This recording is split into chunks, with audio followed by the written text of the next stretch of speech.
Almighty God, we humbly beseech Thee to vouchsafe Thy special blessing upon this Parliament, and that Thou wouldst be pleased to direct and prosper the work of Thy servants to the advancement of Thy glory and to the true welfare of the people of Australia. Our Father, who art in heaven, hallowed be Thy name. Thy kingdom come, Thy will be done, on earth as it is in heaven. Give us this day our daily bread, and forgive us our trespasses, as we forgive those who trespass against us. And lead us not into temptation, but deliver us from evil. For Thine is the kingdom, and the power, and the glory, for ever and ever. Amen. I acknowledge the Ngunnawal and Ngambri peoples, who are the traditional custodians of the Canberra area, and pay respect to the elders past and present of all Australia's Indigenous peoples. Are there any documents to be tabled by the clerk? Mr. President, I table documents pursuant to statute and returns to order as listed on the dynamic red. Are there any proposals for committees to meet during the sittings of the Senate? The clerk. Mr. President, committees have lodged proposals as shown at item 3 of today's order of business. I remind senators the question may be put on any proposal at the request of any senator. There being none, I will call Senator Colbeck pursuant to the order of yesterday. Senator Colbeck. Thank you, Mr. President. I want to thank the Senate for the chance to further outline the government's record and commitment to preventing and tackling COVID-19 in aged care and how that has evolved as we learn more about this virus. These are extraordinary times, times of great tragedy for so many and full of emotion, pain and grief. I would like to extend my condolences to the families and loved ones of the more than 360 older Australians who have lost their lives from COVID-19, each one of which is a tragedy. We continue to work day and night as a government to safeguard the most vulnerable in our community. The care and welfare of senior Australians has been and remains the highest priority for the Australian government. I, as Minister for Aged Care, the Minister for Health, the Prime Minister, the government and the National Cabinet at every step of this pandemic have acted on the advice of our medical experts, including the Chief Medical Officer, the team of Deputy Chief Medical Officers and also the various subcommittees of experts that provide advice to the government. The AHPPC, the CDNA, ICEG and now the AHPPC Aged Care Advisory Group.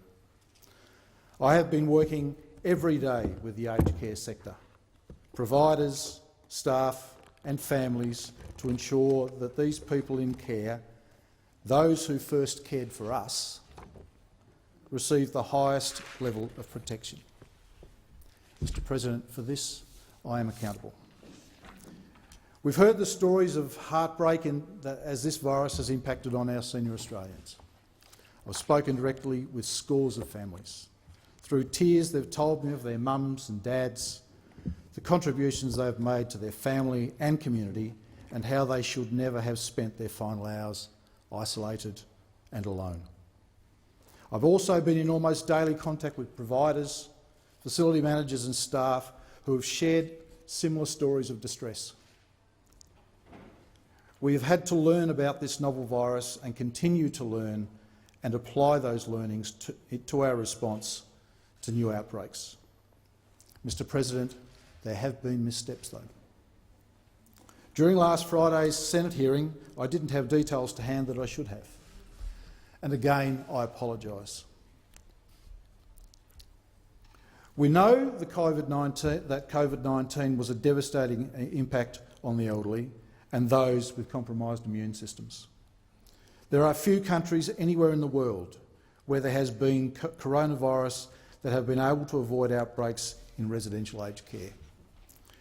Where there is widespread community transmission, there is a significant impact and unfortunately and tragically, there are deaths.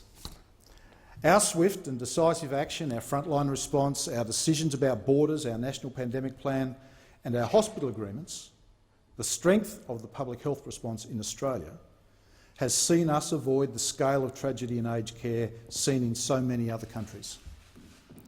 Our early response so far has ensured that 97% of our aged care facilities have not had a COVID-infected resident. That compares to other regions in the world as a high water mark, like the UK, which is battling COVID-19 in 56% of its facilities.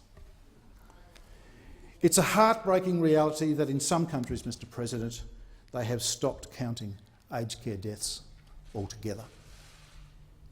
Every death in aged care, every death from COVID-19 as a result of this pandemic is a tragedy. Mr President, we have a far from perfect aged care system. That is why one of the first acts of the Morrison government was to call the Royal Commission to address the systematic problems that existed for decades. Order. In my tenure as Order. Aged Care Minister, significant changes have been made even as the Royal Commission has continued to undertake its work. Some of the things include completing work on the new Independent Aged Care Quality and Safety Commission, implemented new consumer-focused aged care quality standards, introduced a new mandatory quality indicator program, implementing a new single charter of aged care rights covering 14 fundamental protections for safe quality care to independence, control, fairness and choice, mandated requirements to reduce the use of chemical and physical restraints. We've improved medication management in residential care, invested in the implementation of a serious incident response scheme, invested in dementia research and provided for a business improvement fund to assist residential aged care facilities in financial difficulty, including prioritisation for those in regional, rural and remote areas and those impacted by bushfires earlier this year. Mr President, since the 18-19 budget we have invested more than $3 billion in home care packages to support more Australians to remain living in their own homes for longer. That's an increase of more than 50,000 home care packages, and we have for the first time seen the national waiting lists decline. We are delivering record investment in the aged care system, from $13.3 billion under Labor to $21.4 billion this financial year and $25.4 billion in 22-23. But more reform is needed. We will not sit idle, and the work continues. Mr President, the COVID-19 pandemic has had the undivided attention of the government from the outset. The well-being of our most vulnerable has been our highest priority right from the beginning. As the former Chief Medical Officer and now Secretary of the Department of Health said in a statement to the Royal Commission, we in the Commonwealth have had at all times the protection of elderly Australians at the forefront of our approach to COVID-19. And this has dominated our planning and preparedness. Any suggestion to the contrary is strongly rejected. We commenced our planning, Mr President, in January, very early in the cycle of this devastating global pandemic. We closed our borders.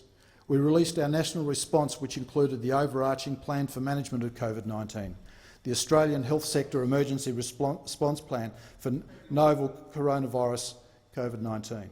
We published the advice of the CDNA to the sector on the March the 13th, a document that has since been updated twice as our understanding of the virus has grown.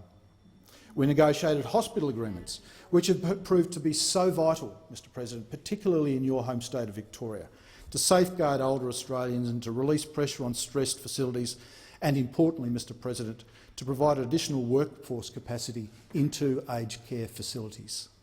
We negotiated and resourced surge workforce capacity, an announcement we made on March the 11th, and we continue to build on that capacity. Mr President, almost 1,000 Commonwealth-funded surge staff have been deployed into aged care facilities just in Victoria, Mr President, plus ADF and AUSMAT teams.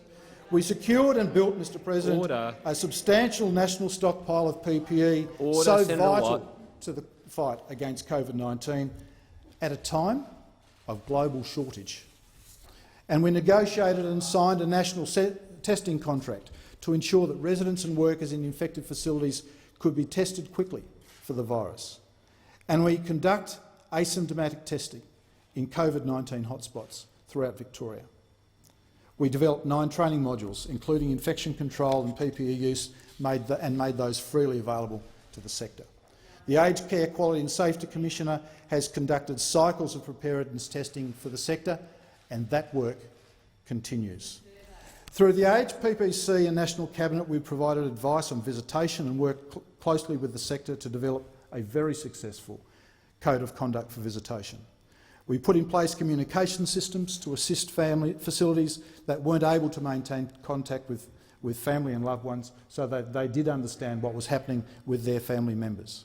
We commissioned investigations into and acted quickly on the learnings of Dorothy Henderson Lodge and Newmarch. In Victoria, as the scale of the outbreak grew, we established the Victorian Aged Care Response Centre that has brought together the decision-making of both the state and the Commonwealth and played a significant role in managing an extremely difficult situation that has developed in Victoria.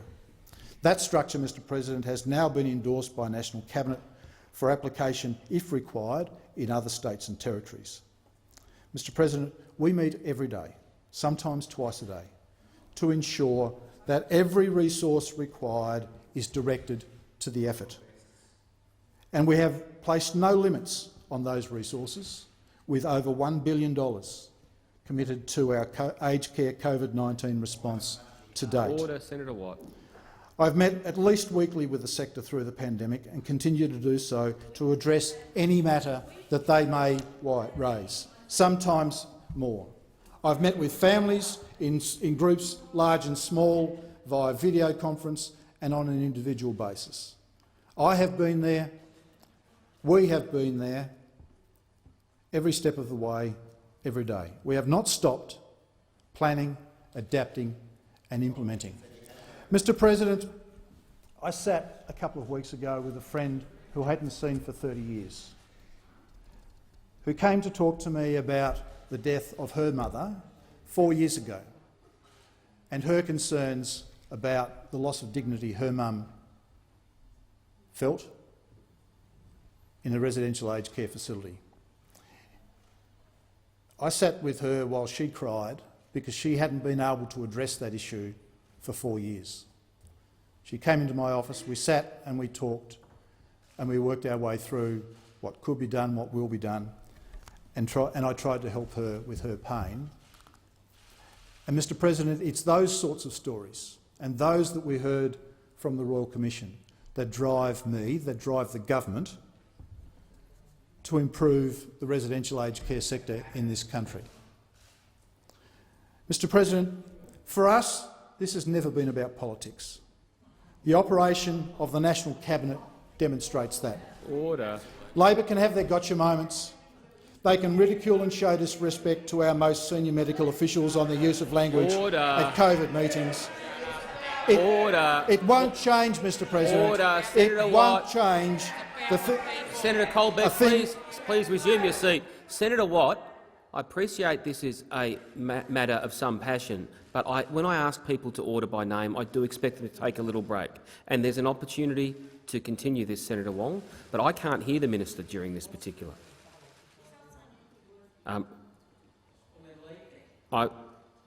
Order, Senator Rennick. The minister has been asked to attend the chamber by the Senate. The Senate orders a minister to the chamber to make a statement. I'm going to insist that the chamber listen to the minister in silence, because I have no doubt there will be an opportunity for vigorous discussion afterwards. Senator Colbeck. Mr President, Labor's games will not change a thing for the Australians who need our help the most. For me, this has never been about politics. I've invited the Shadow Minister to the table on many occasions, at any time she has asked. I've called many Labor MPs in Victoria to give them information on outbreaks that are occurring in their electorates so that they can assist their constituents with their issues. I've worked closely with my counterpart in Victoria, cooperating on many of the issues in the interests of senior Australians in Victoria and their loved ones, and I acknowledge and thank him for his cooperation. Responding to this cruel virus and its impact on communities remains my focus. And again, my sincerest condolences to all of those who have lost loved ones. Mr President, we are all ultimately responsible for the decisions made to protect the people we love the most. That is my focus. To deliver the plan, to keep senior Australians safe. I thank the Senate. Senator Wong. I move to take note of the minister's statement. Mr President, Minister, maybe you should stay and listen to what the Senate has to say, Minister Colbeck, because as of yesterday there were 353 Australians in residential aged care who had died from COVID-19, and today more than 360. And it is a disgrace that this minister leaves the chamber when the parliament is taking note of his statement. Or I hope all Australians can see how he just turned his back on his accountability and responsibility in this parliament and did not have the honour and principle to stay and listen. Now, 353 yesterday, 360 more deaths today, more than 1,100 as of today, more than 1,100 active cases. But these numbers tell a tragic story. They don't tell the story, and they are not just numbers. Behind each of these is a story of heartache, grief, trauma, experienced by families, children, grandchildren, siblings, the friends of each and every one of these older Australians who have died. Now, it is true we are in the grips of a global pandemic, and there are some who would suggest, like the government, these deaths are unavoidable. But we would be betraying our duty if we blindly accept that argument. We would be blindly betraying our duty to the more than 360 Australians who have died and their loved ones, and we would be betraying our duty to the 200,000 Australians in aged care, and we would be betraying our duty to those who put themselves at risk every day to care for them. You see, this was avoidable. It was foreseeable. And it was anticipated. Senator Colbeck says today that this has been the government's highest priority. That is demonstrably untrue. You see, Senator Colbeck was warned. He knew aged care was in crisis already before COVID hit. Just as they had before the bushfires last summer, this Morrison government has had warning after warning after warning on aged care. The interim report of the Royal Commission, entitled Neglect. The warnings from experts, from unions representing workers in aged care homes, the tragic events at Dorothy Henderson Lodge and Newmarch House earlier this year, and the warnings from his own backbenchers, the lessons from his own government's reports in March and in June.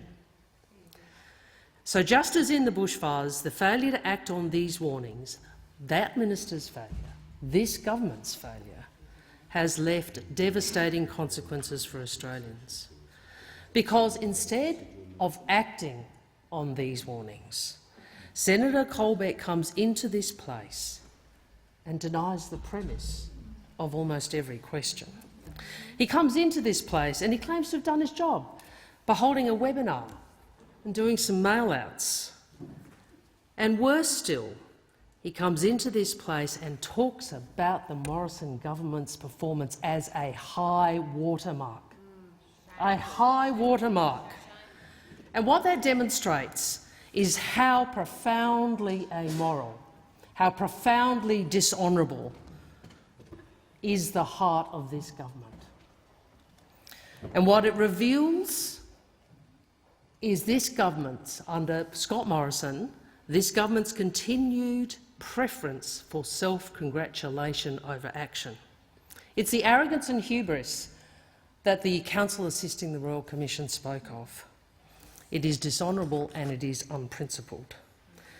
This minister abdicates responsibility, and the cost of his failure is borne by hundreds of grieving Australian families who are still trying to come to terms with immeasurable tragedy. But there is one notable action this government has taken in relation to aged care, and that is to defund it. As Treasurer, Mr Morrison cut almost $2 billion from the aged care budget, and the results of that action, the consequences, are being seen today. In fact, it was one of their own, Mr Broadbent, who said it was a disaster waiting to happen. And he went on to say his warnings, too, were ignored completely. And tragically, all the other warnings the Morrison government has received were also ignored completely. The Royal Commission heard this. In the crucial months between the Newmarch House outbreak in April and mid-June, a degree of self-congratulation and even hubris was displayed by the Commonwealth. You see, the government was too busy boasting, too busy making announcements, just as Mr Morrison still is this week, to actually care that their job was not done. To actually care that their job was not done. Mr President, it's obvious they sat on the reports because those reports made clear the consequences of government action or failure to act, and made clear the consequences of the government's actions to cut nearly $2 billion from aged care. And every day before and after his disastrous committee performance, every day this week, Australians have seen the horrifying death toll climb. And that is a consequence of budget cuts, it is a consequence of ignored warnings, and it is a consequence of incompetence by this government and specifically this minister. And all of us have heard harrowing stories of severe neglect. Brendan from Victoria, who we spoke about yesterday, who said his 94-year-old mother, removed from her room after testing positive for COVID-19, was found not to have been showered for 4 days due to staffing shortages. Elizabeth, also from Victoria, said hospital doctors found her mother also had a secondary chest infection and a UTI in addition to COVID, and she had been left in soiled nappies for hours on many occasions for the whole day. These are the people we are supposed to be representing in this place today. These are the people who need a voice. And he seeks today, this minister, to dismiss this debate as political. Well, I have a human question of my fellow senators, a question for all of you. Would any of you want your loved ones to be in Senator Colbeck's care? When we look at Senator Colbeck's performance in the Senate, when we look at his performance in the Senate Select Committee, when we look at his performance as a minister, that is the question. Would you trust your parents, your grandparents, your aunts, uncles, brothers, sisters, wives or husbands to Senator Colbeck's care? Well, if not, why would you expect other Australians to trust their loved ones to his care? And why would you accept a Prime Minister forcing Australians to put their elderly loved ones in Senator Colbeck's care? It is that simple. And if you wouldn't want him to be in charge of the care of your loved one, why do you expect others to? You see, we know this Prime Minister, although he is too stubborn to sack Senator Colbeck, he knows he can't fix this mess. We know that because just this week the Prime Minister cut Senator Colbeck out of the emergency response decision-making. I mean, just consider that for a minute. He has so little confidence in Mr Morrison has so little confidence in this minister. He's taken him out of the decision-making process. So I say this to this government.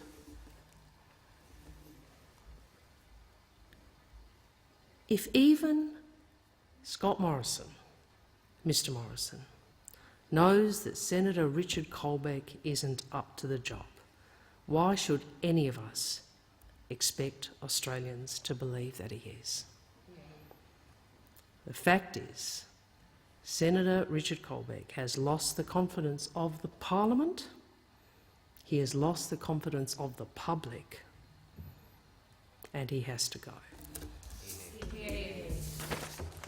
Senator, I'll go to Senator Keneally to start with, then I'll call Senator Siewert next.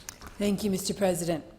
This week, today even, we hear the Aged Care Minister, Senator Richard Colbeck, gloating about how 97% of facilities in this country haven't had a COVID outbreak. Every time I hear the government gloat about their performance, I think of the pain that must be inflicted upon the family members of those who have died in residential aged care of COVID-19, the daughter who lost a father, the son who lost a mother, grandchildren asking what happened to Nan and Pop.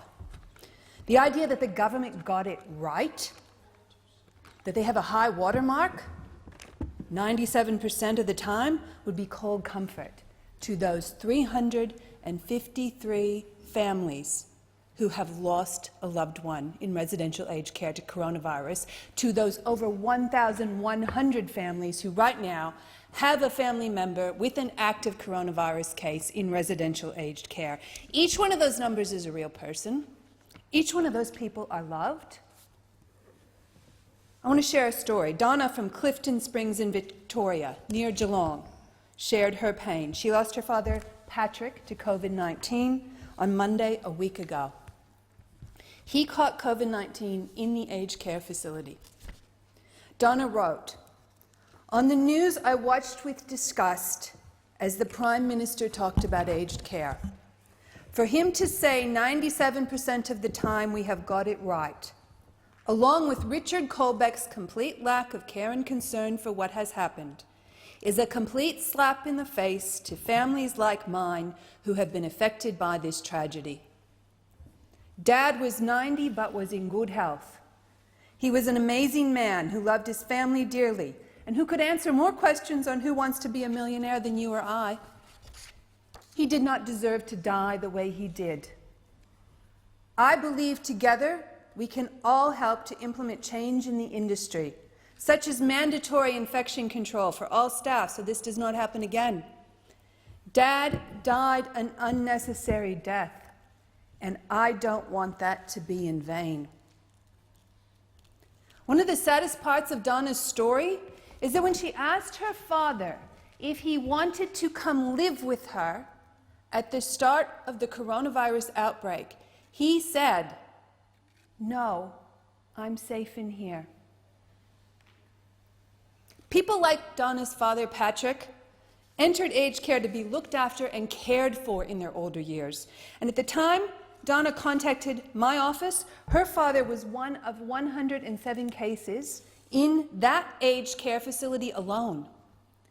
All those people, the thousands of people in aged care across Australia and their loved ones, deserve a government that's got a plan to keep them safe. Instead, they've got a government that has let them down.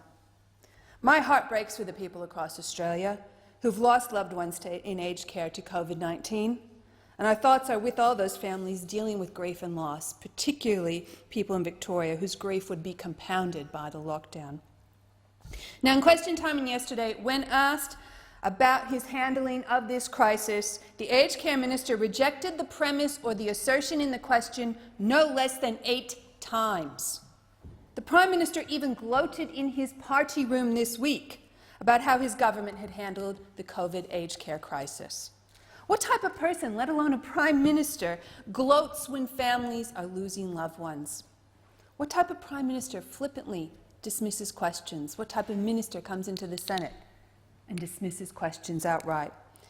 Is the Minister for Aged Care unable to answer these questions because the answers are so bad or because he is so incompetent? When it comes to aged care, the federal government is in charge. They fund aged care. They regulate aged care. They have the legislation that determines the quality of aged care.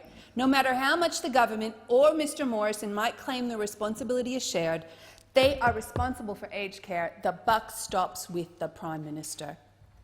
And instead of treating this global pandemic, a highly contagious disease, particularly affecting older people, with the seriousness that it deserves, the Morrison government has failed. Mr. Morrison left Senator Colbeck in charge of aged care, an incompetent junior minister who is in over his head. A minister who said this week, "We are extremely fortunate," were his words, at how COVID has been handled in residential aged care. He said Australia is in a relatively good position and the government had done reasonably well. Senator Colbeck is a minister who hasn't even briefed his cabinet about the crisis in aged care. He hasn't even briefed the National Cabinet about the crisis in aged care. This is a minister who can't remember or didn't bother to learn how many people had died in residential aged care when he appeared before the Senate COVID committee. The Morrison government's failed to have a competent minister, and they failed to have a plan for the COVID-19 crisis unfolding on their watch.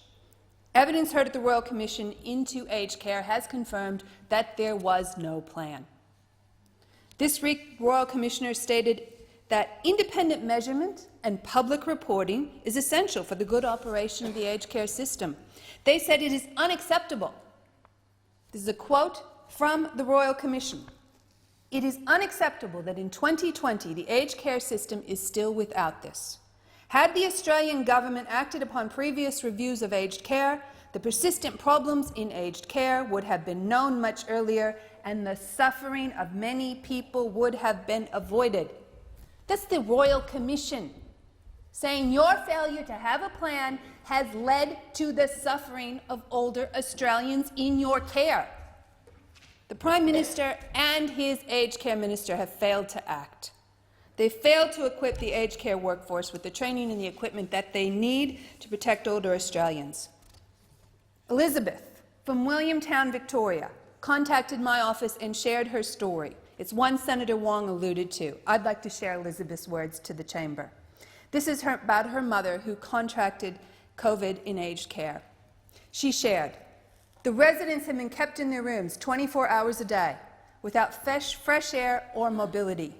My mother was asking me to tell them to give her pills for her to die today. When she went to hospital with COVID symptoms, they found she also had a secondary infection in her chest and a UTI infection. She has been left late in soiled nappies for hours on end and on many occasions for a whole day. I feel sorry for the staff," Elizabeth says. "They are so under-resourced, and the manager is happy that I am complaining, saying, 'You can be my voice.'" What kind of system where the children of desperately ill people who want to die rather than stay in the aged care system run by the Morrison government, and the staff are relying on those people to speak up for them? Because the government hasn't listened. They haven't listened to the frontline workers, they haven't listened to the Health Services Union, they haven't listened to the Aged Care Royal Commission. These stories are hard to hear. I acknowledge that. And if Minister Colbeck, who clearly feels uncomfortable, so uncomfortable he had to leave the chamber and not hear these stories, well, he should feel uncomfortable. This is happening on his watch, on his time as a minister. He is responsible.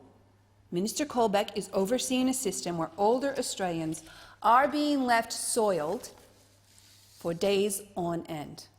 Minister Colbeck needs to own the fact that, as the neglect report found, older Australians are going malnourished in residential aged care. They've been left with maggots in their mouths and ants in their open wounds. The aged care system is broken, and it needs to be fixed. And if Minister Colbeck can't do it, then they need to get a minister in there who can. They need to do it, and they need to do it now. We've got dark days ahead. Victoria remains in lockdown to get the spread of COVID-19 under control, and sadly we are going to see more people die in residential aged care. My heart breaks for them, for their families, and for the workers in aged care who entered their profession to protect and to care for older Australians. And until we have a vaccine for COVID-19, we must be doing everything we can to be protecting aged care residents. What is unfolding across Australia's aged care system is tragic. It is devastatingly sad. But the saddest thing of all is that all of this was preventable if only the Morrison government had listened and acted and had a plan to protect some of our most precious and vulnerable citizens in residential aged care. Thank you, Senator Keneally. Senator Siewert. Thank you, Deputy President. Well, if this is government putting aged care as their top priority, I'd hate to think what's happening in other areas that aren't top priority. This supposedly gets the government's undivided attention. Well, what happens when there's something that hasn't got the government's undivided attention? How did we get to the position where the government is comparing what happened elsewhere to what happens in Australia and says that we are doing relatively well, where people are reporting finding their loved ones with insects and ants crawling over their wounds, where they know they are not being fed, where they know that they're lying in soiled nappies. That is not doing anything but being atrocious. It is not being reasonably well managed. It is just so appalling that, having looked at what was happening overseas, we didn't act to put in place the strongest measures possible to ensure that COVID did not get into our aged care facilities.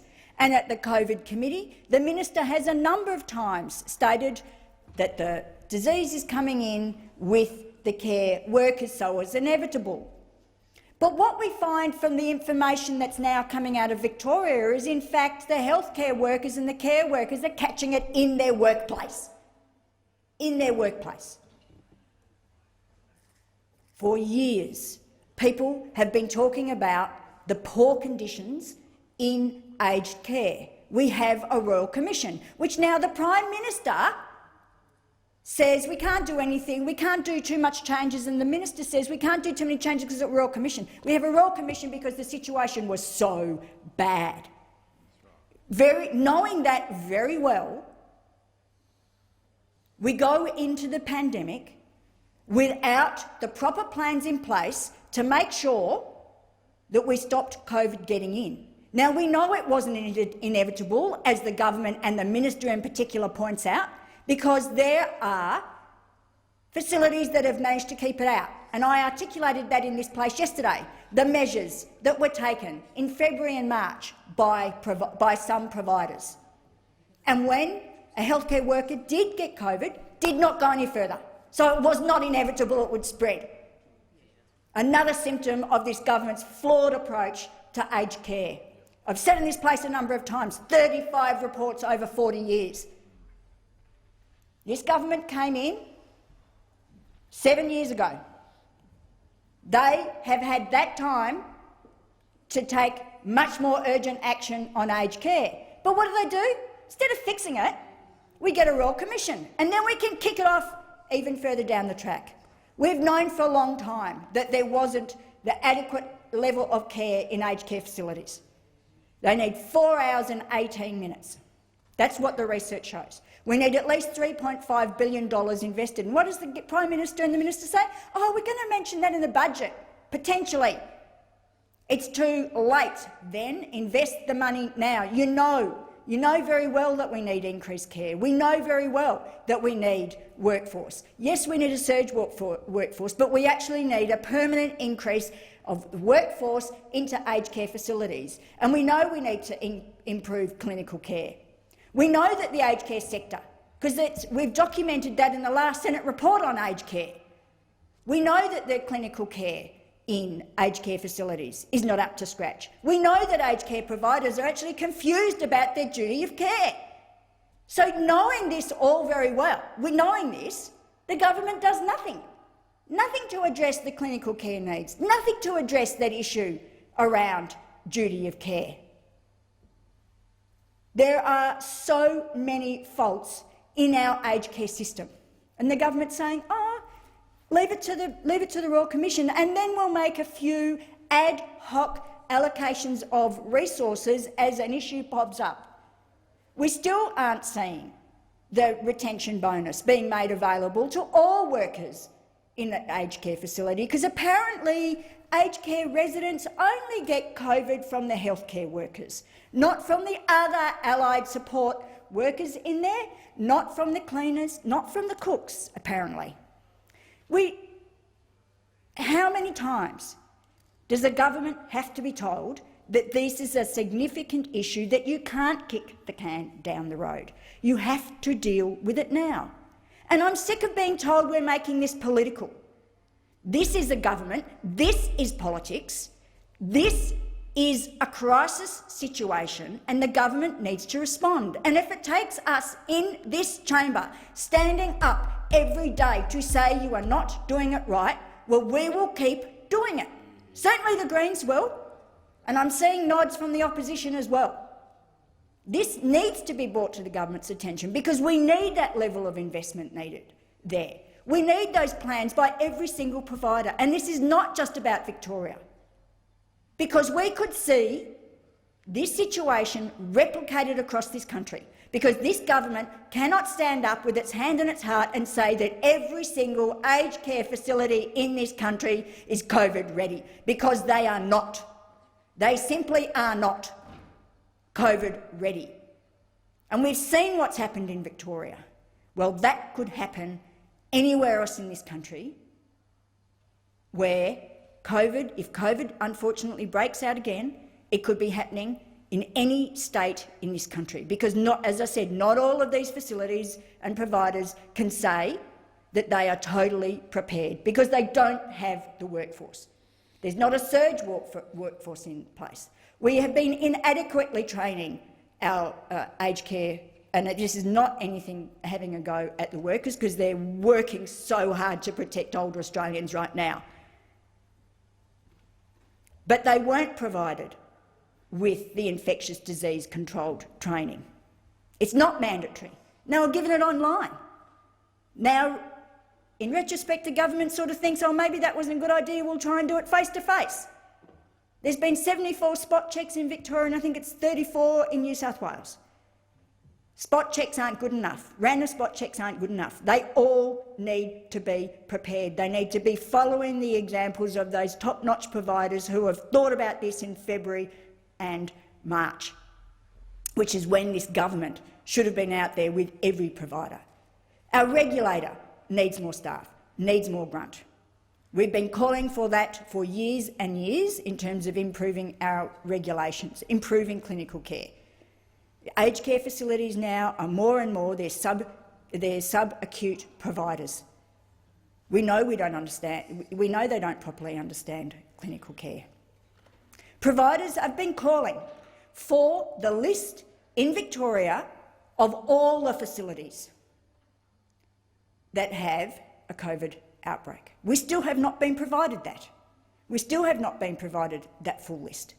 Only those that have over 5. Providers are saying they need that. Government's response? Oh, the Victorian heat maps will tell you where it is. They're not detailed enough. Again, government not being transparent, not being accountable. Invest the money now that's needed. Increase the hours of care, making sure you've got nurses on, making sure that the care is properly provided, that all aged care facilities are prepared for a potential outbreak. One thing you can do for the loved ones of those that have died is promise that this won't happen anywhere else. But you're not demonstrating that you are learning from this experience. You are not demonstrating that you will commit the funding that is needed, put in place the plans, or even demonstrating that you understand the extent of what is happening and what you need to do to fix this crisis. Give older Australians hope that if they need care, it will be there, and they literally are not risking their lives if they go into residential care, which is what is happening now. I would not let my mum go into residential aged care at this point, because I cannot guarantee her safety if that's what I did. And I know other Australians around this country will be thinking exactly the same thing. I know there are providers out there that want to do the right thing about older Australians. Support them to do that, making sure you've got the plans in place. Thank you, Senator Siewert. Senator Griff, you've got a couple of minutes. Yeah, I'll just seek leave to have 3 minutes, if that's possible. Is leave granted? Leave is granted. Thank you. Thank you, Madam Deputy President. Aged care has been stressed well before the pandemic. That is the fault of government, not necessarily the exclusive fault of the current minister, who's only been in the job for just over a year, and I think we should recognise that to be fair. The pandemic came along, and there could properly be some excuse for an imperfect response. Certainly, that is the case for the first wave. However, the government knew that there was the possibility for a second wave, yet on the evidence that's been provided to COVID committees and indeed to the chamber, no plan was put in place to deal with a second wave, to deal with what could come as a result of a second wave, and we now have a total of just over 350 elderly Australians that have passed because of the pandemic. Madam Deputy President, I have a Navy background. When a ship runs aground, the captain is relieved of command. And admirals make sure captains are relieved of command so that other ships don't run aground. Sadly, the aged care ship has run aground. Thank you, Senator Patrick, and my apologies for referring to you incorrectly. So the question is that the motion is moved by Senator Wong to take note be agreed to. Those of that opinion say aye. Against? I believe the ayes have it. Now we're moving to government business. Orders of the day. I'll call the clerk. Business order of the day number 1. Family Assistance Legislation Amendment, Improving Assistance for Vulnerable and Disadvantaged Families Bill 2020, resumption of second reading debate. Senator Askew. Thank you, Deputy President. I'm pleased to continue my contribution to the— Senator Askew, just a moment, because the clock hasn't been set. Oh, sorry. I'm assuming that is going. Let's try again. Thank you, Madam Deputy President. I'm pleased to continue my contribution to the Family Assistance Legislation Amendment, Improving Assistance for Vulnerable and Disadvantaged Families Bill 2020. I mentioned in my earlier contribution that under the Childcare Relief Package, around 99% of childcare providers kept their doors open throughout the pandemic. Around 1 million families received free childcare during the coronavirus pandemic under the Australian Government's plan to support families and help the early childhood education and care sector. Like so many of us here in this place, early in the outbreak of COVID-19, childcare concerns of both parents and providers were one of the most regular concerns raised with my office, and the prompt response by Minister Tehan and our government was warmly welcomed. I would like to place on record my thanks to the Tasmanian childcare providers who shared their stories and concerns with me during this time, and for their dedicated service to our children through those times of uncertainty. Since the 13th of July, our transition package, which included a payment of 25% of a provider's pre-COVID revenue, has supported childcare centres around Australia. Centres in Victoria have benefited from additional support in response to the situation there as well. This bill clearly shows that following the return to the demand-driven childcare subsidy system on the 13th of July 2020, we are committed to improving access to childcare for vulnerable and disadvantaged children and families, and to cutting red tape for families and childcare providers. This red tape impacts providers, families and governments to improve access to services for vulnerable children, so we must improve it. Once amended, the bill will allow the period of time a provider can apply for an additional childcare subsidy determination will be extended from 13 weeks to up to 12 months for children under a long-term child protection order, such as those in foster care. This is a welcome change that recognises the support that vulnerable children need over longer times. Other amendments will enable providers to apply to backdate a family's additional childcare subsidy beyond the current limit of 28 days. This can be up to 13 weeks in exceptional circumstances. This will mean that providers can receive the additional subsidy for a foster child who is at risk of serious abuse or neglect while the foster family confirms its childcare subsidy eligibility. This will ensure these children have immediate and streamlined access to childcare. Childcare providers will also be able to enrol children who are in foster care under the additional childcare subsidy for an initial period of up to 13 weeks. This gives an individual foster family enough time to lodge their childcare subsidy claim and have it assessed by Services Australia. Existing provisions where providers are required to notify Services Australia when a child is no longer considered to be at risk will continue to apply. When introducing this bill to the House of Representatives, Minister Tehan reaffirmed the government's commitment to improving access to childcare for vulnerable and disadvantaged children and families. As I have outlined earlier, the changes in this bill will streamline access to the additional childcare subsidy by cutting red tape for families and childcare providers. The changes will also further support vulnerable and disadvantaged families to access quality and affordable early learning and childcare by enhancing a childcare provider's ability to provide early access to the additional subsidy to vulnerable and disadvantaged families where appropriate. Notably, the amendments continue to maintain appropriate safeguards to support the integrity of the payment. This government is providing record funding for childcare. We invested $8.6 billion in the 2019-20 financial year, with this budgeted to rise to $9.9 billion in 2022-23. We know how important these early years are, and we are committed to the provision of quality, affordable childcare. The once-in-a-generation reforms we have introduced have delivered a 3.2% reduction in out-of-pocket costs to parents. The new childcare package represents the most significant reforms to the early education and care system in 40 years. This package provides more access and more financial support for those who need it most. This is around 1 million Australian families. We are making it easier for these families to balance work and parental responsibilities. Drilling down into the figures, and as highlighted by earlier contributions to this debate, this package means around 72% of families pay no more than $5 per hour in daycare centres, with 24% paying no more than $2 per hour. The childcare relief package introduced during the coronavirus pandemic kept 99% of childcare centres open. This initial relief package did its job, and now we are operating within the $708 million transition package. This transition package, as I said earlier, introduced in July to support the sector and families as they move back to the childcare subsidy. This package has several parts to ensure the recovery of the childcare sector while also ensuring continuity for the families that need this service.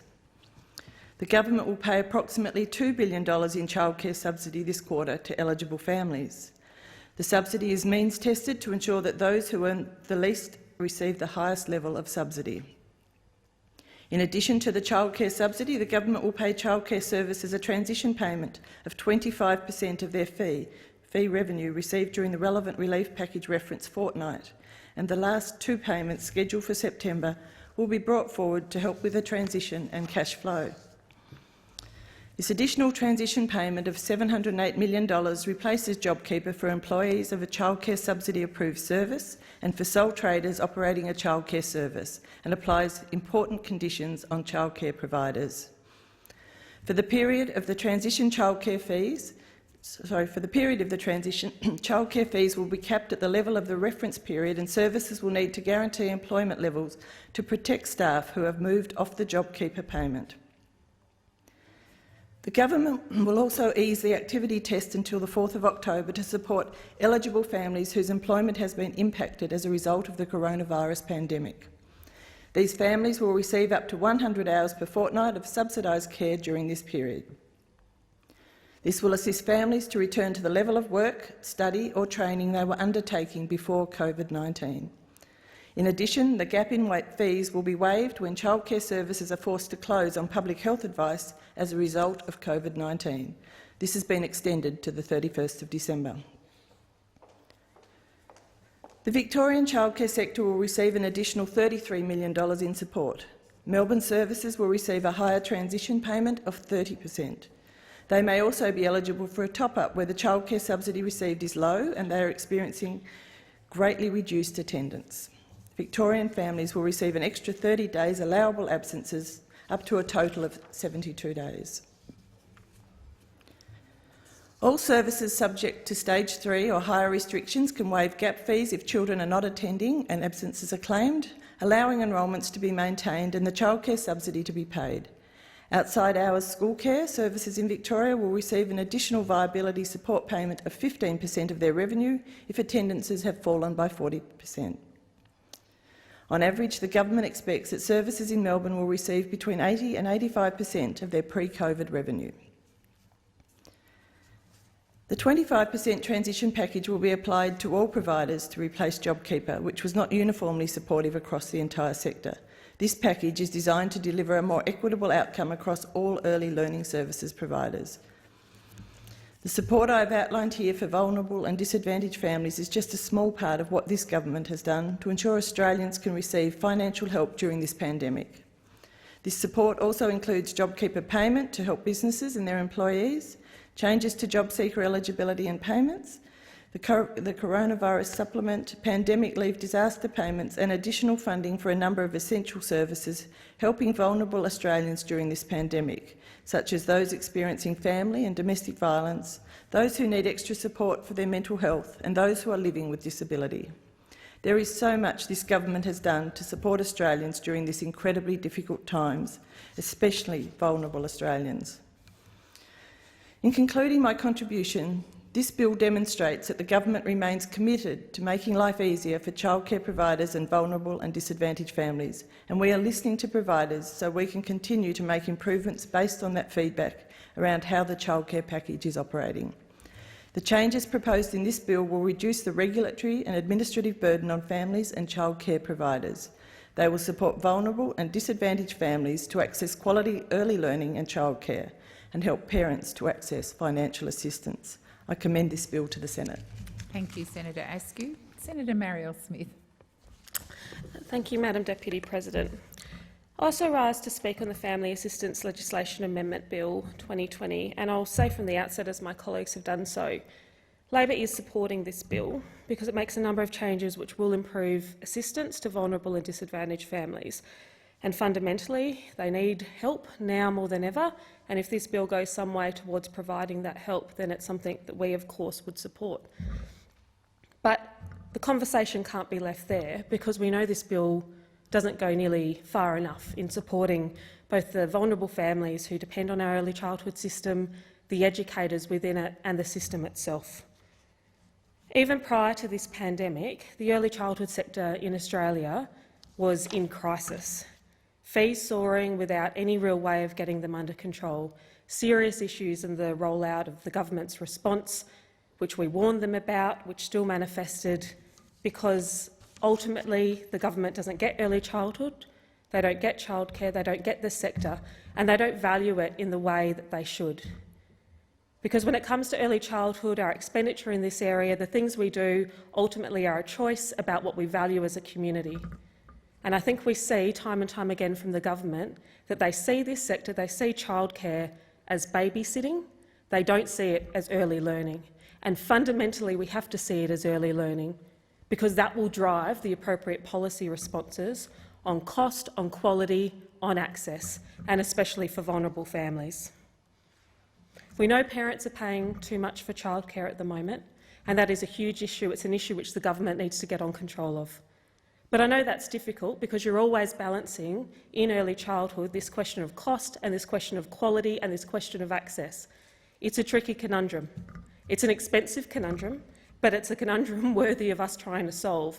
It's a conundrum that we need to actually put our money towards, put our minds towards, if we really want to make a difference, not only to the lives of children, but to productivity in Australia. Because ultimately investing in early education is one of the best things we can do to grow our economy, not just now but well into the future. We know that for every dollar spent on early learning in Australia, we could generate $2 worth of benefits to our broader economy. That's a huge return on investment. We also know that childcare is critical to women's participation in the workforce, and the Grattan Institute has shown us that it's one of the best ways that we can enhance this participation, and that could bring us a multi-billion-dollar impact on gross domestic product. Of course, these issues were the issues which surrounded our sector prior to the pandemic, and the pandemic has come along, and like in so many ways in our community, in our country, it has just completely changed the way work operates and the way sectors like early childhood operate. The pandemic had a devastating impact on our early childhood sector. The government was far too slow in responding to it. And our educators, who I talk to every day, were worried, scared early on that they were on the front line of this crisis, but no one was really seeing that they were. They didn't have access to PPE, they didn't know where to get it. They didn't know how to run their centres and what to do and how to handle these changes. The package which came in to support them wasn't well thought through. It left some centres much worse off. It left families not able to access the care they needed. It left women returning from maternity leave wanting to go back into jobs like being ICU nurses, unable to access a place in childcare and therefore not go to work and fight the pandemic. And that early childhood educators who are raising these issues were never given that seat at the table that they needed so that the government could get on top of it. The package saved a lot of centres and we're grateful for those ones that it helped. But then came the inexplicable decision to throw early childhood educators, and only early childhood educators, off JobKeeper. Now, what does that say to these educators who, through this pandemic, have been doing critical work, and let's face it, often risky work? It's very hard to socially distance from a toddler. I've got one, I know. It's not really possible, and when a toddler needs their nose blown, you've just got to get in there and do it. These guys were doing risky work. And they were the first ones, the only ones, thrown off JobKeeper. Their anxiety has been sky high during this pandemic, and I get it. But the government doesn't. They never have. There is so much more we need to do for these early childhood educators to see them through this pandemic, to give them the confidence they need, that they'll have the PPE, that their centres can survive, that they can provide the care for the children they need. And for vulnerable kids especially, we need to make sure we get this right.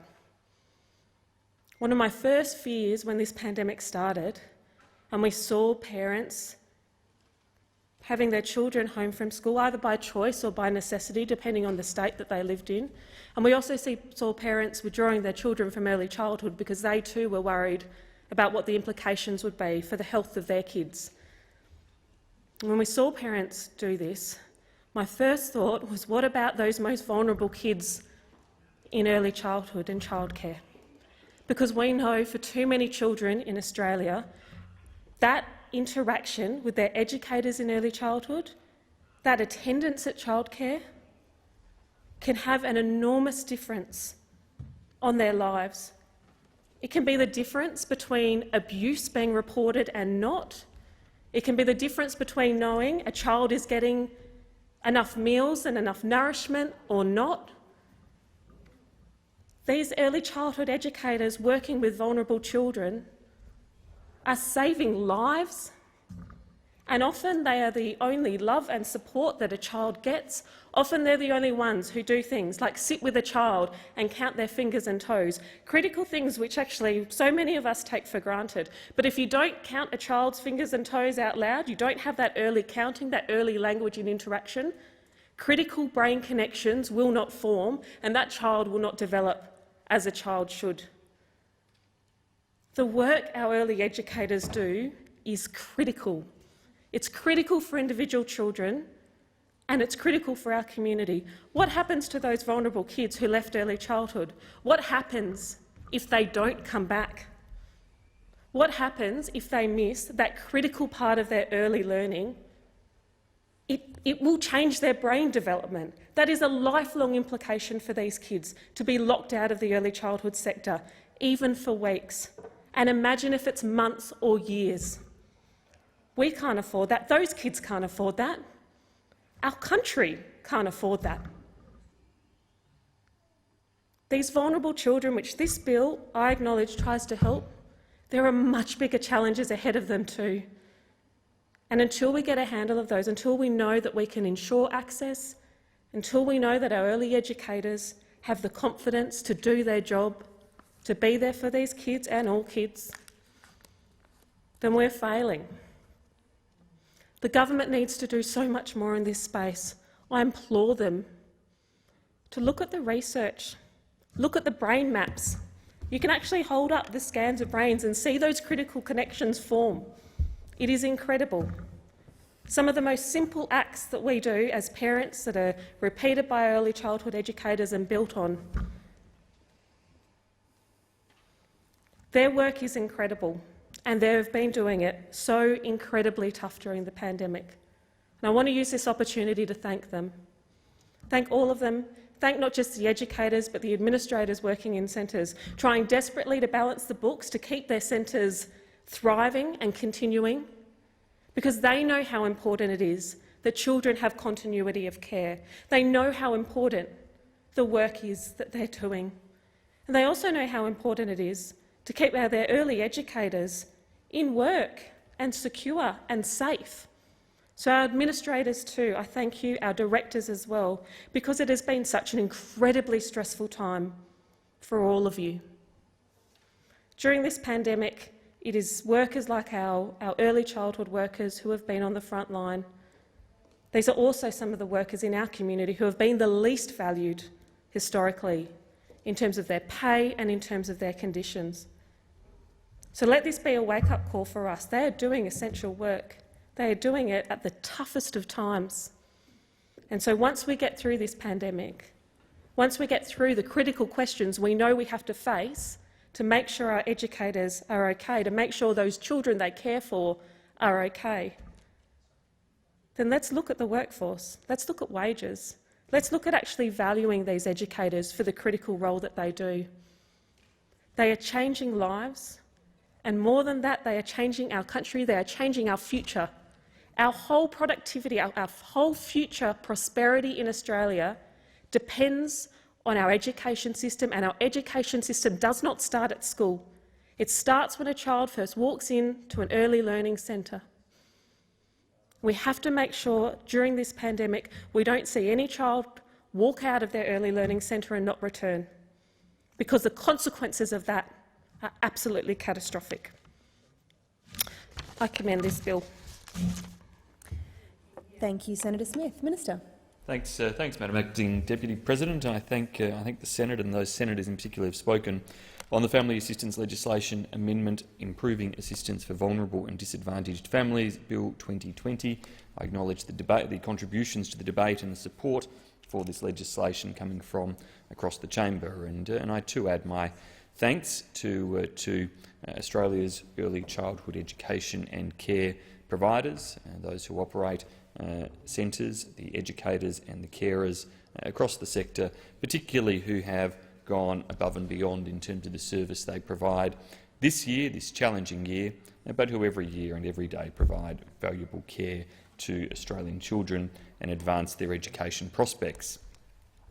Our government has focused throughout the COVID-19 crisis on ensuring that amongst the support provided to families, we've made sure that the childcare sector has been available to vulnerable and disadvantaged children and families and those who need it most. Through the ECEC relief package, over 98% of childcare providers were able to keep their doors open during a period of widespread national shutdown of other economic activities, providing free childcare to the children of essential workers, to vulnerable children and to children whose families have an existing relationship with the service.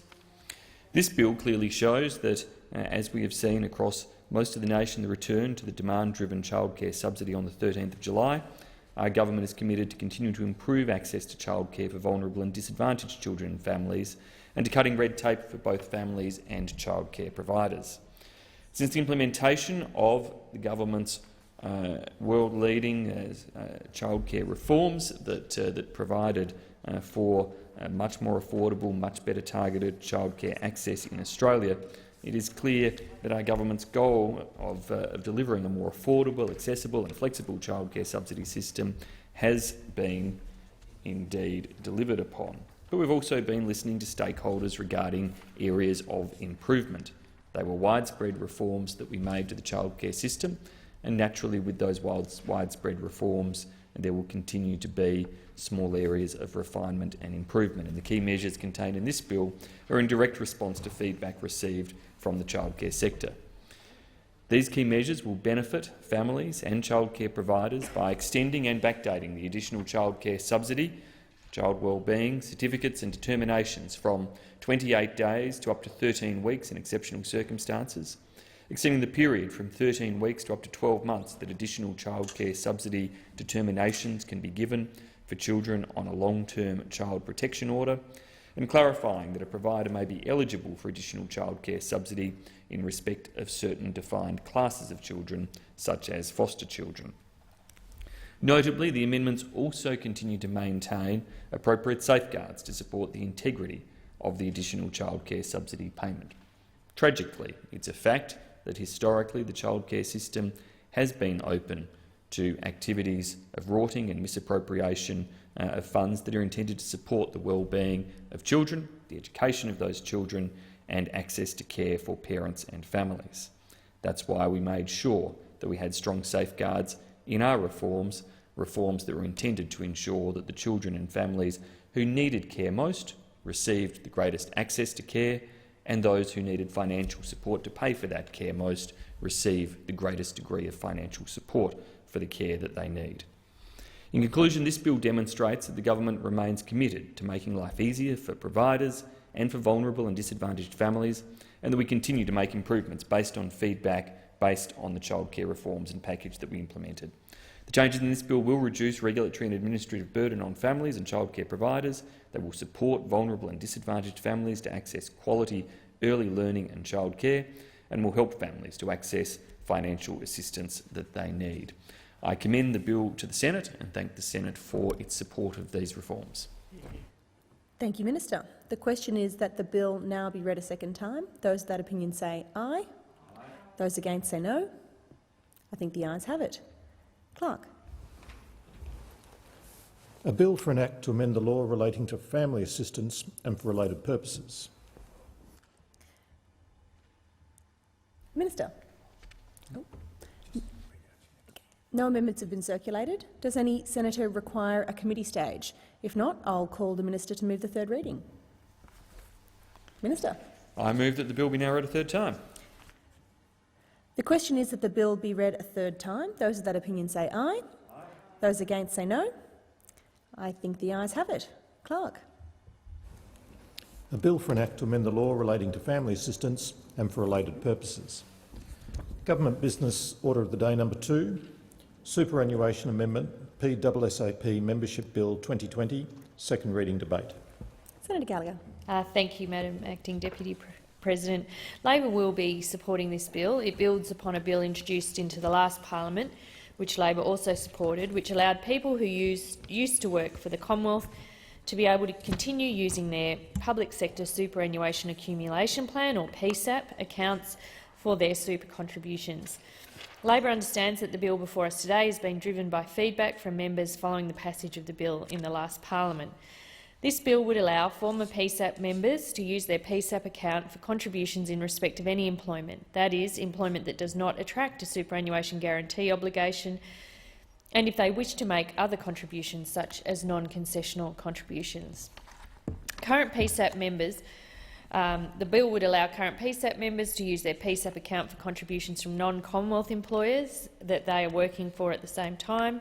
Would also allow the Commonwealth Superannuation Scheme, or the CSS, and the PSS, the Public Sector Superannuation Scheme, members to establish a PSAP account for contributions from non-Commonwealth employers they are working for at the same time, and it will also allow CSS and PSS members who cease being members and become a pensioner in the superannuation sense, or take their lump sum benefit, to establish a PSAP account for contributions from non-Commonwealth employers or for other contributions such as non-concessional contributions.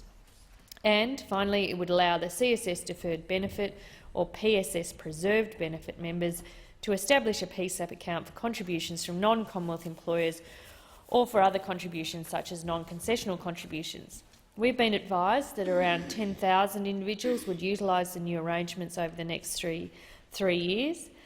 This consists of around 6,000 former PSAP members, 1,800 people ceasing to be CSS or PSS contributors in the next 3 years, and 1,500 CSS deferred benefit or PSS preserved benefit members. These are sensible changes to the legislative framework which allow for the continued use of PSAP accounts, as well as for the members of the old defined benefit scheme who want to use the PSAP system. While this is a sensible amendment to the public sector superannuation, we also say that it's only Labor who will defend the $3 trillion superannuation system and ensure that Australians have a fuller and richer and dignified retirement. You can't discount the role that superannuation has played in the economic story of Australia, both since compulsory super began and during the pandemic. And we also can't forget that for every step of the way, those on the other side of the chamber have opposed and sought to undermine the superannuation system, and that continues today. You've opposed— that's right, Senator Rennick giving that the big thumbs up— opposed its formation, opposed increases to the rate of the superannuation guarantee, and now we have more and more of those opposite openly agitating for the currently legislated increase to the super guarantee to be abandoned in some form or another. We even have the Minister, Senator Hume, saying she's ambivalent on the issue of the increase to the superannuation guarantee. The Prime Minister, however, continues to confirm their election commitment that they took to the last election to stick to the currently legislated timetable. If he breaks his promise, this will be an attack on workers and their standard of living. Their recent track record isn't something to crow about either. The Prime Minister's lack of a plan for jobs and the recovery has forced people to apply for nearly $33 billion of their own superannuation savings, with nearly $32 billion of that already having been paid out through the government's early access to super scheme. It's pretty ironic for the party that has opposed the concept of compulsory superannuation all the way, one of the largest economic measures that's contributing to stimulating the economy at this time is people accessing their funds out of super. And if it weren't for compulsory superannuation, this money wouldn't even exist. 3.1 million applications have been made, 1.2 million repeat. How's your super, mate? Yeah, good. Not good enough for anyone else, though, is it? Not good enough for anyone else. Not good enough for working people. Not good enough for working people, is it? It's everybody else who has to pay. You have the good super, but no one else is entitled to it. What a disgrace. We know that almost 600,000 people have no super at all as a result of the early access scheme, with the vast majority of them being young Australians, who will now have to start from scratch.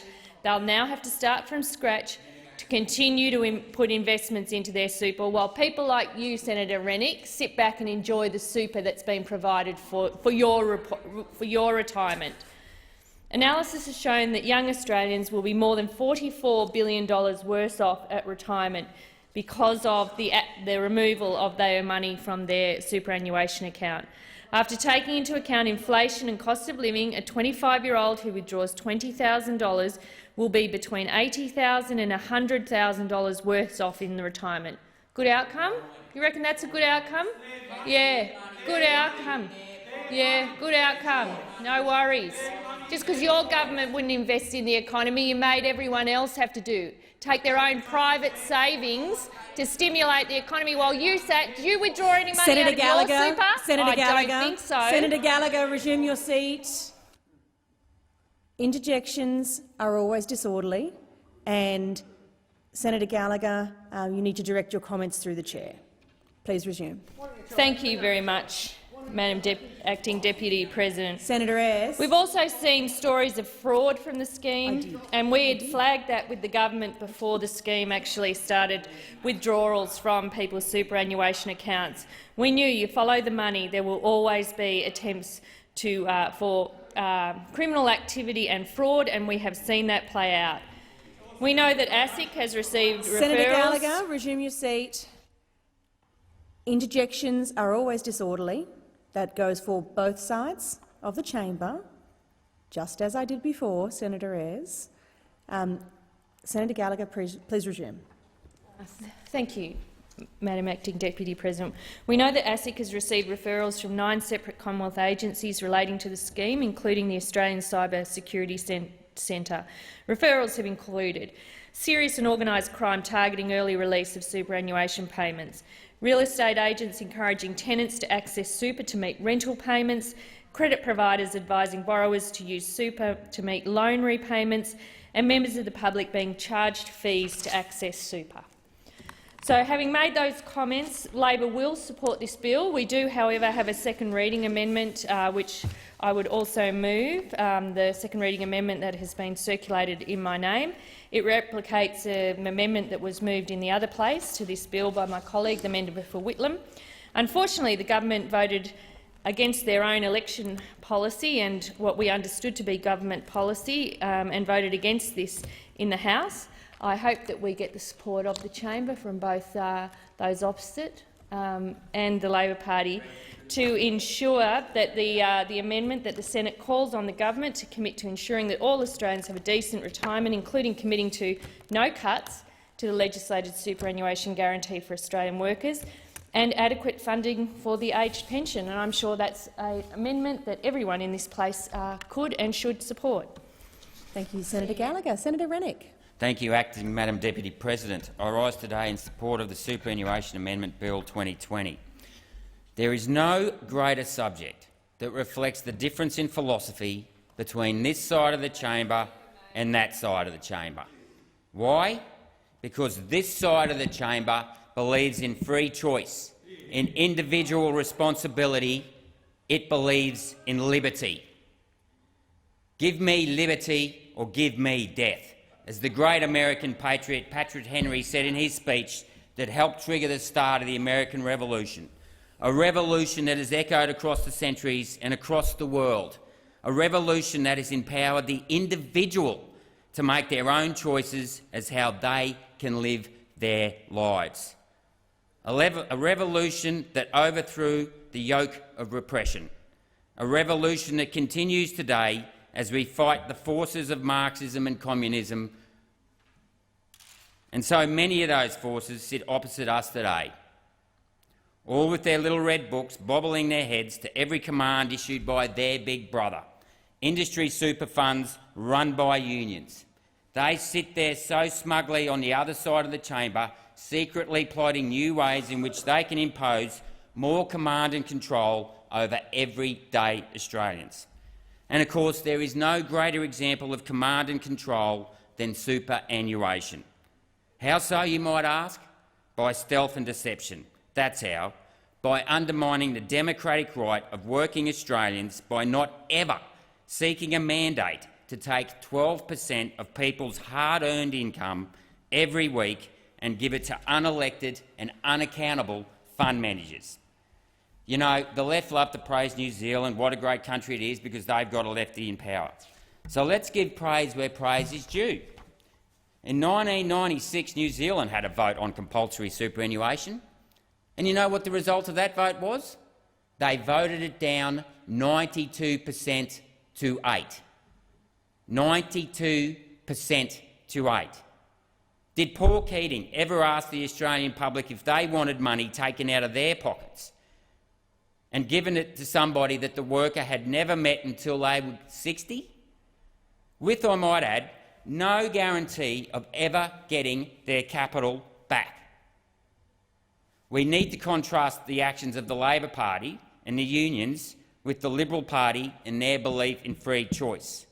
The original Liberal philosophers, Locke, Bacon, Rousseau, sought to replace the norms of hereditary privilege, absolute monarchy and the divine right of kings with representative democracy and property rights. And I want to repeat this again.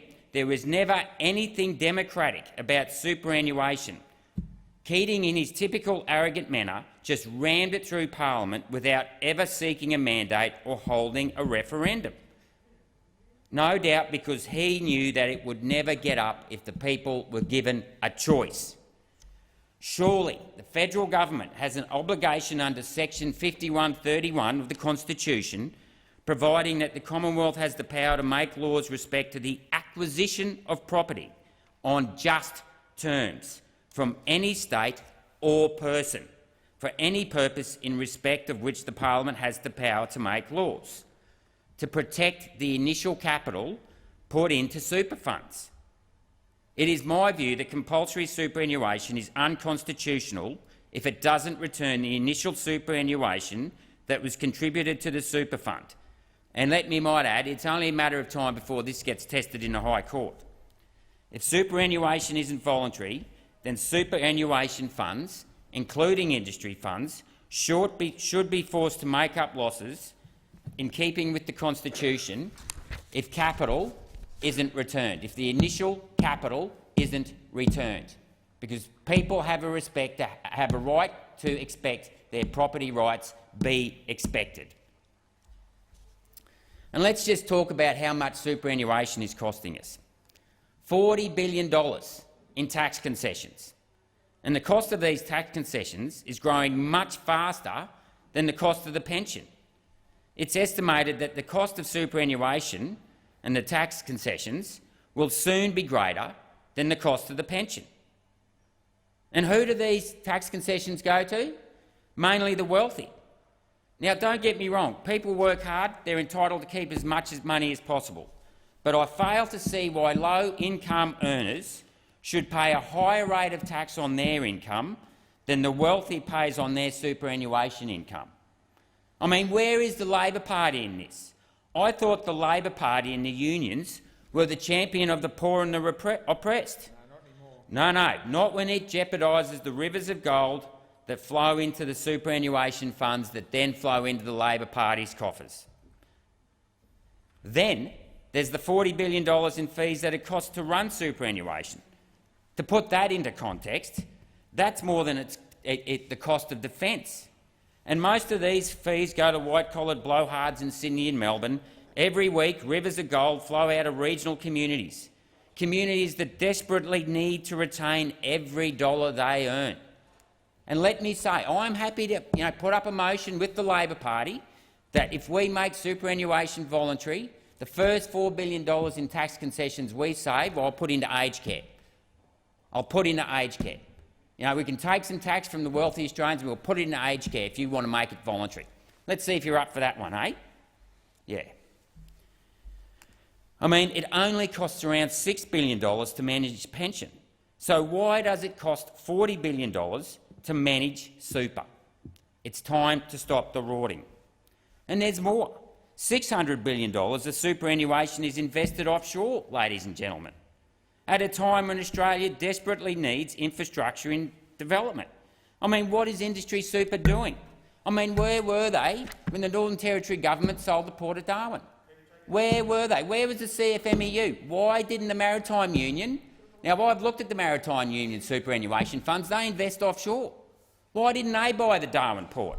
Why didn't they take an equity in their own livelihood? No. OK, and let's not forget the rorts. Let's not forget the rorts. Entertainment budgets don't comply with the sole purpose test. But has that stopped Host Plus from spending thousands of dollars in wining and dining at the Australian Open? Or the New Daily, a communist propaganda tool used to peddle Marxist ideology? Please resume your seat. Senator Ayres, interjections are always disorderly. Please factor that in to your future conduct. Senator Rennick, please continue. Thank you. And for this great cost, is super actually doing what it is supposed to do by reducing the number of people on the pension? Hardly. The number of people retiring with a mortgage since superannuation was introduced has increased from 40% to 70%. That's right. More people are now enslaved when they retire to the banks, than what they were when superannuation was introduced. I mean, it's just a win-win for the finance industry. They're bleeding interest out of workers as they save throughout their lives, and on the other hand, they're bleeding fees out of superannuation funds. I mean, they're double-clipping the ticket twice. And for what? For what? So much for people having a better retirement with super. What better form of retirement is there than owning your own house? That's right. Superannuation is actually counterproductive. It's not doing what it's supposed to do. And for all of this expense, the number of people on the pension has actually only fallen from 74% to 68%. It's not even saving that much in the pension. Some estimates put it about $9 billion, which is hardly what you'd call productive, given that it takes about $80 billion in fees and tax concessions. It's counterproductive. It's also pointing out that the pension, unlike superannuation, is universal. Everyone is entitled to it. That's not the case for superannuation. The unemployed, the disabled, stay-at-home parents, they don't get superannuation. Shouldn't good government policy lift all boats, regardless of the choice you make or regardless of the circumstances you may find yourself in? Where is the equality? Well, let me tell you, when it comes to superannuation, there is no equality. Only repression, rorts and pork-barrelling left-wing vested interests. And do you think Labor and the unions will ever stop asking for superannuation increases? Of course not. And why do we know that? Because at the last sitting of Parliament, they refused to vote on a motion that would reduce union fees throughout COVID. Never get between the Labor Party and their rivers of gold from the unions. And who runs the industry funds? Greg Combay, a union hack, and even more worryingly, the former Environment Minister that allowed the Bureau of Meteorology to keep 2 sets of books. And who's in the act on national TV? I wonder how much they're costing. Yes, I'll take that interjection. I will take that interjection. Now, do you want someone that condoned a public service department running 2 sets of books, running hundreds of billions of dollars in superannuation? Is he going to run 2 sets of books when suddenly they find that their liquid assets can't be sold for the value they've stated at the books? Oh, yeah. I can just imagine the smoke and mirrors the superannuation funds are going to be coming up with then, telling everything it's all fine. Yeah, exactly. So, and has superannuation ever built anything? Of course not. That would require fund managers to get off their backsides and learn how to build things. They'd have to be engineers or get out in the hot sun and start sweating. Not what superannuation funds do, is it? But I'll tell you what they do. They buy infrastructure. They buy infrastructure. You know the infrastructure they bought? All those assets that have been privatised. You know, things like CBA and CSL. And in my home state of Queensland, the Bligh-Beattie governments sold our railways, ports, airports, forestry plantations and lotteries, to name a few. We still have $100 billion in debt. Exactly. We've still got $100 billion in debt to show for it. And you know who Enterprise Chief of Staff was in all of this? Who was Enterprise Chief of Staff in all of this? None other than Senator Watt, or should I say Comrade Watt. You know, that's right, ladies and gentlemen. Senator Watt was there advising Anna Pelcher, who, just by the way, now happens to work for the Australian Bankers Association. Hey, don't let your morals or values get in the way of a big fat paycheck, will you? And who did they sell to? Super funds. Of course, many of whom were industry funds. And why did they do this? So that the Marxists in the union movement can gain control over our industries and destroy the true means of production in this country, small business. And Greg Combay, he's on record as saying that he's going to have an influence in the boardrooms. You know, do we really want these unelected representatives telling, in the boardroom, looking after union interests and not shareholder interests? This is a concern, let me tell you. You know, you see, the Labor Party, they hate small business. And you know why? Because small business stand on their own 2 feet. They distrust all governments. And they, of course, are the lifeblood and breeding ground of the patriot, the sworn enemy of those Marxists who sit on the other side. And as I stand here today, let me tell you, I will never stop fighting for the patriots. That is what this side of the chamber is all about. Standing up for those who stand up for themselves, those who believe in free choice, those who believe in liberty, those who believe in family, not like those opposite who want to believe in command and control, in big governments, in high taxes, repression of free will and the complete and utter destruction of everything that makes this country great. And let me tell you, as a proud Australian, the blood of the patriot runs deep within me. And I commend this bill to the Senate. Thank you, Senator Rennick. Senator Ayres. Madam Acting Deputy President, what an innovating experience it is, really, listening to Senator Rennick. A sort of out-of-body experience, really. And there are the team, the thought leaders over there. I won't include Senator Scarr in this because he's far too sensible. But on superannuation, Rennick and Bragg, the thought leaders of the Conservative show, I'll have a little bit to say about Senator Bragg in a moment, but when you listen to a sort of stream of consciousness word salad about little red books, Big Brother, bankers, Marxists, command and control, it feels like I'm at a sort of QAnon cell meeting, really, not the Australian Senate, not where the adults, engage in this stuff. This sort of claims about the Constitution. Next thing we'll be hearing about sovereign citizens. It's not really clear to me what Senator Rennick opposes in terms of industry super funds. Does he impose the big returns? Does he oppose the low fees? It's unclear to me. The super system was built by Australians working together, employers, unions, built the compulsory superannuation scheme. Millions of Australians who otherwise would have been impoverished in their retirement, living a decent, secure retirement that only their parents could have dreamt of. Now, the role of super in the stimulus response is worth examination. It is worth, you would think, some deep reflection on that side of the Senate. What's really happened is the government has robbed future retirees of their savings in order to do the work that the government should have done. So many people, they've filled the gap in the government's failures with the retirement savings that people will be impoverished in the future. Now, if the Morrison government is presented with a pathway, you can always bet on this.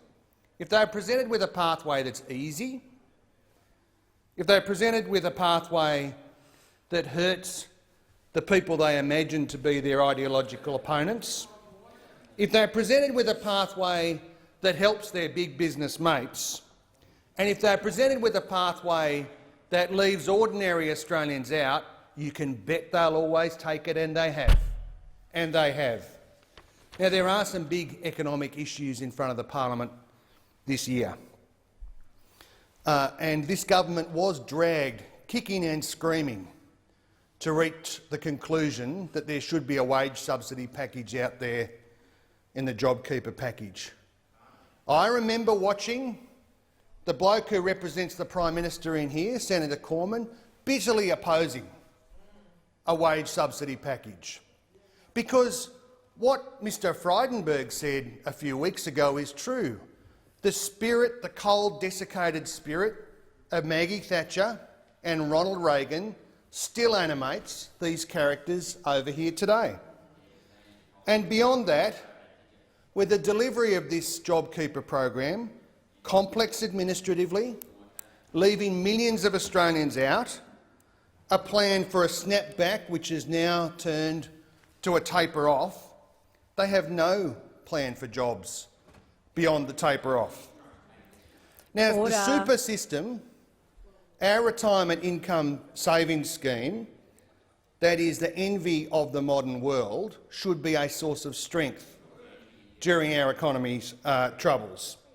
It should be a source of revenue and not revenue, but investment and capability. It should support. Order. What I was going to say is Order. it should replace. It should be there delivering Senator Ayres, resume your investment. seat. Thank you. Interjections are disorderly. Thank you very much. Senator Ayres, please resume. It should be a source of strength. But these guys can't wait to wreck it. And their MO, from the Minister to Senators Bragg and Rennick, the thought leaders over there, is to attack it and then retreat and say, oh, we're just trying to help. We're just trying to help. Now, if it was up to the Liberals, super wouldn't exist for most Australians. It would be the preserve of the very wealthy. It would be the preserve of the elite. It would be the preserve of big business.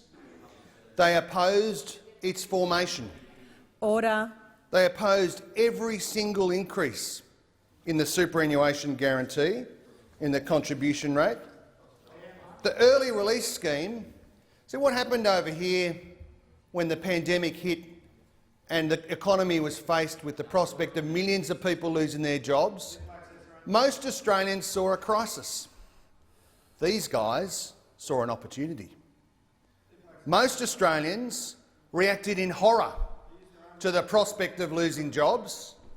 Most Australians reacted in horror to the loss of gross national product. But these guys saw an opportunity. JobKeeper, $35 billion so far has been spent. In the early access scheme, almost $32 billion has been stripped out of low-income Australian super funds. Ordinary, low-income, low-balance account holders, 600,000, have emptied their accounts entirely. Order. Now that's because they knew. I don't begrudge any of them.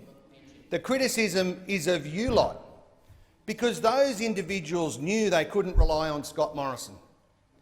They had to go to their own low balance accounts and strip it out because they knew casual workers, low-income workers, women, they couldn't rely on this government.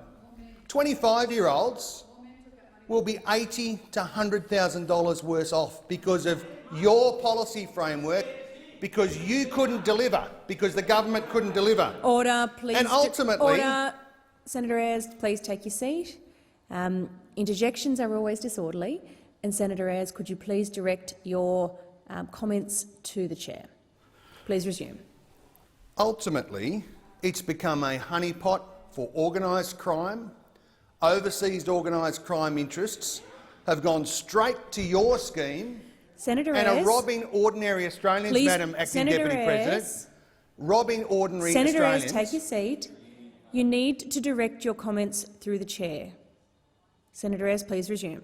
Madam Acting Deputy President, they're now laying the groundwork for the failure to deliver on their legislated increases in the superannuation guarantee. Well, that would represent a real wage cut, a cut for most Australians. This idea that there is some contest between wages and superannuation is the silliest proposition, the most transparently silly proposition. It's not real. For most people, their wage increases are set out for them in the award system. Their wage increases are set out for them for the next 12 months. For people who are in collective agreements, their collective agreement outcomes are set out for them.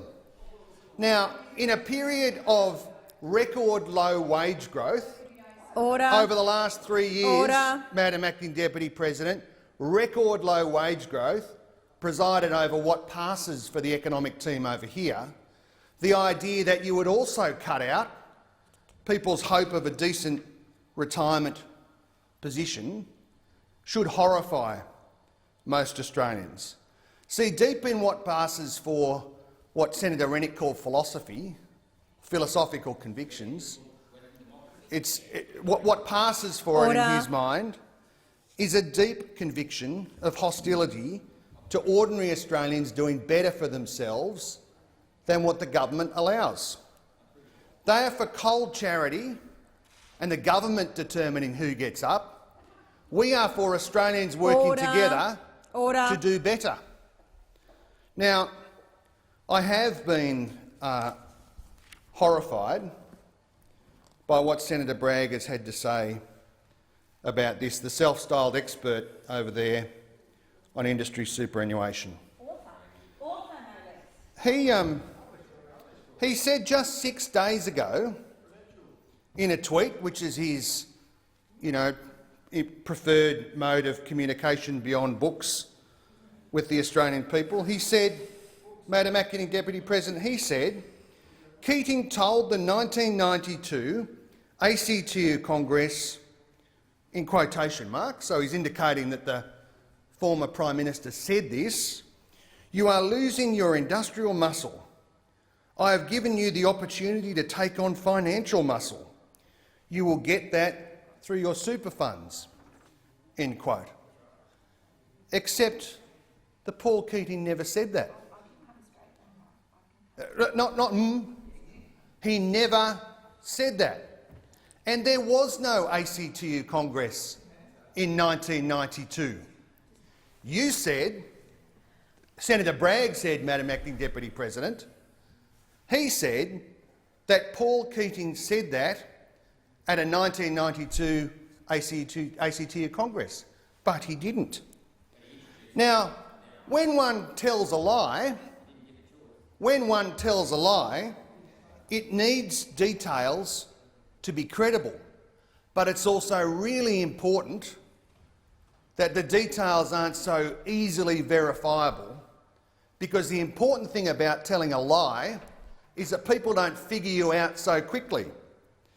Now, Senator Bragg has a history of making wild, it's hard to say wild in the presence of Senator Rennick, wild, untrue claims to further his argument. I'm not sure whether it's attention-seeking behaviour or because I'm not talking about you, Senator Rennick. I'm not sure whether it's attention-seeking behaviour, Madam Acting Deputy President. I'm not sure whether it's because the ideas themselves are running out of puff or whether it's just compulsive. In his book, we'll come to the bestseller. I'll take that interjection. It's a bestseller in sort of pulping operations all over the country. In his book, yes. Order. He said, Order. He said, Madam Acting Deputy President, make no mistake, industry super funds are on track to be the biggest political donors in Australia. They will be bigger than the CFMEU and co. Except it's just not true. It's not remotely true. It never has been true. It never will be true. He knows that he makes the claim because it sounds scandalous. Well, the truth is, if you review the AEC records, and the super industry organisations have done this, it records $25,000 worth of donations, as far as records go back. Now, the super industry bodies wrote to Senator Bragg and told him all about this in a completely verifiable way, but he's chosen to ignore it. Now, just for scale or perspective, that's about 0.03% of what Clive Palmer spent supporting your re-election bid last year. Just for perspective, it's less than Senator Rennick donated to the LNP immediately prior to his pre-selection. But indeed, Senator Bragg— Senator Ayres, take your seat. Senator Ayres, take your seat. Hang on, I'm coming to you, Senator Rennick. Senator Rennick, on the point of order. That is a personal slur that indicates corruption, and I totally reject that, and I want that remark withdrawn now.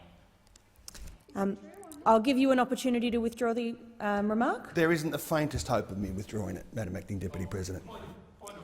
On the point of order, Senator It is, Scarr. Acting Deputy President. There was a clear imputation in Senator Ayres' comments that there was a connection between Senator Rennick making a substantial donation to the LNP prior to his pre-selection and his successful pre-selection. There was a clear imputation.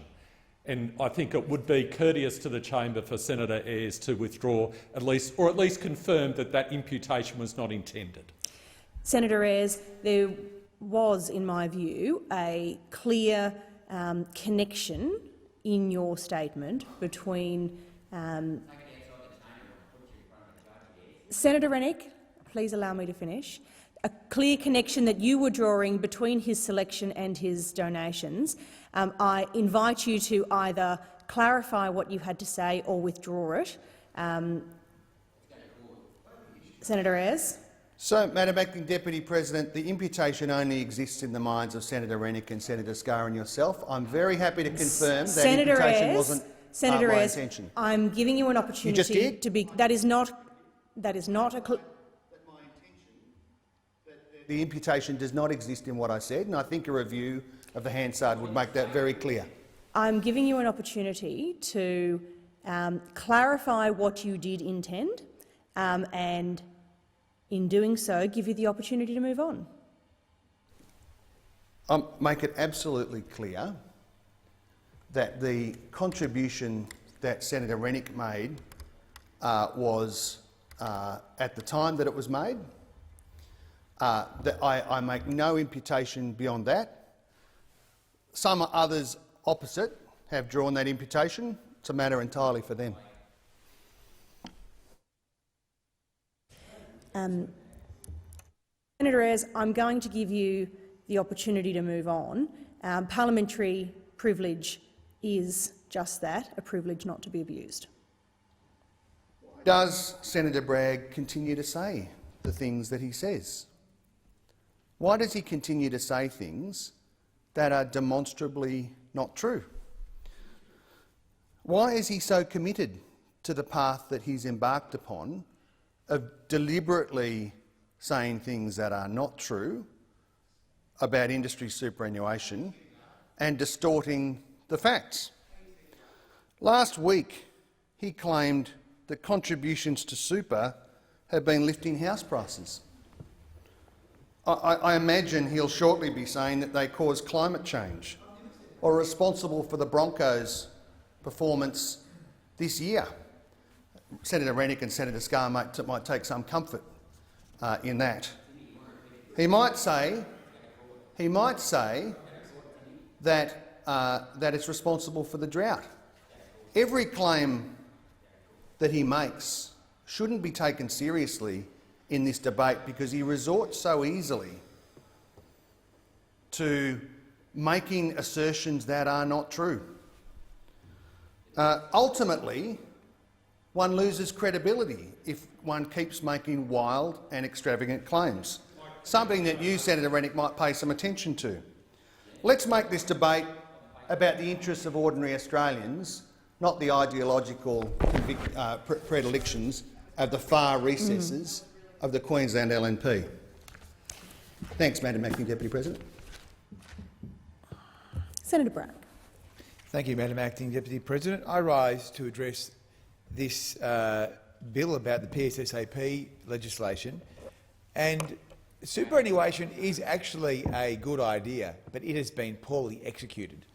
And what I mean by poorly executed is its very birth was frankly a chaotic birth, because who can think of any other fundamentally intergenerational scheme that hasn't even got a framework or an objective?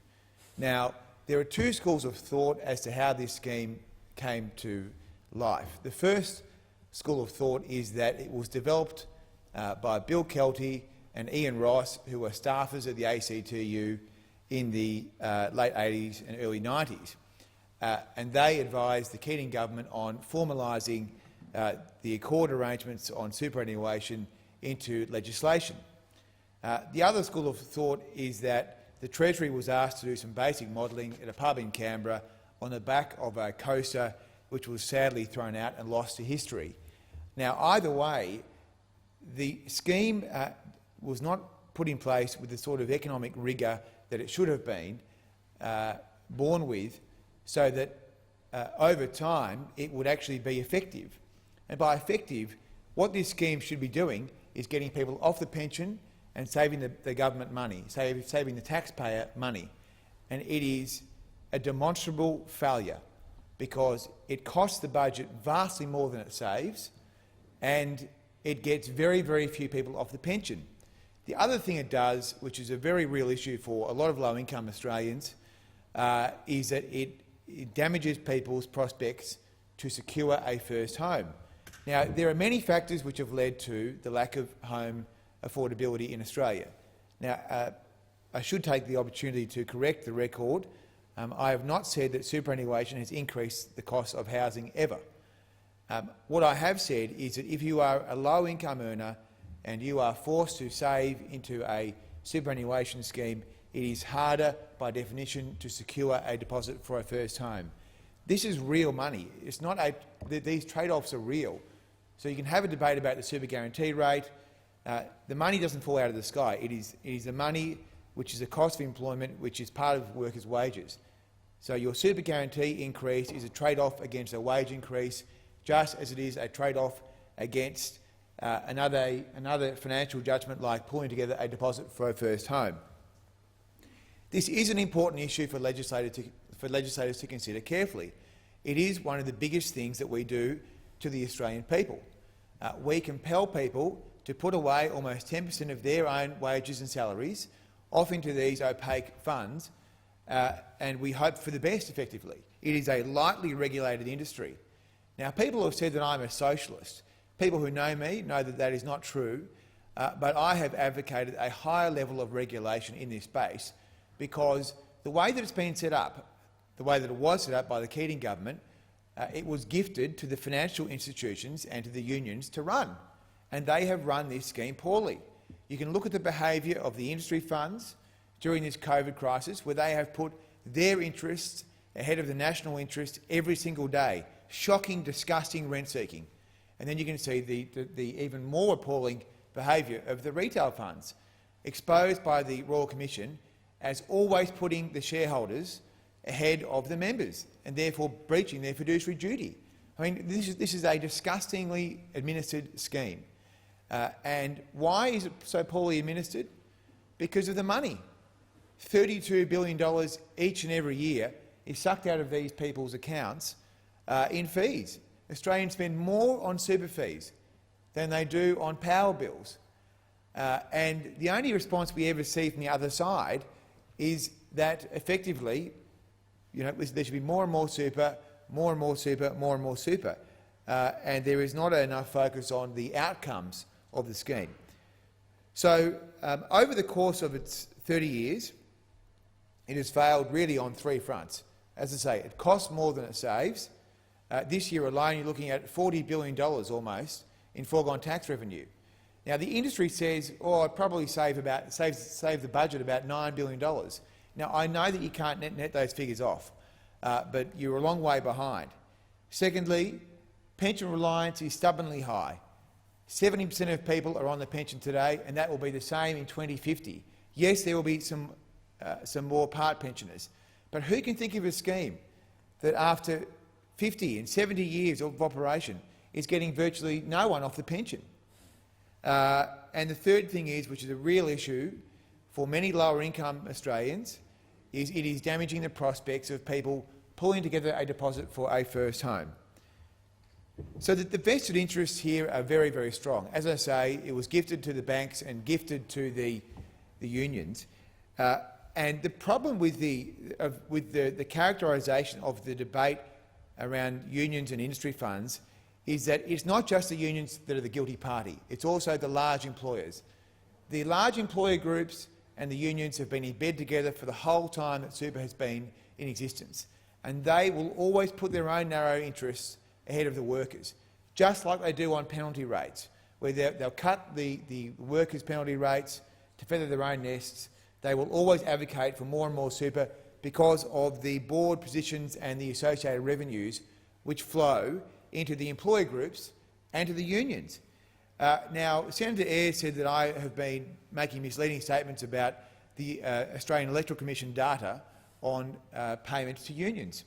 Now, the fact is, in this calendar year, $13 million will flow from super funds into unions. That is not my data. That is the Electoral Commission's data. And I have projected that, based on 9% growth rate over the last 10 years, that will hit about $31 million by the end of this decade. So by 2030, there will be $31 million flowing from super funds into unions. Now, that is a significant amount of money. As someone who spent some time as a party director, I can assure this chamber that $31 million will pay for a lot of campaigns. Now, this is only the money that is captured under the AEC guidelines, under the AEC's definition of a political payment. This doesn't include the enormous expenditure through advertising and other means that the funds spend promoting themselves. I mean, you can turn on the TV and watch a footy game and all you see is super fund ads. How good is super? Fantastic. It must be a great deal. So this is a real problem, the vested interest. And as I say, the finance institutions are just as bad. They have had their colours lowered by the Banking Royal Commission, and too often they have put their own interests ahead of the workers. But who could blame them? I mean, this is the only industry in Australia where they open the door and the money just piles in. And the isolation of the Labor Party on this question of the super guarantee, the low-income advocates at ACOS, the independent economists at Grattan and the CIS, the Treasury, the Governor of the Reserve Bank, everyone has said this is a bad time to raise the super guarantee. It's a bad time because it will cost workers a wage increase, it will cost people jobs, and by the way, the system doesn't work very well. So they're all saying, why would you plough more money into this system? Now, the Labor Party often likes to lecture us about being the advocates of low-income workers. Well, they're very isolated. ACOS are against it. In fact, ACOS were against the scheme at the beginning. And Peter Walsh, who was a decorated and very capable finance minister in the Hawke government, said the only reason this scheme is being established by the government is to help the unions because they want to get their toe into super funds management. And that has been a cost-ineffective investment for workers, but it has worked really well for the unions. And that's why all the people in this place fall over themselves to defend super. I mean, I wonder how many pre-selections depend on that. And so, at the end of the day, though, I mean, I am not an advocate for this system's abolition. I think that as a fair-minded person, you have to look at the idea of trying to support people to be self-funded in retirement as a good objective, a good and sound idea, a good idea. And so I would be an advocate for fixing the scheme rather than junking it. I think it should have an objective. There should be a clear framework. People should know that this system exists to get people off the pension. We should try and get at least half the population off the pension, because we have an ageing population that will cost the country significantly. And we should also look, as a first order, to try and cut fees. I mean, seriously, if you're looking at $32 billion sucked out of this scheme every year, when you're putting in about $100 billion, that's a pretty material amount of money that's being pulled out to pay for, effectively this largesse that you see in the finance sector and in the union movement. And so it would be quite a reasonable idea for there to be significant market intervention here.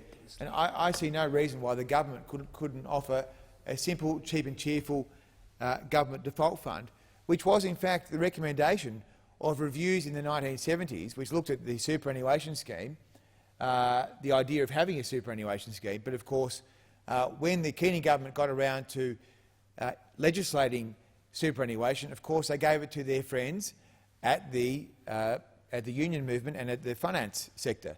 Now, historically, because I try and be a balanced person, it is also my view that the finance sector has had too much influence over the Liberal Party. I think there is no doubt that, particularly in the financial planning space, there has been too much influence, and people have not come to these issues and looked at them clearly. Now, you would struggle to find a single member of the Labor caucus that would argue against having 12% super, even though that would be argued in the face of all the independent evidence from Grattan, the Reserve Bank, ACOS. Every fair-minded private sector economist would say it's a bad idea, but here they are arguing against, apparently, their own core constituency. And so the other thing we should try and do is we should actually enforce the laws this parliament sets. Why on earth would super have a sole purpose test, which is designed to ensure that the money is only managed for members' benefits, be totally undermined, particularly by the regulator APRA, which I have to say I've lost great confidence in, that I had for many years. I mean, APRA is basically green-lighting super funds and allowing them to make significant political payments. And they're also allowing the super funds to break their own prudential rules. I mean, there are people on these boards that have been on these boards for 10 and 20 and 30 years. APRA has a board renewal policy which says that you're not supposed to be on a super fund board for more than 12 years. There are people sitting on superannuation boards today that have been on these boards for 26 and 27 years. Until recently, last year, there were two directors of super fund boards that had been on these boards for 32 years apiece. 32 years. Now that is the same age. That is the same age as the newest director of Telstra, Bridget Luden, who's 32 years old. So that's a good comparison. Now, at the end of the day, we will always try and look at these issues which relate to superannuation in a practical way, because we are practical people on this side of the chamber. And we'll look at the super guarantee rate, we'll look at system design, we'll always try and get the best deal for workers, because we recognise that this is a significant intervention into people's private affairs.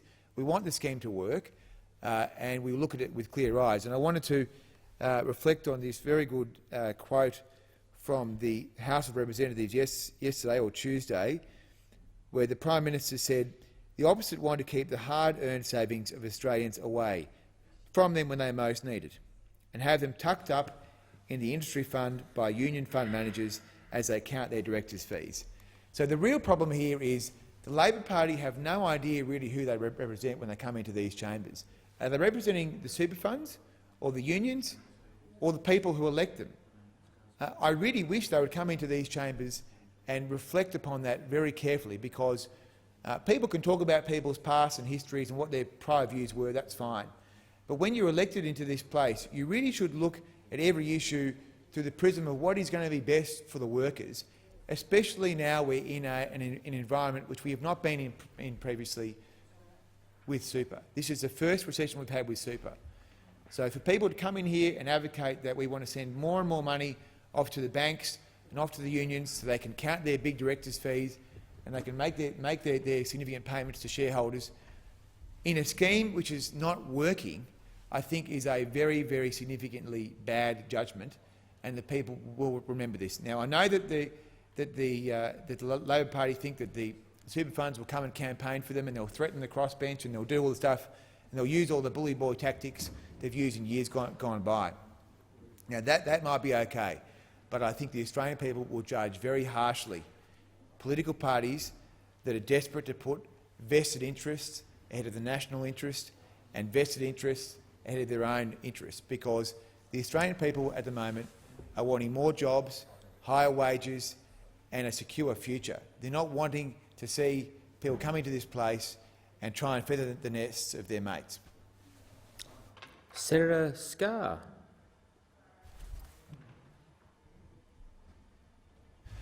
Thank you, Mr President.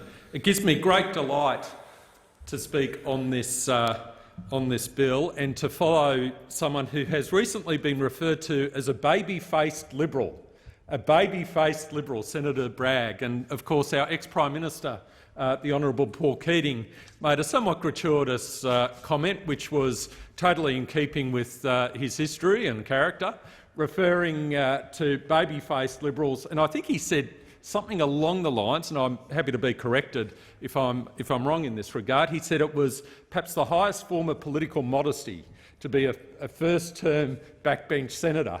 Well, I'm happy to be in the company of these baby-faced Liberals, though I must say, Senator Rennick, I don't think you probably qualify in that regard. But can I just say, perhaps on the one hand here we have baby-faced Liberals, a form of political modesty, but on the other hand we have a cranky ex-PM who perhaps has unrivalled arrogance, but I'll leave it there. Senator Gallagher referred to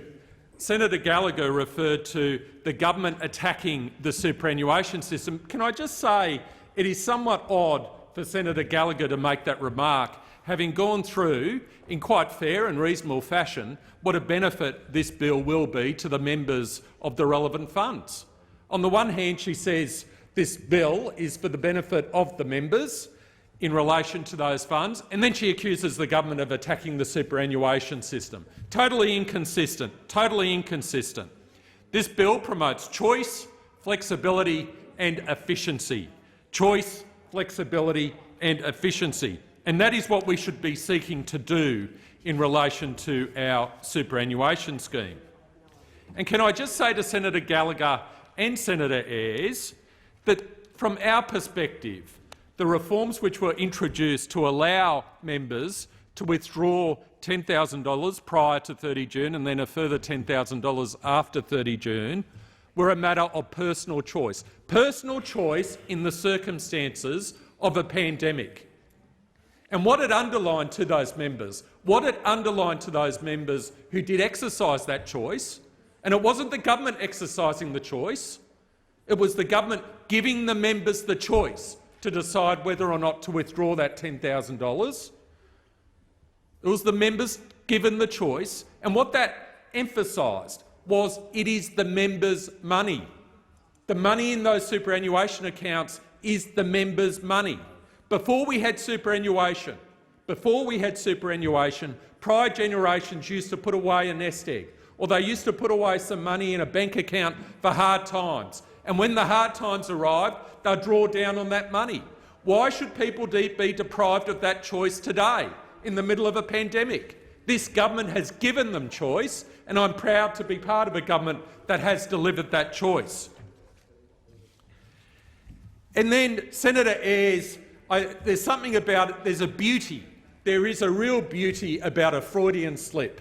And Senator Ayres gave us the best Freudian slip I've heard for a long time. He referred to the revenue from superannuation. The revenue, that's the word he referred to, the revenue. Whose revenue is it? The union's revenue? I think that's the revenue he's referring to. He finds it difficult to take off his AMWU hat, and I understand that. He was a very effective leader in trade union organisation. I respect him for that. But this is the whole point. Superannuation should not be about the revenue of the trade union movement. It should be about the members and their retirement. It's not a revenue source for third parties, whoever they are, and I don't care whoever they are. It should be for the benefit of the members, and the members should have a choice in a time of a pandemic whether or not they want to draw on some of those funds and make a decision, their own decision, with respect to how they want to apply those funds. Paying it off a home mortgage, taking some of the financial pressure off them today. And I respect each and every person who has made that choice. And that is certainly something which we should be promoting in this place, that choice. Senator Ayres also asked Senator Rennick, well, what do you oppose? What do you oppose, Senator Rennick?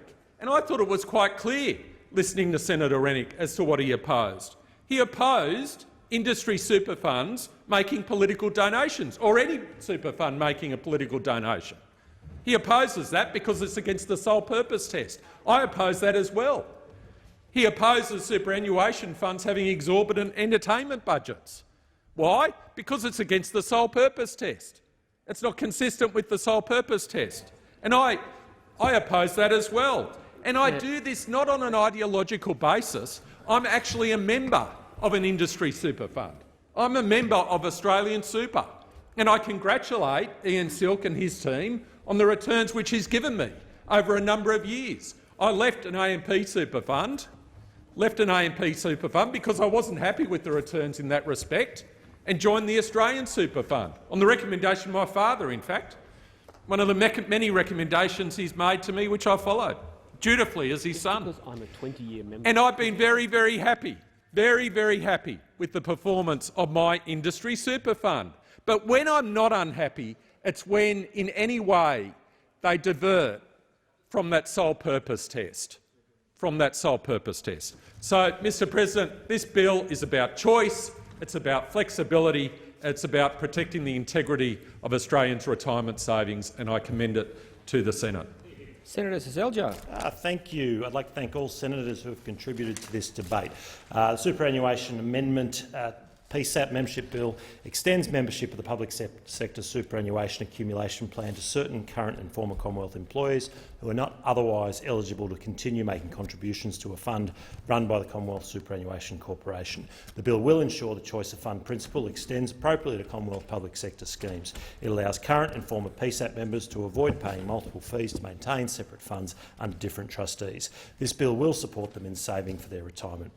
This bill allows former PSAP contributory members to use their existing PSAP account in respect of any employment, like self-employment, not just employment that attracts a superannuation guarantee obligation, and to make other contributions such as non-concessional contributions. PSAP contributory members will also be able to make contributions to their account in respect of any non-Commonwealth employment that they undertake concurrently to their Commonwealth employment. The bill will also allow certain members of the main Australian government-defined civilian benefit superannuation schemes and others that are currently a contributing or preserved benefit member to establish a PSAP account where they choose to also have future superannuation contributions held by the Commonwealth Superannuation Corporation. I commend the bill to the Senate. The question is that the second reading amendment moved by Senator Gallagher be agreed to. Those of that opinion say aye. The contrary, no. The ayes have it. The ayes have it. So I'll now put the second reading with the amendment attached. The question is that the bill be read a second time with the amendment. Those of that opinion say aye. The contrary, no. The ayes have it. I understand no amendments have been... Oh, sorry, the clerk. A bill for an act to amend the law relating to superannuation and for related purposes. I understand no amendments have been circulated. If no senator requires a committee stage by indicating so, I'll call the minister to move the third reading. Minister. Thank you. I move the bill be now read a third time. The question is the bill be read a third time. Those of that opinion say aye. The contrary, no. The ayes have it. The clerk. A bill for an act to amend the law relating to superannuation and for related purposes. I shall now proceed, it being 11:45, are there any notices of motion to be given for another day? Senator Fierravanti-Wells. Thank you, Mr President. On behalf of the Standing Committee for the Scrutiny of Delegated Legislation, I give notice of my intention at the giving of notices on the next sitting day to withdraw notices of motion proposing the disallowance of 3 legislative instruments as set out in the list circulated in the chamber. Thank you. Are there any other notices of motion? There being none, is there a report from the Selection of Bills Committee? Senator Smith. Thank you, Mr President. I present the 7th report of 2020 of the Selection of Bills Committee, and I seek leave to have the report incorporated into Hansard. Is leave granted? Leave is granted. That the report be adopted. Thank you. I understand. I was expecting... the question is that the report of the Selection of Bills Committee be adopted. Senator Siewert. Right. Sorry, I didn't realise we got there. I was just dealing with another matter. Sorry. I would like to move Senator Hanson's amendment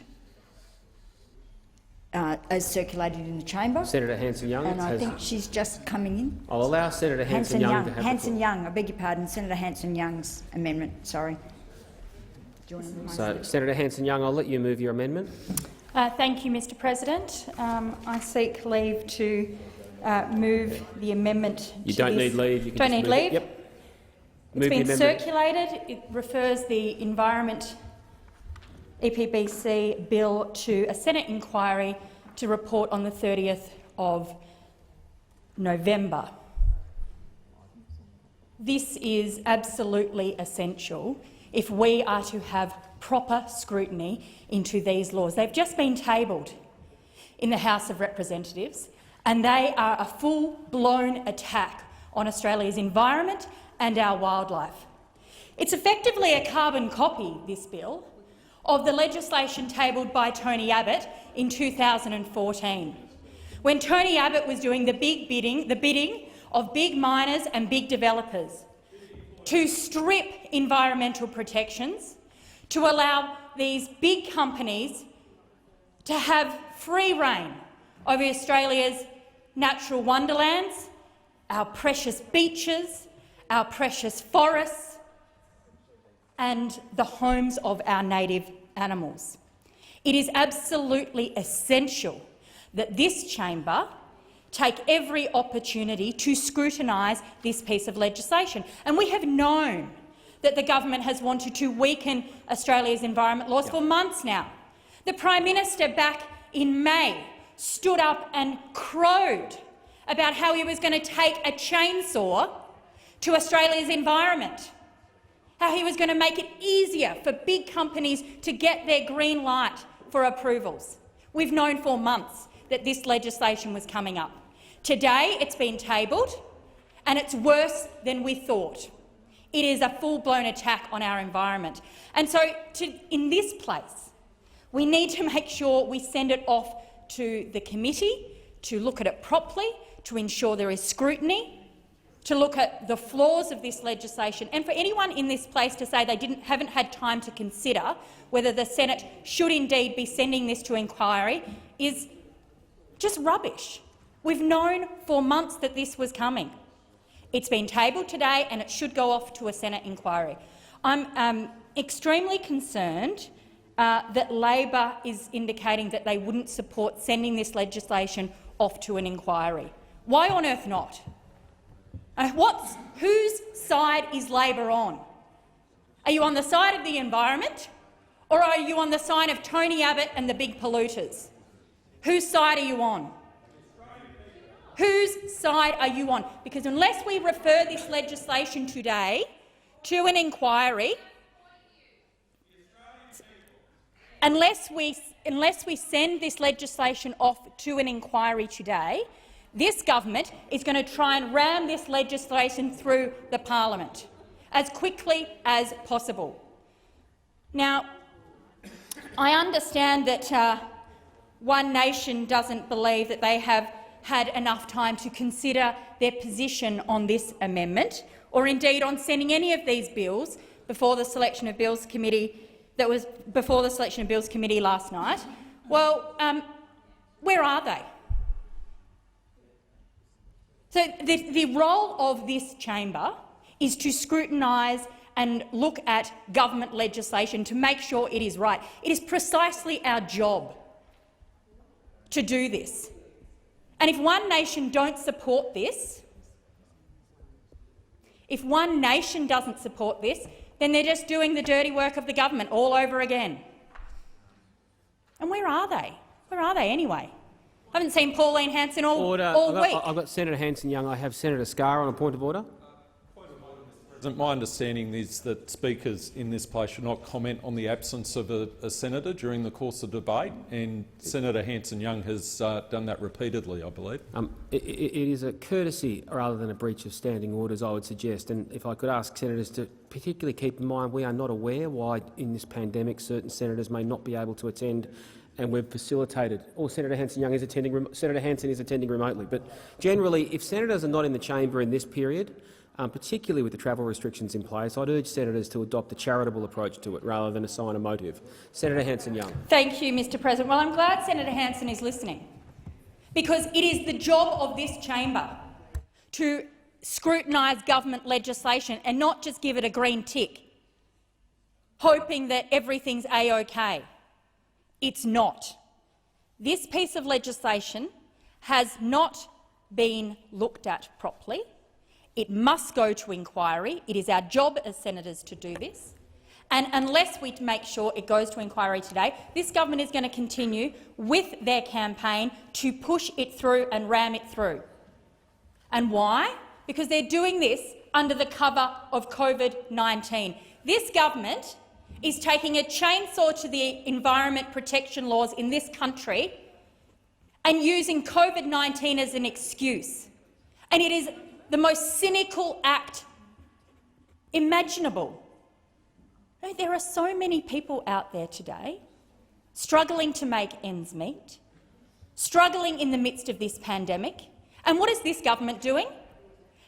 They're dusting off a piece of legislation from 2014 under Tony Abbott and wanting to ram it through the House, wanting to ram it through the Senate. That's what this government wants to do.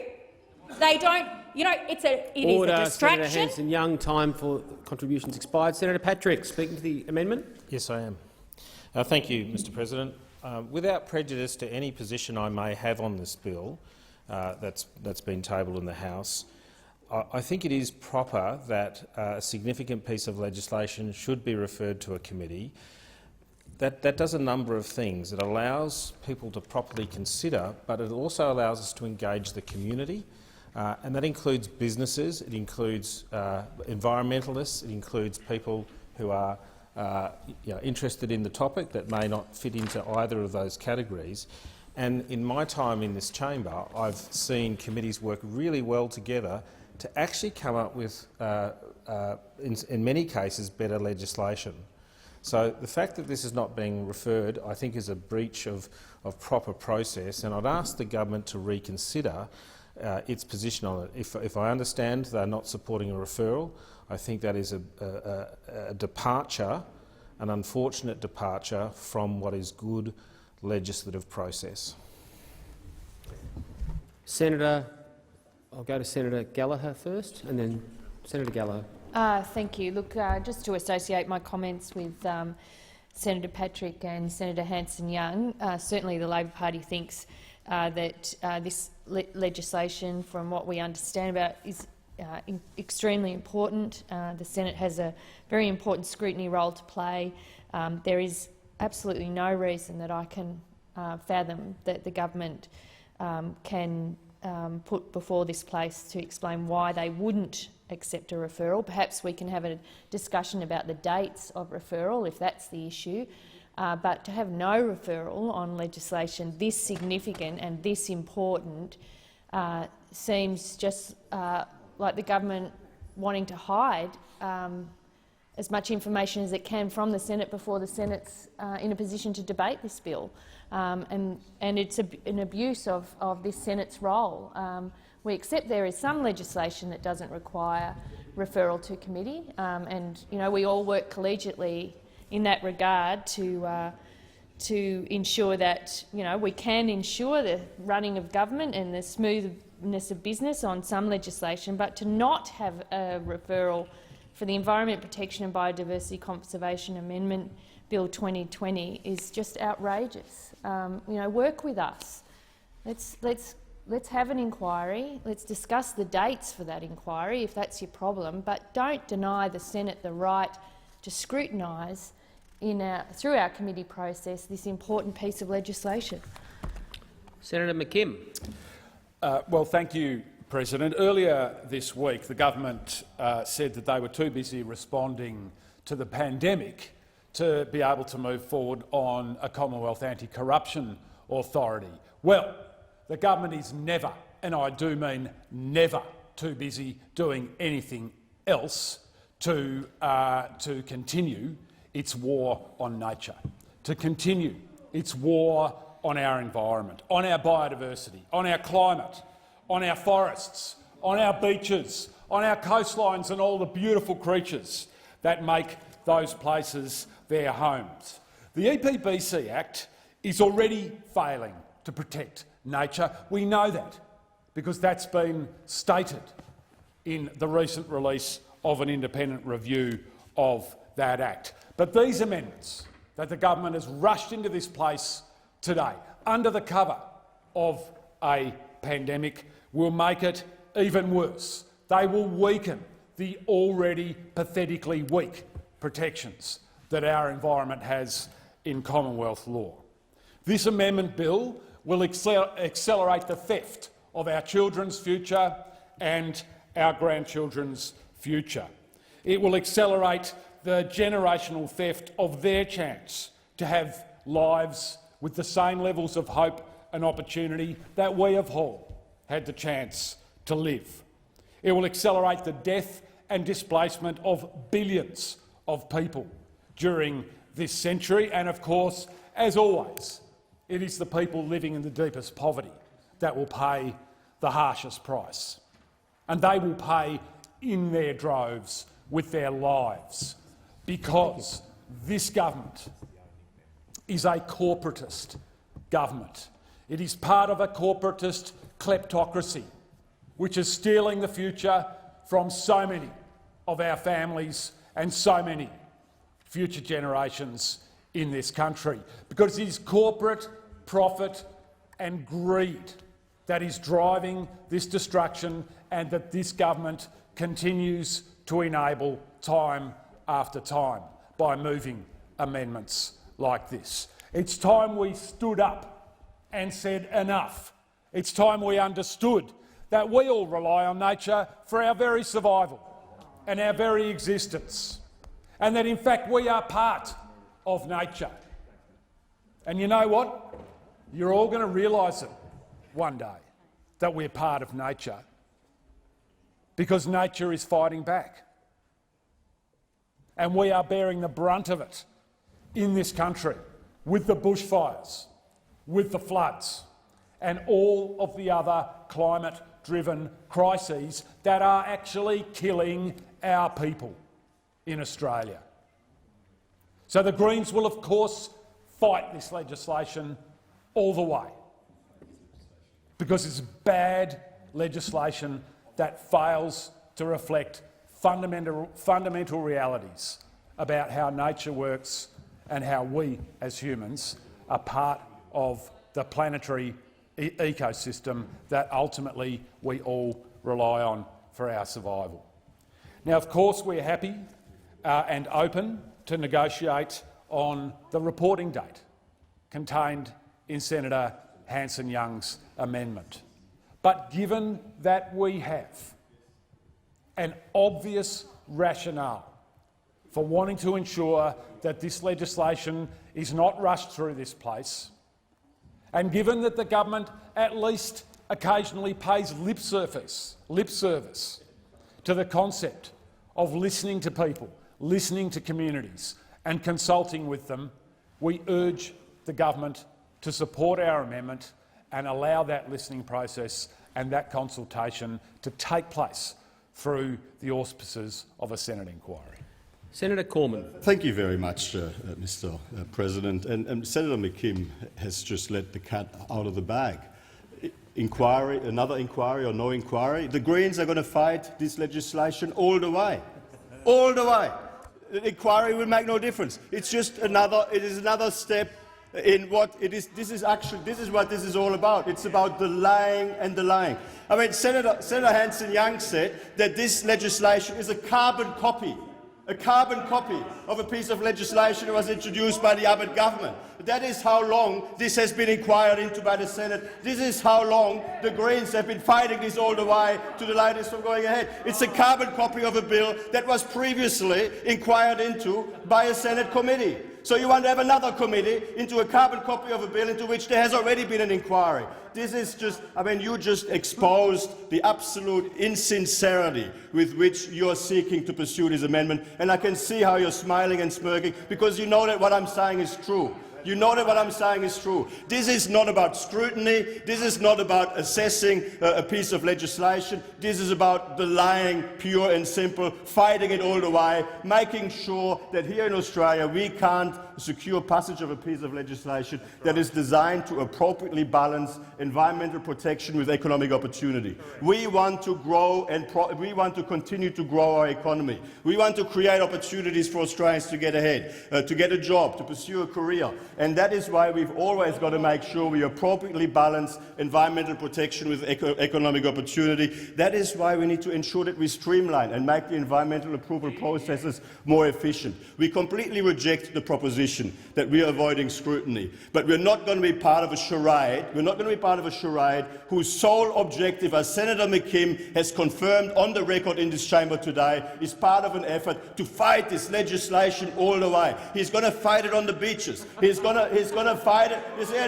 He's agreeing. He's agreeing. So why are we going to waste our time with an inquiry that has got absolutely no prospect of changing the Greens' minds? They're not going into this with an open mind. They're going into this with a very clear determination to kill the bill. And I've got to say, I'm deeply disappointed that the Labor Party still and again and yet again make themselves complicit in Greens' efforts to kill a bill that is designed to promote economic opportunity in a way that is environmentally responsible. We are proposing to work with governments like the state Labor government in Western Australia, a state Labor government in Western Australia who wants to work with us in order to get projects up in an environmentally responsible fashion. So I mean, we are always up for proper inquiry into new reforms that are coming forward, but we believe that 6 years of debate, 6 years of inquiries, 6 years of fighting this out is long enough. It is time to get on with it. It is time for the Senate to get on with it, and we call on all senators who care about economic opportunity, who care about jobs for working Australians, to vote with us to reject this amendment to this Scrutiny of Bills Committee report. Senator Siewert. So Senator Cormann has just let the cat out of the bag. This is about economic opportunity and economic development, not about environmental protection. Senator Cormann, the name of the bill is environmental protection. That's what it's supposed to be doing, not economic development. You've got lots of other bills to do that. The government's agenda is really clear here, folks. They've just introduced amendments to the Clean Energy Finance Corporation to guess what? Make gas a low-emission fuel. What is that? There's no way it's a fossil fuel. Your gas-led recovery is so plain. You're prepared to trash the environment for the future, to make sure that climate change runs rampant across this globe. That's what this is about. We want to have a good look at what this bill does. This is simply to facilitate your agenda to trash the environment. Maybe when you're amending it, you should amend it to the Trash the Environment Bill, because that's what you are doing with this. You are trashing our environment laws. You have already overseen so much destruction, further loss of species, further threatening of species. You'll do anything you can to facilitate development, no matter the cost, to our precious environment, to our precious species. Your agenda is so patently clear, particularly on the same day as you are introducing this bill that makes a mockery of addressing climate change and emissions in this country. Senator Faruqi. Thank you, Mr. President. I rise to make some short comments on the referral or the amendment from my colleague Senator Hanson-Young, and I associate myself with the comments made by my colleagues, because this government is doing what it does best: hide from scrutiny, avoid transparency, make decisions behind closed doors. We know that this legislation is ecocide. We know that you are environmental vandals. That's pretty clear. All you want to do, or all you see nature is as a commodity to use and abuse. And why? For the benefits of those corporations who line your pockets, so that you can come back in here and do the same thing all over again. Destroy the environment. Well, this inquiry is about putting your government and putting this bill through a fine-tooth comb, because the public deserve this. This is about the public knowing exactly. It is about the public knowing what you actually want to do, what your agenda is, and that is to destroy the environment. That's why this inquiry is important. Yes, we've known for years that you want to destroy it, you're vandals, this is ecocide, but the public doesn't know this. And that's why this inquiry is so important. And why won't you let the Senate do its job? You are actually stopping us from doing our job. This is our job, to look at bills. What are you afraid of? What are you afraid of? If you're so confident that this bill is so great, then let us put it through scrutiny. That's right. You don't have to be part of the inquiry if you don't want to be. You can stay home. But we want this bill to be looked into, whether you want it or not. And yes, we will fight this bill tooth and nail, no matter whether the inquiry goes on or not, because this is about the future of our people in Australia and across the world. This is about the future of the planet. And we want to preserve and enhance the future for the generations to come and for the inherent value that the environment has. Question is, the amendment moved by Senator Hanson-Young to the motion moved by Senator Smith to adopt the Selection of Bills Committee report be agreed to. Those of that opinion say aye. The contrary, no. The noes have it. Division required. Ring the bells.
Stop the bells. The question is the amendment to the Selection of Bills Committee report moved by Senator Hanson-Young be agreed to. The ayes will pass to the right of the chair, the noes to the left of the chair. I appoint Senator Urquhart teller for the ayes, Senator Smith teller for the noes. Senators need to take a seat anywhere or spatially.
The result of the division is ayes 25, noes 26. The matter is resolved in the negative. The question is now that the Selection of Bills Committee report, as moved by Senator Dean Smith, be adopted. Those of that opinion say aye. The contrary, no. The ayes have it. I shall now proceed to the placing of business. Is it desired to postpone or rearrange the business? Senator Dean Smith, I'll give you a moment to get to your seat. Thank you very much, Mr President. I seek leave to move a motion relating to leave of absence for Senator Canavan. Is leave granted? Leave is granted. Senator Smith. I move that leave of absence be granted to Senator Canavan for today for personal reasons. The question is that motion be agreed to. Those of that opinion say aye. To the contrary, no. The ayes have it. Is there any other? Senator Duniam. Thank you, Mr President. I move that government business orders of the day, as shown on today's order of business, be considered from 12:45 p.m. today, and government business be called on after consideration of the bills listed in paragraph A and considered till not later than 2 p.m. today. C. General business notice of motion number 755 be considered during general business today, and D. The following bills be considered at the time for private senators' bills on Monday the 31st of August 2020. 1. Australian Education Legislation Amendment prohibiting the indoctrination of children Bill 2020, and 2. Freedom of Information Legislation Amendment improving access and transparency Bill 2018. Question is the motion moved by Senator Duniam be agreed to. Those of that opinion say aye. The contrary, no. The ayes have it. Now, I have been informed there are no postponements nor extensions and no committee memberships. So there being no other matters, I will move to the discovery of formal business, and I'll run down the order given the time limitations. First item is government business matter number 1. Senator Duniam. Mr President, I ask that government business notice of motion number 1 relating to the consideration of legislation be taken as formal. The question is that motion be agreed to. Those of that opinion say aye. The contrary, no. The ayes have it. Can we go to matter number 739 in the name of Senator Billick? Senator Urquhart. Thank you, Mr President. I ask that general business notice of motion number 739 be taken as a formal motion. Is there any objection to this motion being taken as formal? There being none, Senator Urquhart. I move the motion. Senator Duniam. Leave to make a short statement. Leave is granted for 1 minute. Thank you, Mr President. We know that the best way to improve people's livelihoods is to get them back into the workforce. Income support is not a wage replacement but a safety net for people as they look for work. Our focus is on growing the economy to provide job opportunities so that people can move into work. The coronavirus supplement has been put in place temporarily to recognise the impact the pandemic has had on the jobs market. Question. Senator Seward. Thank you. Can I rise to express You're seeking leave to make a short statement? Sorry, I'm seeking leave to make a short statement. Leave is granted for 1 minute. Can I rise to express the Greens' support for this? I wish that the motion would go further because we actually need to articulate that there needs to be a continuation of the coronavirus supplement because the pandemic isn't over, and so therefore it's not, the government is not doing what the You're Order. cutting it. You are Order. cutting Senator it. Ruston, So Senator... while we are supporting it, we think it should go further to say that the supplement needs to be kept on at $550 a fortnight. The question is the motion moved by Senator Urquhart on behalf of Senator Bilyk be agreed to. Those of that opinion say aye. The contrary, no. The noes have it. The noes have it. Can we go to matter 746 in the name of Senator Ciccone and others? Senator Urquhart, are you in a position to... Thank you, Mr. No. I can go to the next one if it's easier.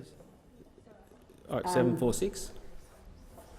No, it's fine. 746, is that what Yes, we're on? please. Yes, sorry, apologies. I was distracted by the phone.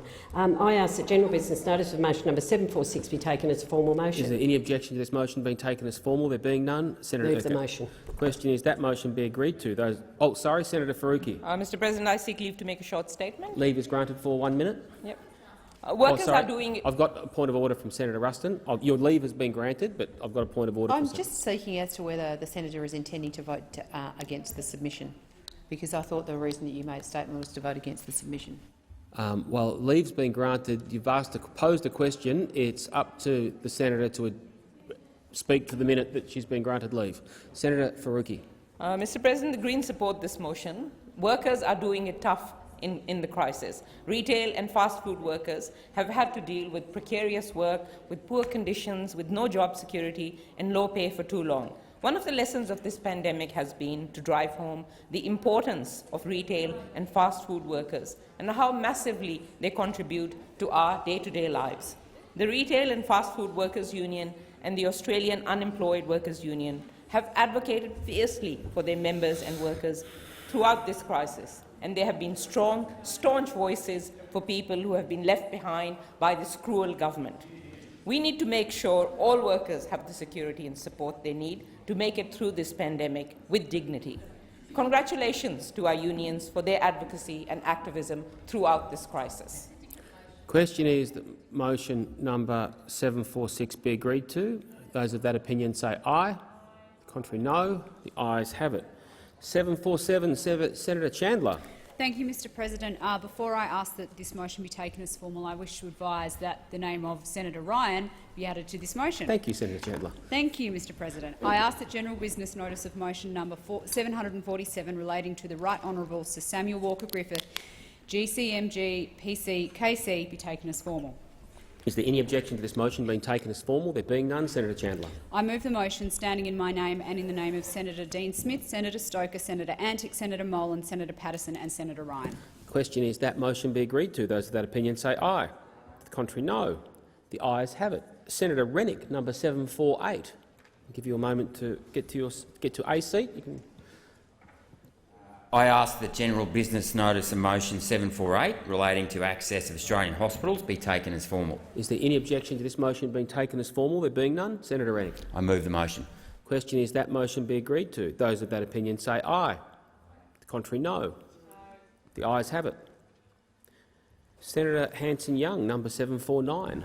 Thank you, Mr. President. I ask that general business notice of motion number 749 relating to the government's so-called gas recovery be taken as formal. Is there any objection to this motion being taken as formal? There being none, Senator Hanson-Young. I move the motion. Senator Duniam. I seek leave to make a short statement. Leave is granted for 1 minute. Thank you, Mr. President. Unlike those opposite, we know where we stand. We are committed to ensuring that Australian households and businesses have access to the affordable, reliable energy that they need.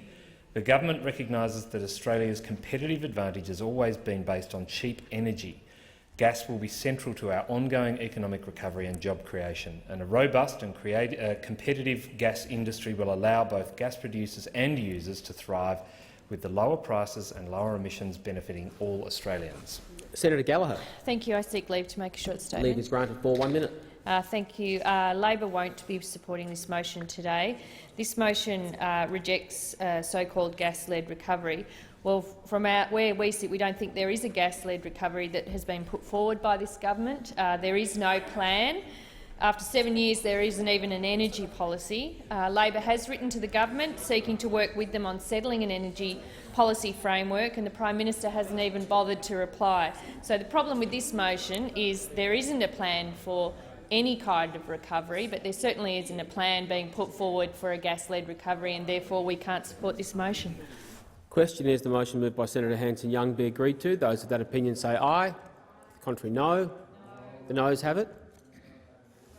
The noes have it. Could I go to 750, Senator Green? Thank you, Mr President. I ask that general business notice of motion number 750 be taken as a formal motion. Is there any objection to this motion being taken as formal? There being none, Senator Green. I move the motion. Senator Duniam. I seek leave to make a short statement. Leave is granted for 1 minute. Thank you, Mr. Sorry. Order. Sorry, I've got. Can I?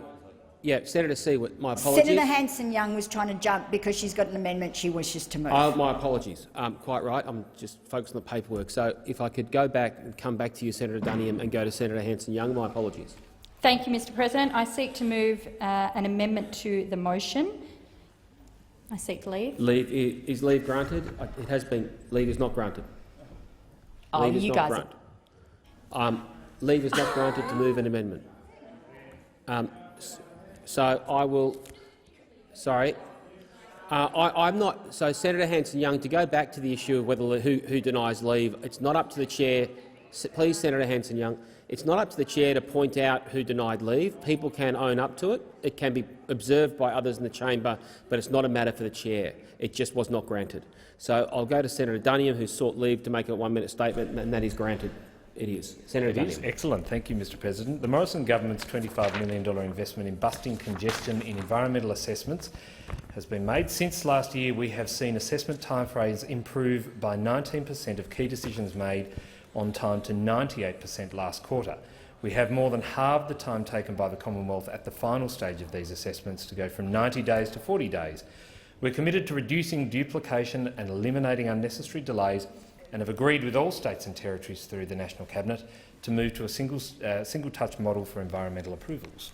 Question. Senator Hanson-Young. Thank you, Mr President. I seek leave to make a short statement. Leave is granted for 1 minute. Thank you. No, leave is not granted.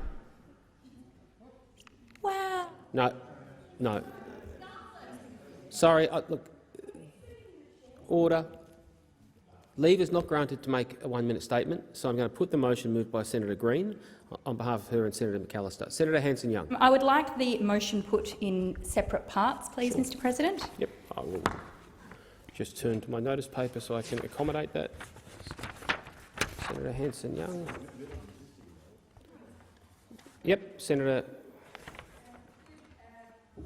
A, B and C be moved together, and then section D moved separately, please. Okay, so I will do that. So I will put clauses A, B and C of motion number 750. The question is those clauses be agreed to.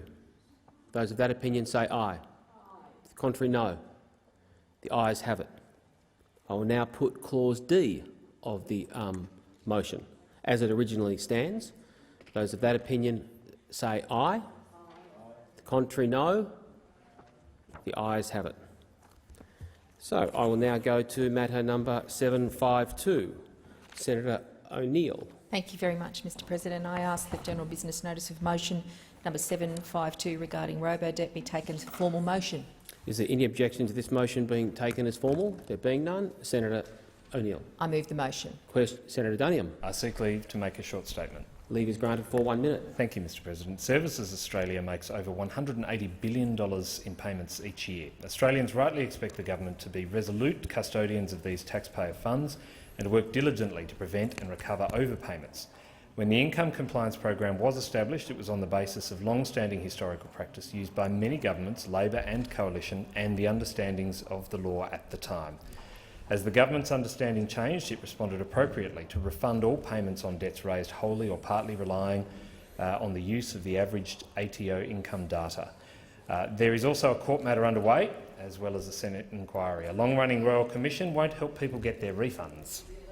The question is the motion moved by Senator O'Neill and others, number 752, be agreed to. Those of that opinion say aye. Aye. The contrary, no. The noes have it. Division required. Ring the bells.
Stop the bells.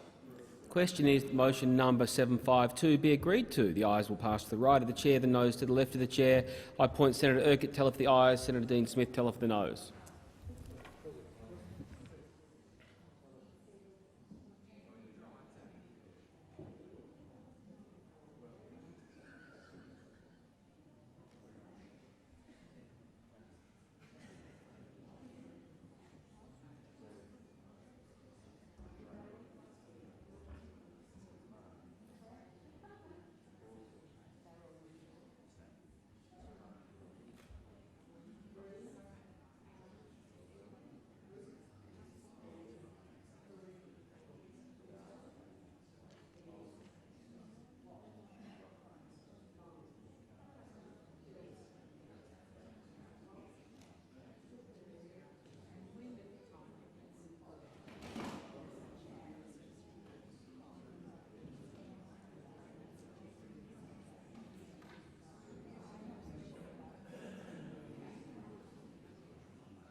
The result of the division is ayes 25, noes 25. The matter is therefore negatived. Senators, the final matter is number 754. In the name of Senators Wilson and Siewert, I'll give Senator Siewert a moment to get back to her seat. Senator Siewert. Thank you, Mr President. I ask that general business notice of motion number 754 to be taken as a formal motion. Is there any objection to this motion being taken as formal? There being none, Senator Siewert. I move the motion. Senator Duniam. Leave is granted for 1 minute. Thank you, Mr President. The acreage release provides an opportunity for Australia to ensure energy security, bring down gas prices and support Australian jobs. The exploration and production of oil and gas— You can't hear me? You can now. Okay. In offshore waters, including on the North West Shelf and in Gippsland and Otway basins, has been undertaken safely and responsibly for decades. Indeed, the pristine environment in these areas is a testament to the successful and rigorous regulation of the industry and its ability to coexist with areas of high environmental value. The Australian people can be assured that all petroleum activities in offshore waters be undertaken safely and to the highest environmental standards. Senator Gallagher. I seek leave to make a short statement. Leave is not granted. Okay. The question is motion number 754 be agreed to. Those of that opinion say aye. The contrary, no. The noes have it. Division required. Ring the bells.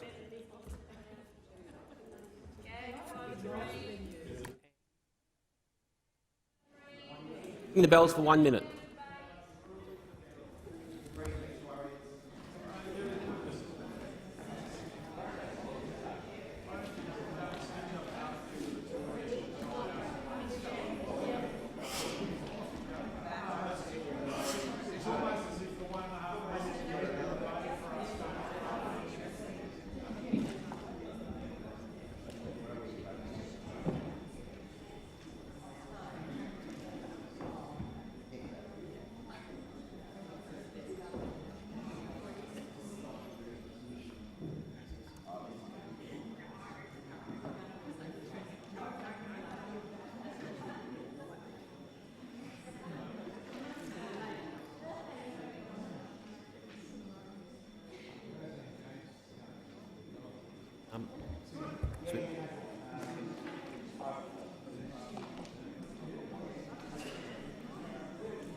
Stop the bells. The question is that motion number 754 be agreed to. The ayes will pass to the right of the chair, the noes to the left of the chair. I appoint Senator Siewert teller for the ayes, Senator Urquhart teller for the noes.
The result of the division is ayes 4, noes 36. The matter is resolved in the negative.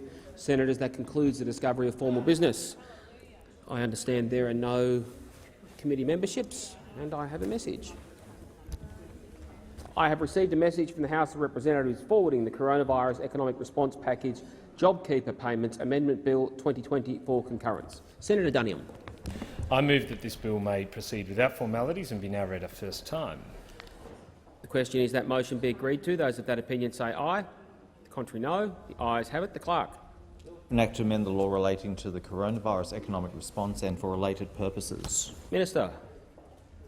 This bill be now read a second time, and I seek leave to have the second reading speech incorporated in Hansard. Is leave granted? Leave is granted.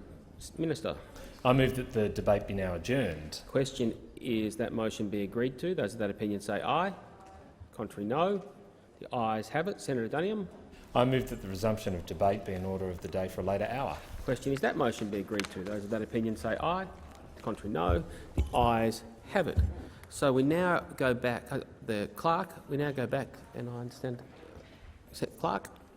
Business of the Senate ordered the day number 2 Industry Research and Development Instrument motion for disallowance, resumption of debate. And I understand. Well, Senator Rennick is wished to speak on the disallowance. Do you? Yep.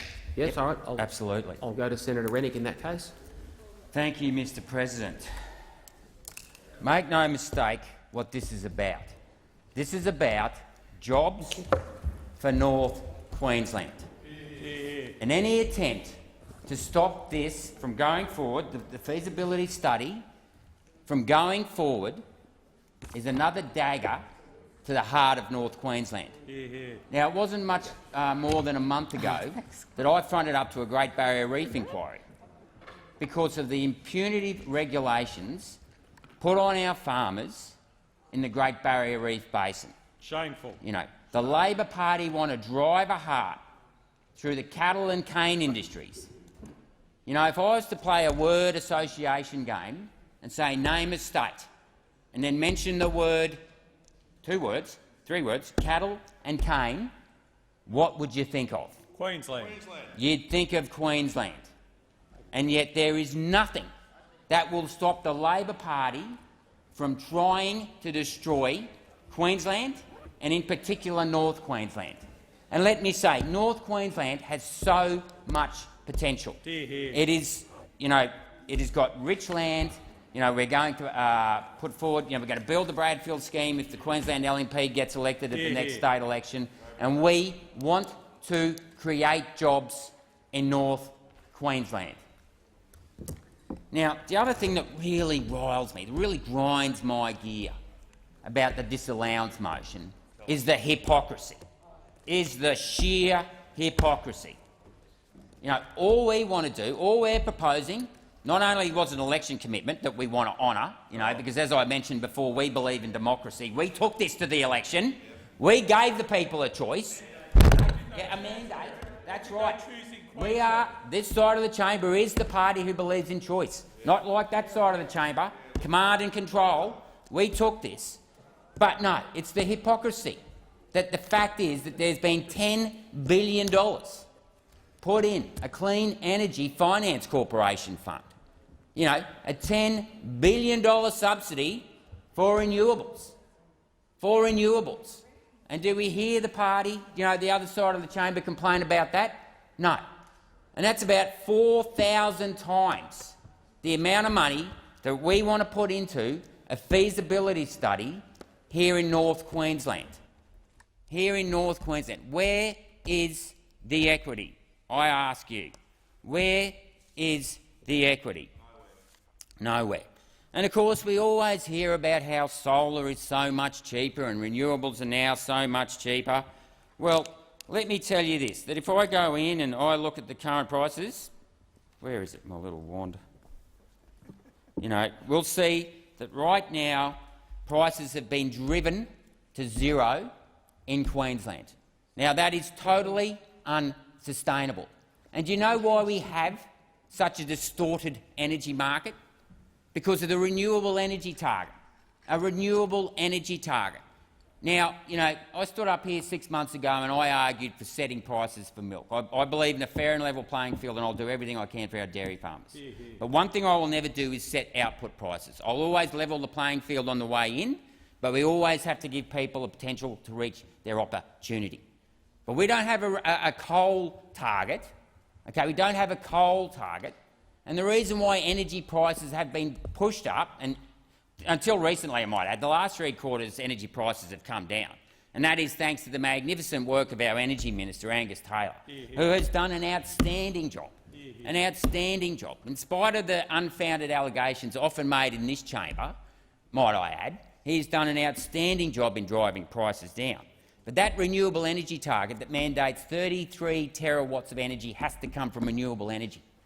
Has to come from renewable energy. That is price setting. That is communism. But that's why these guys love.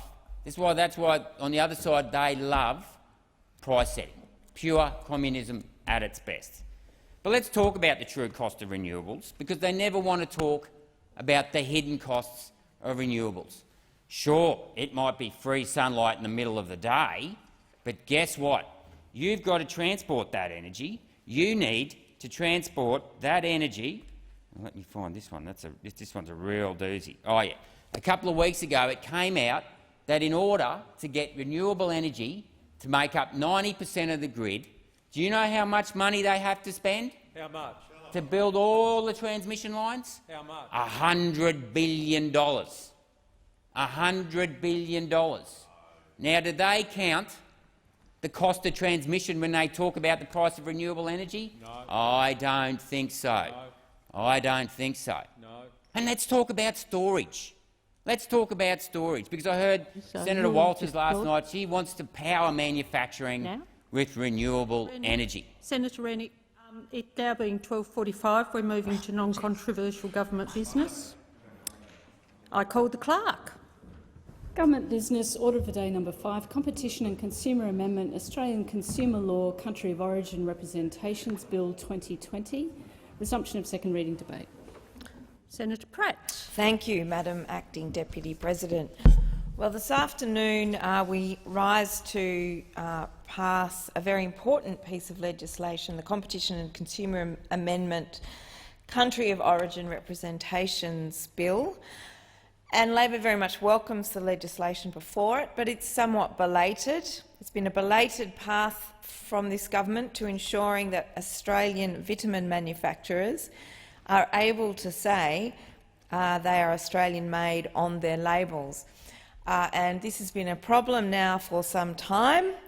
These are indeed Australian-made goods of high quality that Australians consume and enjoy, but are also critically important in their export markets. And to have been caught up in the difficulties about substantive transformation, despite the fact that these vitamins and therapeutic goods are registered as Australian-made through the Therapeutic Goods Act, were to be in breach of the technicalities of the substantial transformation on the existing for the Australian-made logo was indeed unfortunate, and it's been taken too long for the government to fix this issue. Australian manufacturers of vitamins and mineral supplements have had to remove the Australian-made logo from their products. And they've had to do this because of the government's incompetence. Labor called on the Minister for Industry, Science and Technology, Karen Andrews, to act on this issue, to act and stop an industry that's worth $5 billion to the Australian economy, to stop it from being forced offshore and to stop it from having its 30,000 jobs within it put at risk. The labels were removed back in 2019, in the middle of the year, as a result of uncertainty about whether vitamin manufacturers could legally use the logo due to country of origin labelling changes which saw the introduction of the substantial transformation test. We know that the changes made to the country of origin laws did indeed inadvertently create a contradiction where complementary medicine is deemed to be manufactured in Australia under one law, the Therapeutic Goods Act, but didn't meet the criteria under another. It's unfortunate that Complementary Medicines Australia have advised that this issue has already affected about 200 Australian-made licences, and any further delay would risk future investment. So it's terrific that the legislation is now belatedly before the chamber, being debated in this non-contro time slot. We know that many of the companies that have made these investments here in Australia, including Sanofi's $40 million investment in their Brisbane manufacturing facility, they've made these incredibly large investments, and they do it because Australia has a reputation, a good reputation for manufacturing high-quality vitamins, and it's respected also for its pharmaceuticals. And that means that household names like Blackmores, Swiss, Nature's Own, Synovus are able to produce high-quality goods here and export to the world. In submissions to the Complementary Medicines Task Force, one local manufacturer described clarity around country of origin labelling requirements as being critical to their business. The potential loss of the Made in Australia claim will have a direct and undermining effect on their marketing in China, while a third has said they would think twice about introducing new products if they're not able to claim they are made in Australia. It is one of the few manufacturing industries in Australia that isn't in decline, and I'm sad to say that the government, in dragging its feet on this issue, have put the whole sector in jeopardy. And indeed, Australian consumers also like to know where their vitamins and goods that they buy from their local pharmacy are manufactured. Many indeed have a preference for Australian manufactured vitamins because, like the Chinese market, we believe in the high quality and the high standards of the vitamin manufacturing industries here. We raised the issue in September 2018, and that was following calls from the manufacturing industry and federal Labor. Finally, the government amended regulations to allow affected companies to use the logo until the legislation was passed. So today, the bill before us seeks to amend the Competition and Consumer Act. Here we are creating an explicit power to prescribe one or more processes which will be deemed to satisfy the definition of substantially transformed for the purposes of the country of origin provisions of the Act. This definition means that manufacturers can rely on the safe harbour provisions so they can make representations regarding the country of origin of their products without otherwise breaching other provisions of the Act. We certainly know that being made in Australia is a competitive advantage for this industry. We want to be proud and show consumers around the world that the Australian-made logo is a trusted consumer logo. We know that 30,000 jobs and a $5 billion industry were put at risk. They were put at risk for every day this government delayed action on this issue. Minister Karen Andrews made a promise right back on April 5 of 2019. Right back then, she promised to heed Labor's concerns and make regulatory changes to protect these manufacturers.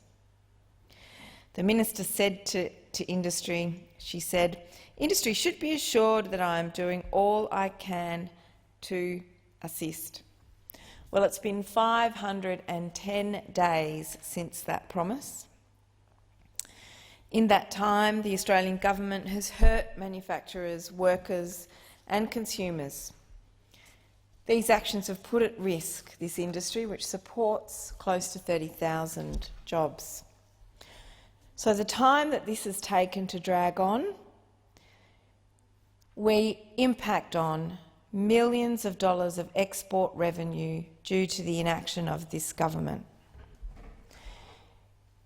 It's placed at risk future investment in vitamins and pharmaceuticals here in Australia because manufacturers weren't able to act with the certainty that they wanted when it came to these therapeutic goods. We've seen this half-hearted approach to this multi-billion-dollar industry. What we've seen happen is it has led to businesses stripping their packaging of Made in Australia. It's increased threats to Australian jobs and businesses, and we've seen those threats over time, frequent threats over time. We can see very directly that the government's incompetence and inaction has harmed Australian companies, Australian workers and Australian wages. Finally, though, Labor, of course, supports this bill. We welcome the fact that the government has at last finally taken action to address this issue. I do question why it has taken them so long to take action, and I really express Labor's concerns in the strongest possible terms, their lack of action and responsibility around making progress on this issue. The disappointment we have that the government has not taken this issue seriously from the outset and accelerated its resolution more quickly is of great disappointment. It should have acted earlier to protect workers for this very significant industry. Put simply, 510 days is just simply too long for manufacturers to have been stuck in a scenario where they've been unable to display the fact that the product was made in Australia. It's kind of beggars belief that it has taken so long for the government to do, as the minister said, all they can to assist. 510 days of inaction, 510 days of delay, 510 days of ignoring this issue and the 30,000 jobs it has put at risk. We very much welcome the government for finally taking action on this issue. Labor does indeed support the bill, but we really want to see this government do better when it comes to Australian manufacturing. They've talked of things like a so-called gas-led recovery, but it's going to take a lot more than that to get industry back up and running properly in Australia. This is a government that has been completely devoid of adequate industry policy. When it says it wants to have a manufacturing-led recovery, and it talks about gas being a leading element of that, there are not any other strings to the bow yet that this government has put forward that will support manufacturing jobs here in Australia. And this is yet another example of government inaction that has seen a viable and thriving industry threatened. Thank you, Senator Pratt. Minister. I commend the bill to the Senate. Question is that the bill now be read a second time. Those of that opinion say aye. Those against say no. I think the ayes have it. Clerk. A bill for an act to amend the Competition and Consumer Act 2010 and for related purposes. Minister?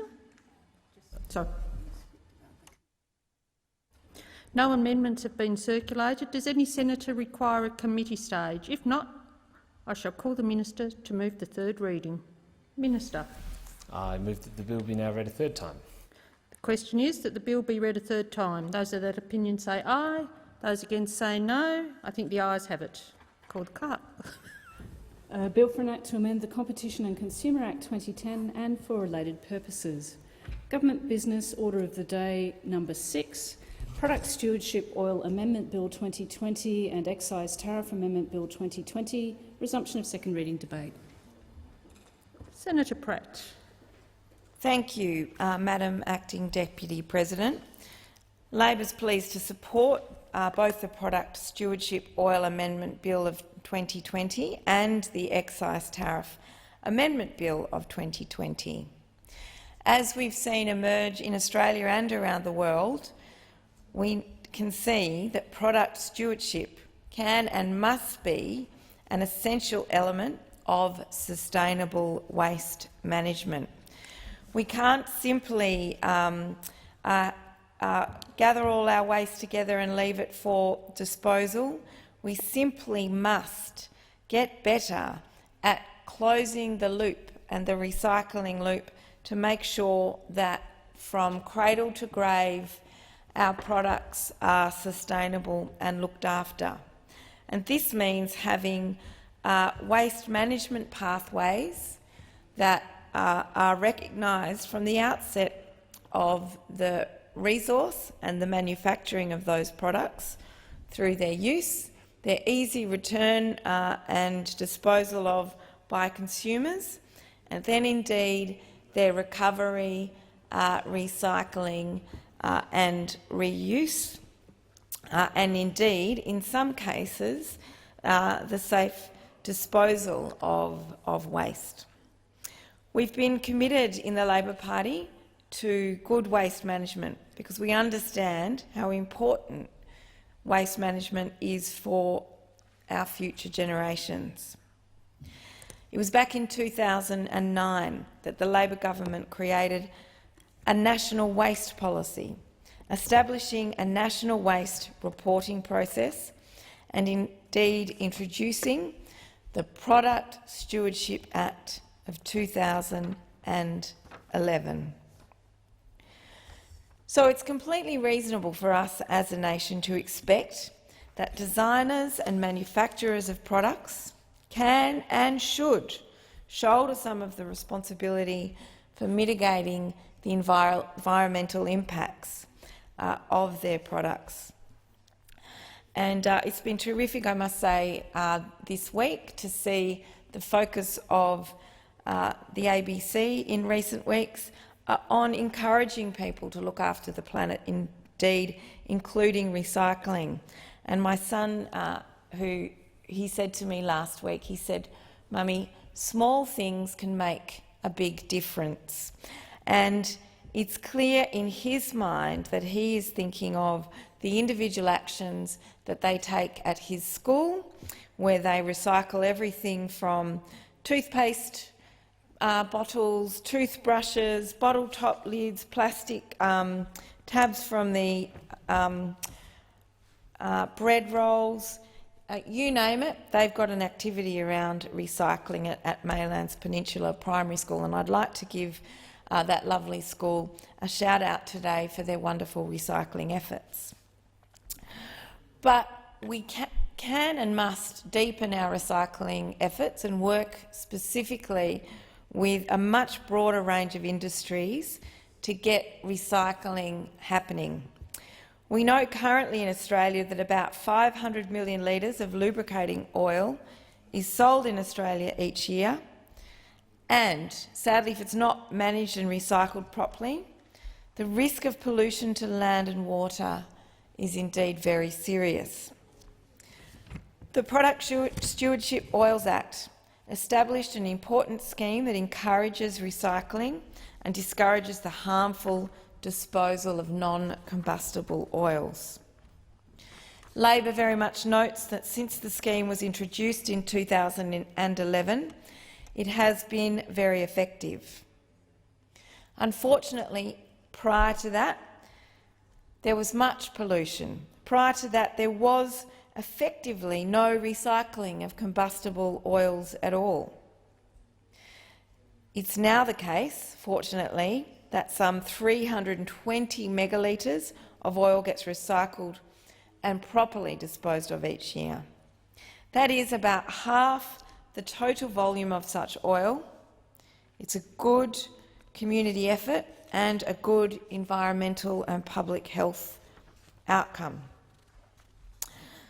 But we have before us, in terms of this bill, with the Product Stewardship Oil Amendment Bill 2020 and the Excise Tariff Amendment Bill 2020, here a bill to fix some shortcomings that have emerged.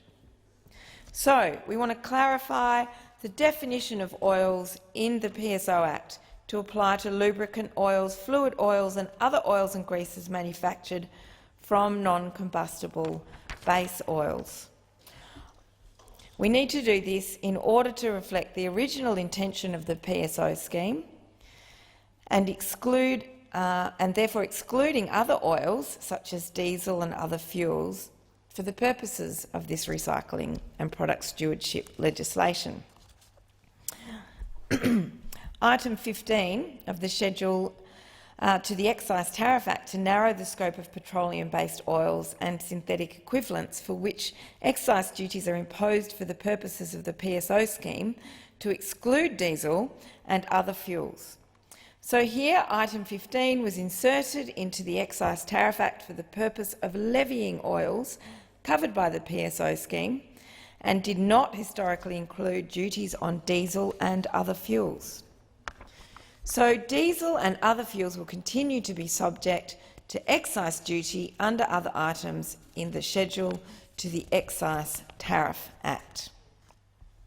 So in other words, the amendments to these bills address what has been a significant discrepancy within the legislative definition of the word oil. We need to ensure that only non-combustible oils are included for the purposes of claiming the benefits within this product stewardship and excise tariff amendment schemes. They were recommended by the ATO following a federal court decision in Caltex Petroleum versus the Commissioner of Taxation. And there we've seen, in that case, it allowed a broad and unintended interpretation of the definition of oils in the PSO Act, with the effect that it could include some combustible oils like diesel, thereby perverting the operation of the PSO scheme. This case, which was launched by Caltex, here the federal court found that there was this loophole, and so they received $8 million of Commonwealth money. That, on any analysis, was indeed outside the intention and original purpose of that scheme. It's disappointing that $8 million of revenue was lost from the Commonwealth. In this instance, I think it should be a matter of concern to a great many. You know, $8 million is a lot of money when it comes to funding our healthcare, our schools, our aged care needs, our recovery from bushfires, our efforts to do more to address homelessness, especially in face of the current circumstances of our nation. So I'm pleased that these amendments are here before us to prevent the reoccurrence of another significant loss of taxpayers' money. And, you know, while I think, of course, Caltex was at liberty to chase down this loophole and use it, it was indeed outside the intention of the original scheme for it to have been used in this way. And I guess I'm disappointed that Caltex did seek to exploit that loophole and take the matter to court, because it was never the intention of this Act, never at all, to give refiners of combustible oils such as Caltex access to this scheme. The Labor Party, we referred these bills to a Senate inquiry, and we're very disappointed that the government refused to be transparent throughout this process. It showed an inability to explain the process it took on in determining not to recoup the funds provided to Caltex via the Excise Tariff Act. And I'd like the government really to take on board that disappointment and really to reconsider the way it thinks about these matters now and into the future. The government also delayed the statutory review of this legislation by 3 years. And I really think that underscores, despite all of their rhetoric, it underscores a lack of commitment from this government to waste management and to the protection of Australia's environment. Product stewardship is absolutely critical for our environmental future in this nation. And we really should be looking to a much more holistic set of product stewardship and involvement from government in clearing the path to make product stewardship viable and possible, so that more and more of the products that Australian consumers buy have a proper recycling and waste management pathway. When it comes to waste and recycling, it is long past time for this government to take clear action, on the 3 key areas of product stewardship: infrastructure, investment and procurement policy. It's been incredible to me that Australia has lacked the ability to sustain a domestic recycling market, much needed to protect our environment and meet the expectations of the community. It's been extraordinary to see the fact that China has closed its doors to Australian recycling, and yet it has taken such a long time for this government to get actively involved in making sure that we can create a viable and bright manufacturing economy that's based on the recycling of goods. Australia really should have a much stronger domestic recycling market. We know that it was only after several key trade nations banned the importation of our waste that the Commonwealth finally started looking at this issue. Australia sadly only recycles 12% of plastics, only 58% of waste in total. Here in Australia, we will need to increase our local plastic reprocessing capacity by some 400% in order to effectively manage our own waste. So we've got a very long way to go on this journey, and this government is far too slow to prioritise an issue that is so incredibly important to Australians. Unfortunately, Australia's got a very poor record on plastics. We stand to be heavily affected by plastic pollution in our oceans, and we're not doing our best to lead regional cooperation, including reducing plastic in the Pacific. And we must also lead by example. I want to give a shout out to the container deposit scheme for Western Australia that's about to start in October this year. Its onset was delayed just a little bit by COVID, but it's due to be up and running just a couple of months after when it was due to commence. And this scheme, I think, will show that it is entirely possible to create positive manufacturing and positive community solutions to managing our waste in Australia. It's a scheme that will see community involvement where they'll be able to tap into the profits of returning bottles and plastics for recycling, much like Australians used to enjoy, older Australians used to enjoy when we were kids. So I call on this government to do more on recycling, to do more for our climate and environment. 7 years we have Australians still waiting for an energy policy from this Liberal government. We are still waiting for an energy system to deliver lower prices and lower emissions. And this week, we've seen the government want to give another $3.3 million to support a new coal-fired power station. This is not good enough. Australians deserve much better environmental leadership. Thank you, Senator Pratt. The Minister. I thank all senators for their contribution. I thank them for their support, and I commend the bill to the Senate. Thank you, Minister. The question is that the bill be now read a second time. Those of that opinion say aye. Those against say no. The ayes have it. I call the clerk. Product Stewardship Oil Amendment Bill 2020, Excise Tariff Amendment Bill 2020.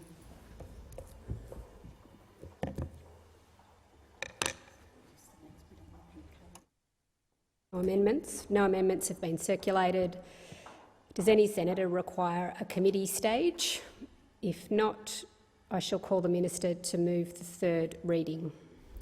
Thank you. I now move that the bill be read a third time. The question is that the bill be read a third time. Those of that opinion say aye. Those against say no. I think the ayes have it. I call the clerk. Product Stewardship Oil Amendment Bill 2020, Excise Tariff Amendment Bill 2020. Government Business Order of the Day number 7, Norfolk Island Amendment Supreme Court Bill 2020, resumption of second reading debate. Senator Pratt. Thank you, Madam Acting Deputy President. And today Labor supports the Norfolk Island Amendment Supreme Court Bill, which of course amends the Norfolk Island Act of 1979. And it's always a pleasure to take an interest in the affairs of Norfolk Island, which is indeed an important and unique territory of our nation. The amendments contained in this bill, as well as previous amendments made in 2018, are about enhancing and supporting the effective administration of Norfolk Island's justice system. According to the 2016 census, Norfolk Island has a population of around 1,748 people. So we have here a wonderful community, as Senator Zelja would well know, that has a small population in a very remote location. And amendments have been made to the Norfolk Island Act back in 2018 to reflect the view that, in some cases, the best interests of justice may be served by holding a criminal trial away from the island itself, where there will be better access to resources and expertise and advice, as well as I don't know, I'm sure they probably have, there might be some cases where jury trials, for example, are relevant, and I can only imagine that doing something like that in a small community would be quite difficult. So the amendments before us were modelled after similar provisions created for Christmas Island in 1987. We really think it's important to ensure community confidence and integrity and the integrity of the Norfolk Island justice system. The Norfolk Island Act of 1979 established the island as a self-governing external territory, and I always reflect on how novel and interesting those powers were, because in many cases we saw, for example, a self-governing external territory with some 1,700 people who had, in some instances, more power for self-government than, for example, the people of the Northern Territory did, and than the people of the Northern Territory did. And it really shows that we need to think carefully about how we govern Australia's so-called territories. And I think we've had some recent debates led by Senator McCarthy in relation to the electoral representation of the Northern Territory that I think can and should also be supported. The arrangements back in 1979 required that the Norfolk Island government was required to deliver government services, including healthcare, education and infrastructure.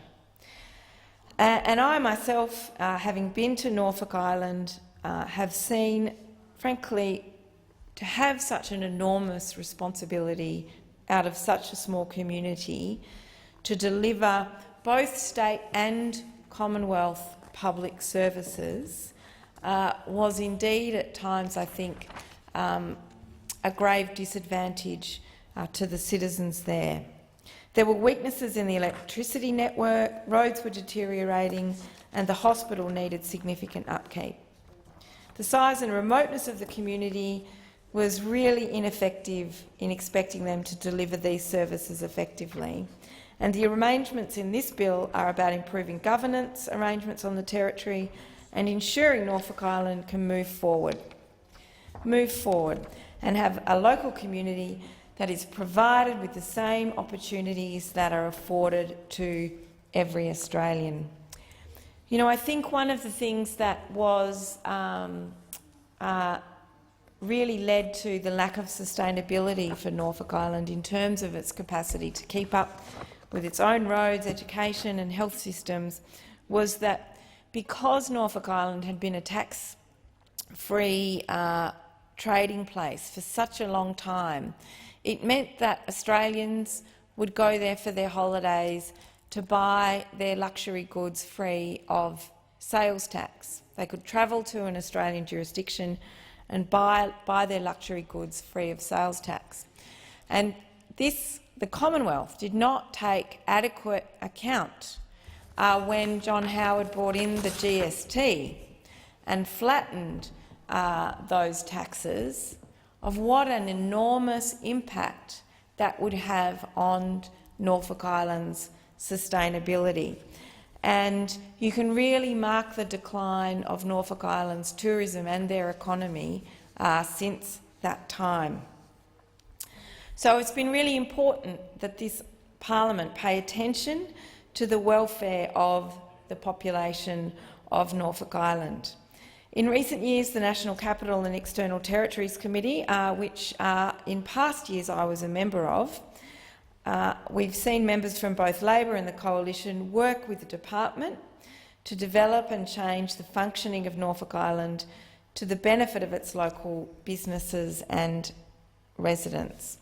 I note that that has not always been a smooth path. Back in my time on the External Territories Committee, it was indeed a complicated time because of the level of reform that was being undertaken in terms of taking over some of the powers of self-government that the island had, but also recognising that in exchange for taking over those powers of self-government, that the citizens of the Norfolk Island community wanted and demanded access to healthcare, access to education and access to services that they had effectively been previously denied. So we've got before us today a bill that's largely technical, with provision to ensure the smooth carriage of justice between Norfolk Island and the Australian, much broader Australian legal system. The bill makes changes to amend the definition of host jurisdiction in the provisions authorising off-island sittings of the Norfolk Island Supreme Court. These amendments are absolutely critical. They're critical to removing any doubt that the Supreme Court may exercise its criminal or civil jurisdiction in a state in the absence of an arrangement between the Commonwealth and the state government or authority, where no powers, duties or functions are conferred or imposed upon a state officer. So the bill before us clarifies the basis under which travel allowances are determined for judges of the Supreme Court, and they reflect the existing practices by which judges receive such allowances. We in the Labor Party have consulted with the Law Council of Australia on the bill, and we note that they raised concerns with removal of subsection 60Q6, which provides that fees and allowances of witnesses who appear in civil proceedings held in a host jurisdiction must be paid by the Commonwealth. It is highlighted in the explanatory memorandum of the bill that it is unreasonable for the Commonwealth to pay these fees in civil matters where, unlike in criminal matters, the parties are concerned are normally responsible for the witness's expenses. So there's a rational argument here, but there's a need to monitor this situation because we really must ensure that this does not result in parties to civil proceedings incurring unreasonable additional costs during to off-island sittings. And I really want to underscore this issue to the government because travel to and from Norfolk Island is indeed very expensive, and I can only imagine that given the current state of airline economies, that they continue to be significantly expensive. I don't know, for example, the extent to which there are existing cross-subsidies for that travel that come from the Commonwealth Government in order to make those travel costs reasonable. I certainly recall back in my visits to Norfolk Island that there was much debate about the need to keep air travel affordable, noting how isolated the island is. In 2013, economic activity on the island was down some 24% on the previous year. 40% of shops had closed, and many Norfolk Islanders were leaving the island for the Australian mainland or also for New Zealand. It's incredible to me that the Norfolk Island community has only had access to social security and health benefits since 2016. This includes the age pension, family tax benefits, Medicare and the pharmaceutical benefits scheme. From July 2016, federal taxes replaced a range of really inefficient taxes and charges that were levied by the Norfolk Island government, including a local goods and services tax and punitive customs charges.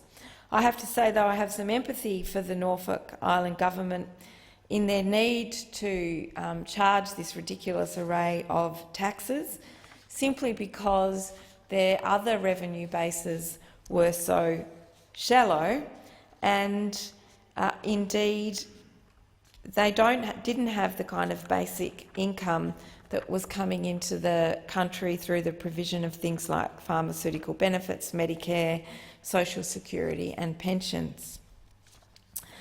Norfolk Island Legislative Assembly was transformed into a regional council in line with the recommendations of the National Capital and External Territories Committee. It's really allowed for a gradual adoption of New South Wales state laws within Norfolk Island, providing a modern body of state law through which the island's economic recovery could be guaranteed. And I note that Western Australia has a similar relationship with Cocos and Christmas Islands, where things like where the state laws of Western Australia apply to those territories. So it's a real pleasure for me to be able to talk about these issues in the chamber today, because it's not often enough that we're able to take note of the significant issues that confront our external territories like Norfolk Island and Cocos and Christmas Islands. It's pleasing that Norfolk Island has been integrated into the Australian migration system to replace the migration arrangements maintained by the local government. We've seen islanders being provided with the same services as all Australians, while also protecting their unique cultural identity and heritage. We've seen support extended to Norfolk Island through its transition at this really crucial time to ensure that they're able, through the pandemic, to survive, because the banning of tourism and non-essential visits will have taken a significant toll. The island's been virus-free, which is a terrific thing, but it has faced strict restrictions like the rest of the Australian community. In March, non-essential visits were banned after the local government placed the territory in the state of emergency to protect its elderly population against the spread of the virus. And I have to say that was a timely decision of the local government there, an effective decision, not unlike the decisions taken by the West Australian government, that have indeed proved successful in keeping the virus out of our communities. So I really want to recognise the importance of, while we have taken over some of the governing when it comes to the law of Norfolk Island, we've taken over most of it, frankly, but it's actually really important that we empower local communities to be able to make these kinds of decisions because, as you can see in this case and others where communities have been able to put their own travel restrictions in place, it's been very effective in keeping out coronavirus. We've seen Norfolk Island is impacted by food shortages due to disruptions in regular shipments, and we've seen heightened concerns around the spread of COVID in Norfolk Island, meaning additional restrictions have been brought in to stop people leaving their homes. We've known that some elderly residents recently returned from the mainland, and unfortunately they did flout quarantine measures. So we look forward to working closely with the government to ensure that Norfolk Island has a successful future and commend the bill to the Senate. Thank you, Senator Pratt. The Minister. Thank you. I want to thank all senators who have participated in the debate on the Norfolk Island Amendments Supreme Court Bill 2020. This bill makes technical amendments to provisions of the Norfolk Island Act 1979 dealing with the Supreme Court of Norfolk Island. Amendments made to the Act in 2018 authorise the Supreme Court to sit in a state or a territory other than Norfolk Island in the exercise of its civil and criminal jurisdiction. These amendments allowed for a matter to be heard and a jury to be empanelled in another state or territory. The measures were modelled on similar amendments made for Christmas Island in 1987. The amendments in the bill address some technical issues regarding the regulation of off-island sittings of the Supreme Court. These amendments also clarify the basis under which travelling allowances are determined for its judges. These amendments will enhance the effective administration of the Norfolk Island justice system. Can I say, as Senator for the ACT and as Senator representing Norfolk Island, I just wanted to put on record, for those Australians who haven't visited Norfolk Island, what a stunningly beautiful place it is, but also what an extraordinary community it is. Norfolk Islanders are proud of their history. They're proud of their very unique place in history. They are also very community-minded, very family-oriented, very self-reliant, can-do community who, it must be said, have faced significant challenges right throughout their history. And indeed, we've seen some challenges with the transition that Senator Pratt was referring to in her remarks. But I did want to put on record the fact that I know this has been a difficult time and the isolation I know is being felt more than usual during this COVID period, but I very much look forward to the opportunity to be there again in the not-too-distant future. They are, as I said, community-minded, family-minded, self-reliant, can-do, and can I make particular reference also to the fact that there is great pride on the island in the contribution that Norfolk Islanders have made to the defence of Australia during various conflicts, and I want to pay tribute to all of those veterans on the island as well. But with those words, I thank again senators for their contribution, for their support for this bill, and I commend it to the Senate. Thank you, Senator Seselja. The question is that the bill be now read a second time. Those of that opinion say aye. Those against say no. The ayes have it. I call the clerk. A bill for an act to amend the law relating to Norfolk Island and for related purposes. No amendments have been circulated. Does any senator require a committee stage? If not, I'll call the minister to move the third reading. The minister. Thank you. I move that this bill now be read a third time.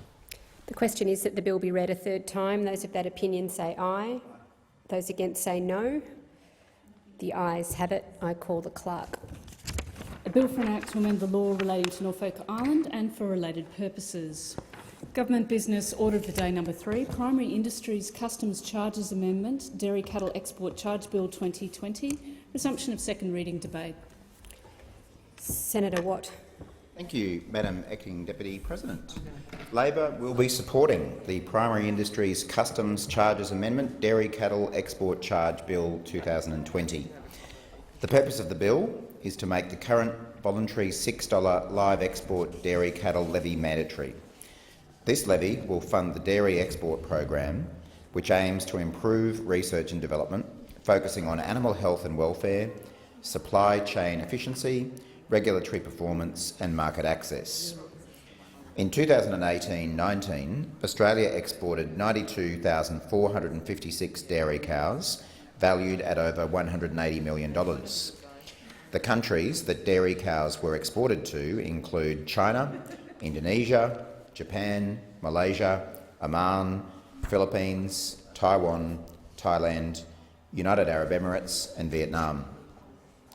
China by far received the highest number of Australian dairy cows at 75,072, which saw an increase in trade of 164% year on year. Many Australians will be surprised to hear that Australia exports dairy cows to other countries, and that levies are used to help exporters to help develop dairy herds in these importing countries. This is one of the reasons why the bill was referred to a Senate committee on the 12th of June this year. The committee received 6 submissions and submitters expressed strong support for the bill. The submitters included Australian dairy farmers and the National Farmers Federation, who were supportive of the legislation. It is important for the Senate to remind submitters to Senate inquiries that the committee system is there to ensure that legislation is properly scrutinised and that government is held to account. The Australian Livestock Exporters Council has proposed to direct only $1 of the $6 per head to research and development and the remaining $5 per head to marketing activities, which would predominantly be spent in foreign importing countries. LiveCorp, which is the Live Export Research and Development Corporation's annual report, states that the current voluntary levy is split so that $4.80 goes to marketing and $1.20 goes to research and development. As it stands, the levy is voluntary, and according to evidence provided by LiveCorp to the Senate Standing Committee on Rural and Regional Affairs and Transport, there were several problems with the voluntary component of the levy. These include the fluctuating and unreliable funding and cash flow, which limits effective budgeting and resource allocation, the limitations on long-term corporate engagements, such as recruitment and contracting, the efficiency losses through monitoring, identifying and chasing payments, the inability to enter into long-term, strategic or higher-cost projects, managing the risks of over-servicing the program or the levy payers beyond the levy payments received, managing the expectations from levy payers and stakeholders that exceed the capacity of the program, and under a voluntary contribution arrangement, it is more difficult to get consistent payment across a group of levy payers for industry good functions, as potential levy payers often have expectations linked to the service or benefits received by their individual business. Meaning that, according to LiveCorp, these challenges have constrained LiveCorp from successfully integrating the dairy program into its routine operations or meeting the expectation of stakeholders. However, LiveCorp is not the only research and development corporation that is facing challenges meeting the expectation of stakeholders. There are 15 research and development corporations, and many Australians will have little knowledge about the work they do. The structure of the RDCs is quite different today from when they were initially established by the Honourable John Kerrin 30 years ago. John Kerrin, the former Labor Agriculture Minister, and Labor generally believed that government involvement in research and development is justified on the grounds of market failure, external benefits to society, research that supports the government's role in resource management and national interest consideration. They also believed that R&D is a form of investment and that there cannot be efficient resource allocation unless R&D administration is as efficient and effective as possible. I won't go through the entire history of the various changes that have occurred since John Kerrin established the RDCs, but the Senate should note that over the past 30 years they have morphed into hybrid industry-owned RDCs, such as LiveCorp, who collect levies from their stakeholders, who in this case would be the live animal exporters. Today, the RDCs are funded primarily by statutory R&D levies or charges on various commodities, with matching funding from the Australian Government. To expand Australia's rural R&D efforts, the government matches expenditure on eligible R&D, generally up to 0.5% of the determined industry gross value of production. RDCs are accountable to both industry and government. Levies for R&D and marketing are initiated at the request of industry and are collected and administered by the Department of Agriculture, Water and the Environment. These funds are distributed to the RDCs to undertake R&D and industry services. The live animal exporters are strong supporters of this bill because currently the voluntary levy is under-collected. In 2019, only $15,000 was collected from the voluntary dairy levy. However, if the levy was compulsory, over $550,000 would have been collected. That is quite a difference in revenue for the RDC. However, more funding does not necessarily equate to better routine operations, nor meeting the expectation of stakeholders. Many levy payers are concerned that their levies are not being used efficiently or effectively with regards to R&D and marketing. This is not just the view of Labor. Minister Littleproud commissioned Ernst & Young in 2018 to undertake a review into the R&D funding. It was a comprehensive review which was undertaken by the Minister's current Departmental Secretary, Mr Andrew Metcalfe. Before the 2019 election, the Minister for Agriculture claimed that the report will look at how to get the most out of Australia's rural innovation system through spurring cooperation and collaboration, attracting capital from around the globe and developing our research ideas into cutting-edge technology.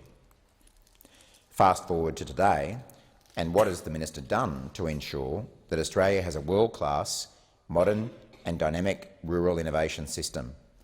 Absolutely nothing. Indeed, post the 2019 election, the Minister for Agriculture told the Farm Institute's annual conference that the RDCs could expect a shake-up, stating that one focus I had before the election was around our research and development organisations to make sure they are fit for future. That's what Minister Littleproud had to say. He went on to say, and I quote, "We are ranked number 20 in the world. We have just as many researchers as the US and the Netherlands, who are number 4 and 6 in the world." And again, the Minister continued, "As I went into South America, I remember hearing the Argentinians say, 'You actually have the best research development people in the world, but they are bone lazy when it comes to commercialising their product.'"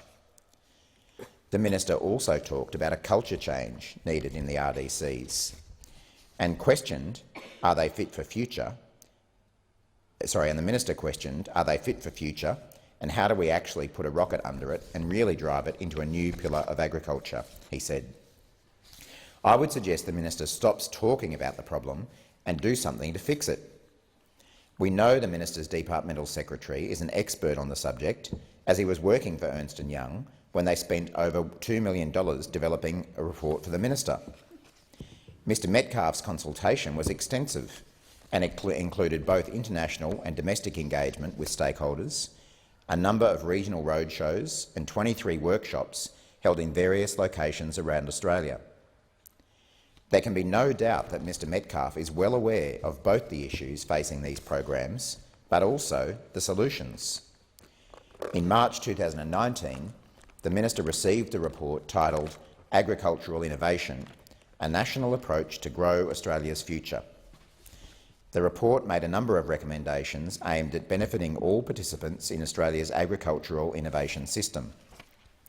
There are 5 recommendations in the report, including strengthening leadership for strategic direction, but also for improving connections, collaboration and culture, balancing funding and investment to solve short-term challenges, as well as targeting transformational and cross-commodity outcomes, establishing world-class innovation practices, including disruptive thinking, ambition and entrepreneurship to maximise opportunities from our investments, strengthening the regions to maximise innovation uptake and provide regions with a greater role in national priority setting, and establishing the next generation innovation platform for our data, physical infrastructure and regulatory environment. But sadly, the Minister has not acted on the problem, not acted on the report. He just continues to talk about the problem without having the courage to do the hard work of true reform, to ensure that our research and development corporations are fit for purpose, and that other countries are not calling our researchers bone lazy. Ultimately, while Labor is supportive of the bill, we have real concerns about whether stakeholders' expectations will be met, and we urge the government to work a hell of a lot harder to make that happen. Thank you, Senator Watt. Senator Faruqi. Madam Acting Deputy President, I rise to speak on this bill as the Green Senator responsible for animal welfare. The Primary Industries Customs Charges Amendment Dairy Cattle Export Bill 2020 introduces a mandatory export charge per head of dairy cattle. It will provide for the imposition of an export charge on the export of dairy cattle and amend the rate provision to provide for 2 different rates of charges which differentiate dairy cattle from other cattle. A voluntary export charge of $3 per head was introduced in 2006, which was raised to $6 in 2014. But over time, exporters have stopped paying it. It is estimated that if a mandatory charge were in place during 2019, over $550,000 would have been raised. It will come as no surprise to anyone inside this Parliament and outside for the matter that the Greens and I strongly oppose the inherent cruelty of live export. And this opposition extends to the export of dairy cattle. We will not be supporting a bill that perpetuates misery for animals used in this trade. The Greens will be opposing this bill. The funds currently raised through the voluntary charge go to the Australian Livestock Export Corporation Limited, also known as LiveCorp, to fund its dairy cattle export program. This bill would ensure that $6 per head is paid to LiveCorp for that program. As described in the bill digest for this bill, the dairy cattle export program provides advice and support for market access, conducts research and development for dairy cattle exports, and participates on and provides funding to the National Arbovirus Monitoring Program to underpin market access opportunities. The major problem with this initiative is that the industry wants the funds raised to principally go towards marketing for the dairy cattle live export industry. Not animal health, not animal welfare, marketing. In fact, the live exporters propose that $5 out of the $6 will be spent on marketing, and only $1 out of the $6 will be spent on research and development.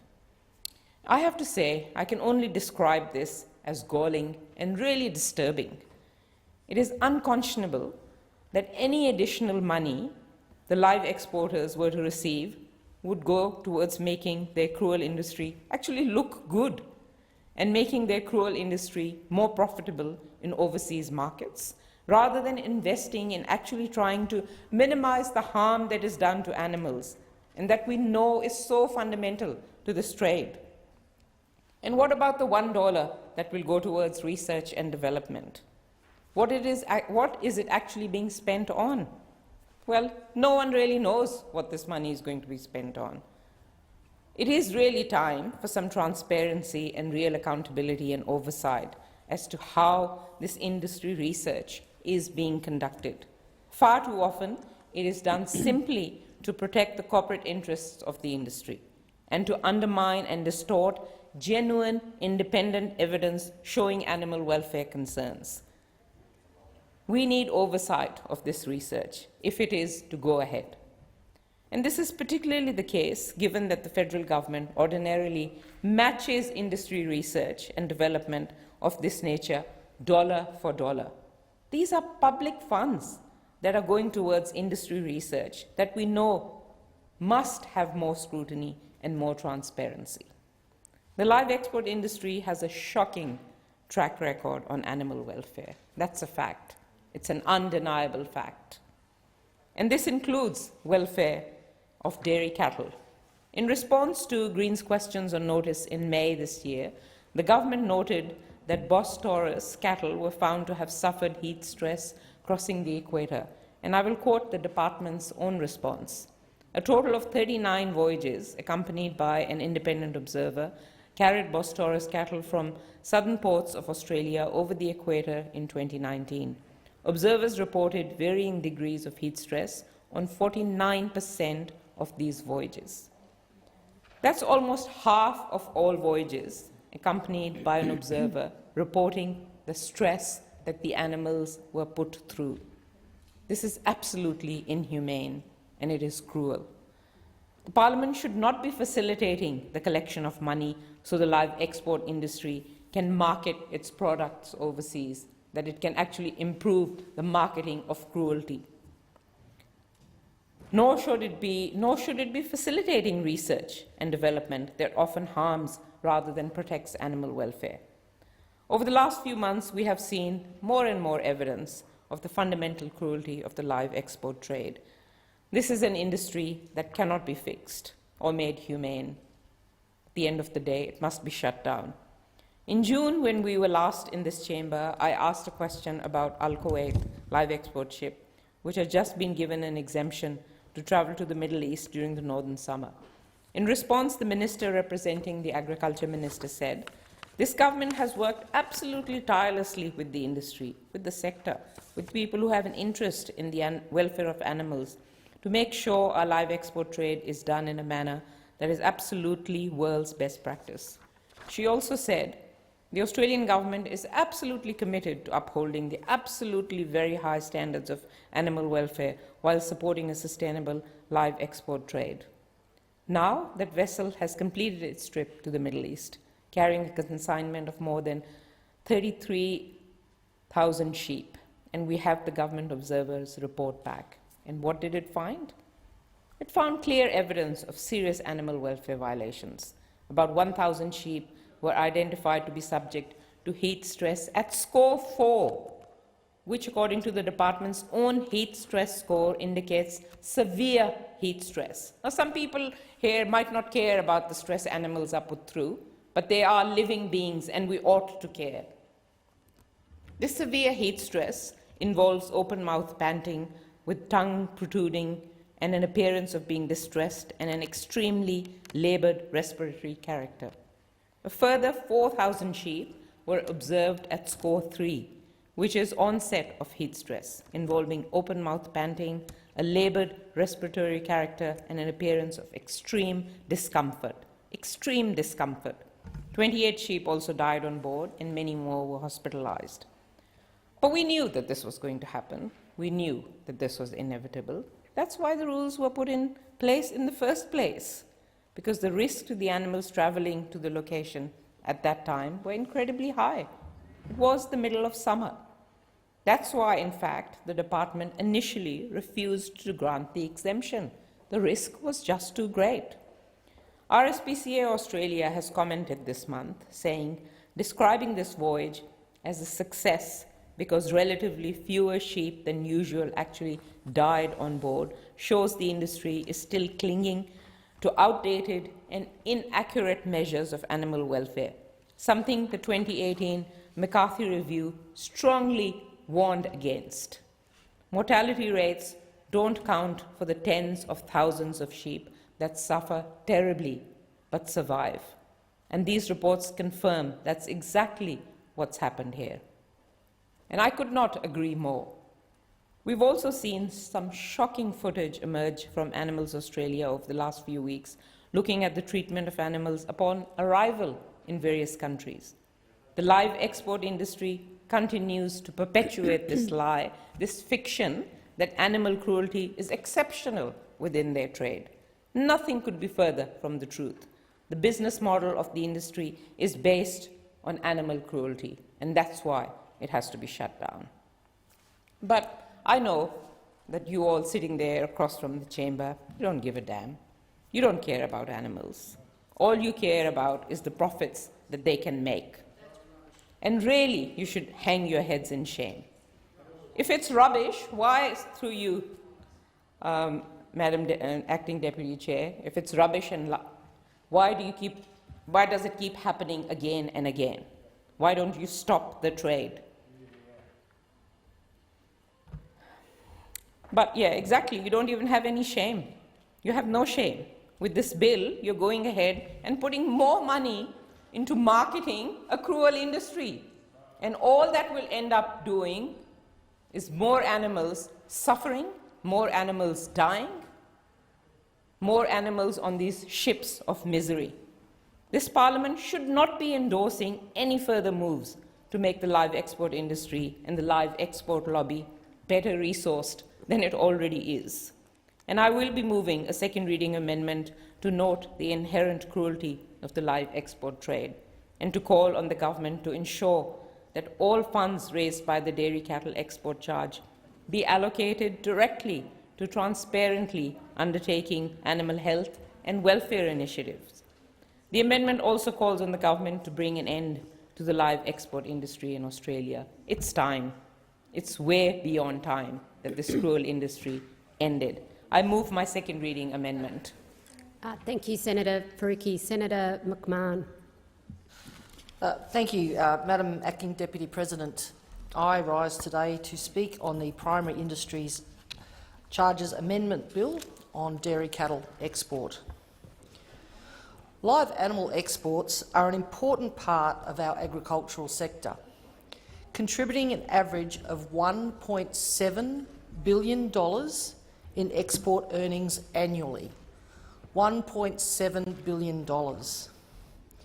Employing more than 13,000 people. More than 13,000 Australians rely on the live animal export industry for their jobs and their livelihoods. And this is particularly across rural and regional Australia. And this is certainly the case in the Northern Territory, Northern Queensland and over in WA, where our producers and live export supply chains support Southeast Asian and Middle Eastern market exports. Approximately 80% of live cattle exports are sent from the north. Just to reiterate the significance of this industry to rural, regional and remote northern Australia. When former Minister Joe Ludwig suspended the live cattle export trade overnight, mid-2011, our producers were in the middle of their annual muster. About 40,000 head were on trucks, in holding yards, or already on their way to Indonesia. Overnight, producers suddenly couldn't sell their cattle. They kept them on their properties. To compound the pain of no income, many of the producers didn't even get a wet season. Pasture declined and the condition of the cattle declined. They were put down, or producers had to pay to ship them south to domestic abattoirs when and if they could. In the Northern Territory alone, tens of thousands of head were shot in the paddock or died before they could be. People took their own lives. There was severe distress. That is what Labor and the Greens did. And they have no shame, they have no remorse. Although the former minister did realise the impact of his knee-jerk reaction, the damage to Australian producers and their families, and our regional communities and our Indonesian trading partners was well and truly done. Madam Acting Deputy President, I have many friends in Indonesia. I have friends that are cattle producers, I have friends that are veterinarians, I have friends that are ordinary Indonesians. And I can't stress to you enough how this impacted them. They would say to me, "Why has Australia done this to us? What have we done to you that you are taking away our food supply? Why do you hate us?" I commend our government for not appealing the Brett Cattle Company case that came out of that decision. We've chosen not to put these families through any more hurt and turmoil. They have suffered enough. I am proud to be part of a government committed to supporting an economically and socially sustainable live export sector, which will always make decisions based on robust science, not fantasy and emotion. This government condemns cruelty to animals, as do I. We have world-class animal welfare standards in Australia, absolutely world-class. We're committed to growing the value of Australian agriculture by facilitating trade and increasing market access, including supporting a strong and sustainable livestock export industry that underpins the livelihoods of farm families, again, particularly in our rural, regional and remote areas. At the same time, this government remains strongly committed to ensuring exceptional welfare standards are maintained in this trade and across all aspects of farming and animal production in this country. The overwhelming majority of livestock export voyages are undertaken without incident. Order. However, Senator McMahon, you will be in continuation when debate resumes. We'll move to questions without notice. Senator Mariel Smith. My question is to the Minister for Aged Care and Senior Australians, Senator Colbeck. Today, before walking out of the chamber and turning his back on scrutiny of the Senate, the minister referred to his management of aged care and, I quote, a high watermark. Last week the minister admitted that, and I quote, in some circumstances we haven't got it right. Can the minister tell us today what hasn't he got right? The Minister for Aged Care and Senior Australians, Senator Colbeck. Thank you, Mr President, and thanks, Senator, for a question. Mr President, I was very deliberate with what I said in my presentation to the Senate this morning. I have great respect for the processes of the Senate, and it's an important process that we follow here. Mr President, and I have said, and the Prime Minister said on a number of occasions, that there's some things that we haven't got right.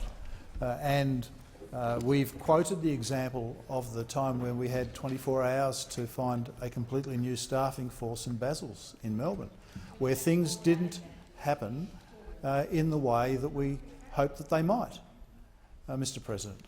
So we've been very open with respect to those things. I have acknowledged in this place a number of times this week, and I did it again this morning, that I should have had the mortality numbers with me last Friday when I appeared before the Senate committee. I've admitted on and acknowledged that on a number of occasions, and I've apologised on a number of occasions, quite appropriately, Mr President. So, Mr President, we've been very open about the circumstance in Victoria.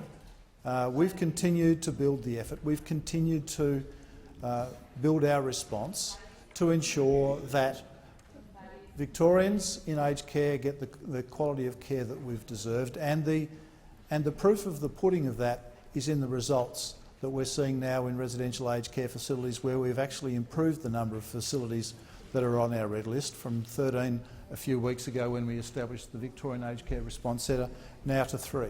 And Mr President, in my briefing this morning we had only specifically had to have conversations about 2 of those. So, Mr President, we continue to work in the interests of senior Australians, and that's exactly what we'll continue to do. Senator Smith, a supplementary question. When did the minister first realise he hadn't got it right? Senator Colbeck. Mr President, when the circumstances at St Basil's occurred in the way that they did, it was clearly obvious to me that we didn't get it right. If the Senator would like to check the record, we acknowledge that very quickly, and that's why we've continued to build the response that we've built in Victoria, to ensure that we do provide a high quality of care to senior Australians. Point of order, Senator Cormann. These are important and sensitive matters, and the Minister is doing his best to provide answers to the questions, and is constantly interrupted by interjections. Interjections are always disorderly. Look, on the point of order,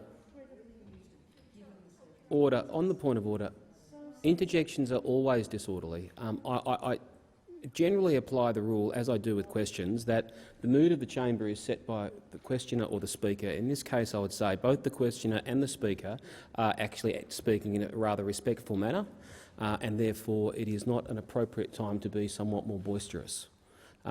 So I just remind senators of the standing orders. Senator Colbeck. Thank you, Mr President. So, Mr President, we will continue to work towards the best interest of Victorian aged care residents in conjunction with the Victorian Government, which we've done very cooperatively, particularly since we've been able to establish the Victorian Aged Care Response Centre, which has brought together, as I said this morning, the decision-making processes of the Victorian health system and the National Aged Care System to make sure that resources are available for the appropriate care of residents in aged care facilities that have COVID-19 outbreaks within them. Senator Smith, a final supplementary question. This week the minister has boasted that despite more than 360 deaths in aged care, he has responded incredibly well, that we are in a relatively good position and extremely fortunate, and today referred to his handling as a high watermark. Why is this minister more focused on self-congratulation than getting it right? Senator Colbeck. Mr President, the opposition continue to misstate my comments and twist them and use them in a way that I did not utter them, Mr President. And quite frankly, the practice is dishonest, Mr President. The practice is dishonest. Order, Senator Mr President. Wong, on point of order. I take it well. I'd ask the minister to withdraw dishonest. Those are direct quotes. Senator Cormann, on the point of order. On the point of order, the Minister is absolutely right that the way his statements are taken out of context is dishonest. It is not. That term is not unparliamentary. It's not for the chair, nor is it appropriate for me to begin ruling on matters of interpretation such as that. It is not unparliamentary language, so I won't be asking the minister to withdraw. Senator Colbeck. Thank you, Mr President. The Labor Party this week have consistently taken my comments out of context in a deliberate attempt to portray what I've said in a different way. Mr President, as I said earlier, I was very deliberate with my comments this morning, very, very deliberate with my comments. And our circumstance in an international context is so much better than those overseas, so much better. Now, it doesn't mean, Mr President, that doesn't mean that the circumstances here are difficult, that the circumstances here aren't tragic, and that the deaths that have been suffered are anything but tragic, Mr President. It doesn't mean any of those things. But I am not going to— Senator Colbeck. Senator Patterson. Thank you, Mr President. My question is for the Minister for Foreign Affairs, Senator Payne. Can the minister advise the Senate how the Morrison government is protecting and advancing Australia's interests by ensuring a consistent foreign policy? The Minister for Foreign Affairs, Senator Payne. Thank you very much, Mr President, and I thank Senator Patterson for his question and his interest in particular in this issue. It is vital that Australia and all levels of government in Australia speak with one voice in our dealings with other countries. The Australian people expect and deserve that. That's why this government will introduce the Australia's Foreign Relations Bill 2020. The bill will require states and territories to consult the Foreign Minister on arrangements with foreign governments and other entities. The scheme will establish an approval regime and a notification regime. Both regimes apply to proposed and to existing arrangements. If they are proposed, the Foreign Minister is able to declare that they not proceed. If they are already in place, the Foreign Minister is able to declare that they are not valid. States or territories wanting to make an arrangement with a national government of another country or one of that government's departments or agencies will be required to notify and receive approval from the Foreign Minister. If a state or a territory wants to make an arrangement with a foreign entity, such as another state or province or a local government, the state or territory must notify the Foreign Minister.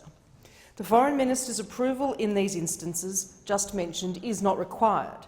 However, the Foreign Minister does have discretion to declare that they are invalid or that they not proceed if inconsistent with foreign policy. These laws will ensure that as a nation we are consistent in how we deal with the world and that we are all taking a national perspective in our national interest. Senator Patterson, a supplementary question. Thank you, Mr President. Can the minister inform the Senate about the test that will apply under the Australian Foreign Relations Bill 2020 to arrangements by states and territories with foreign governments? Senator Payne. Thank you, Mr President. The legislation will provide a framework for the Commonwealth to measure state and territory arrangements against established foreign policy. The test is whether the Foreign Minister is satisfied that an arrangement or its negotiation does not adversely affect Australia's foreign relations, or is unlikely to do so, and is not inconsistent with Australia's foreign policy, or is unlikely to be so. If the Minister is not satisfied, he or she will have to refuse approval or may declare an existing arrangement to be invalid, or may declare that negotiations not be continued. Subsidiary arrangements entered into under the auspices of an invalid arrangement may also be invalidated. Mr President, for transparency, the Department of Foreign Affairs and Trade will also be maintaining a publicly accessible register of decisions. Senator Patterson, final supplementary question. Thank you, Mr President. Can the minister advise the Senate why this bill is necessary? Senator Payne. Mr President, the government has identified, from an open-source search, at least 135 arrangements between states and territories and foreign governments across 30 countries.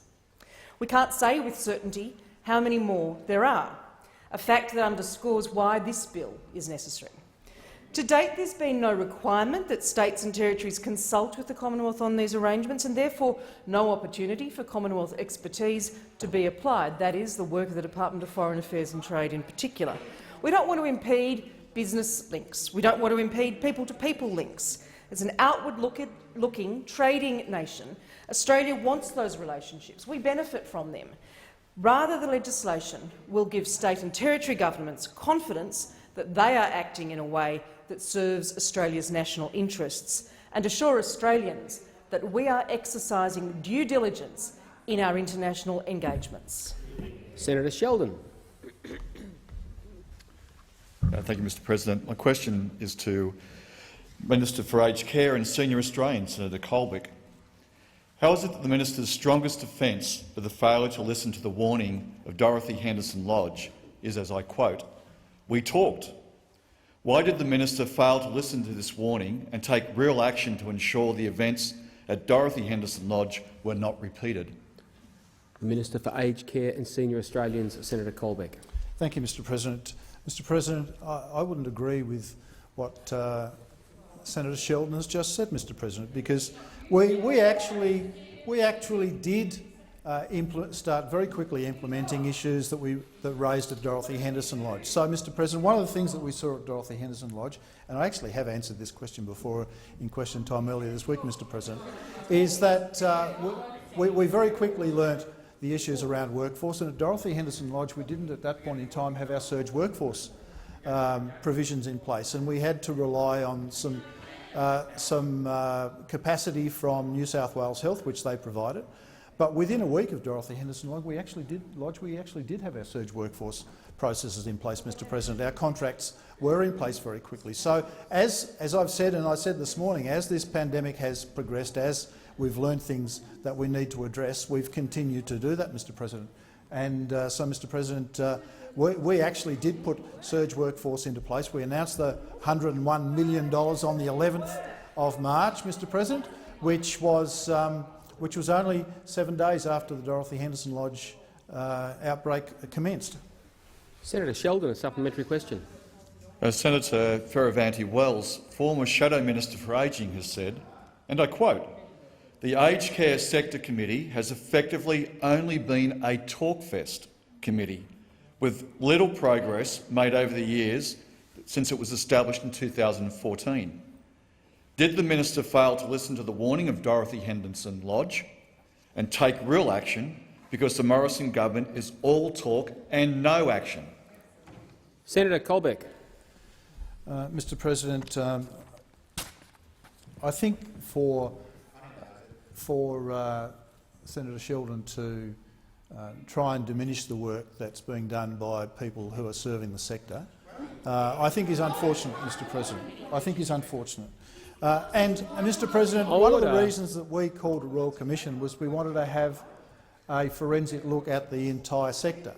And if Senator Sheldon had been watching the Royal Commission closely, he would have seen that one of the questions that the Royal Commission is actually asking us is the relationship between the sector and government.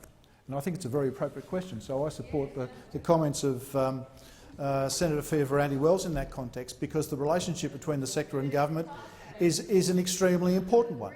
So I look forward to the recommendations of the Royal Commission in that sense, Mr President. And I don't agree with Senator Sheldon with respect to the circumstances that came out of Dorothy Henderson Lodge. Senator Colbeck. Time for the answers expired. Senator Sheldon, a final supplementary question. The Morrison Cabinet failed to listen to the interim report of the Royal Commission entitled Neglect, the warnings from the Northern Hemisphere, the warnings from experts and unions, the warnings of Dorothy Henderson Lodge in March and Newmarch House in April. How many of the more than 360 older Australians who have died in aged care would be alive if this minister had done more than just talked? Senator Colbeck.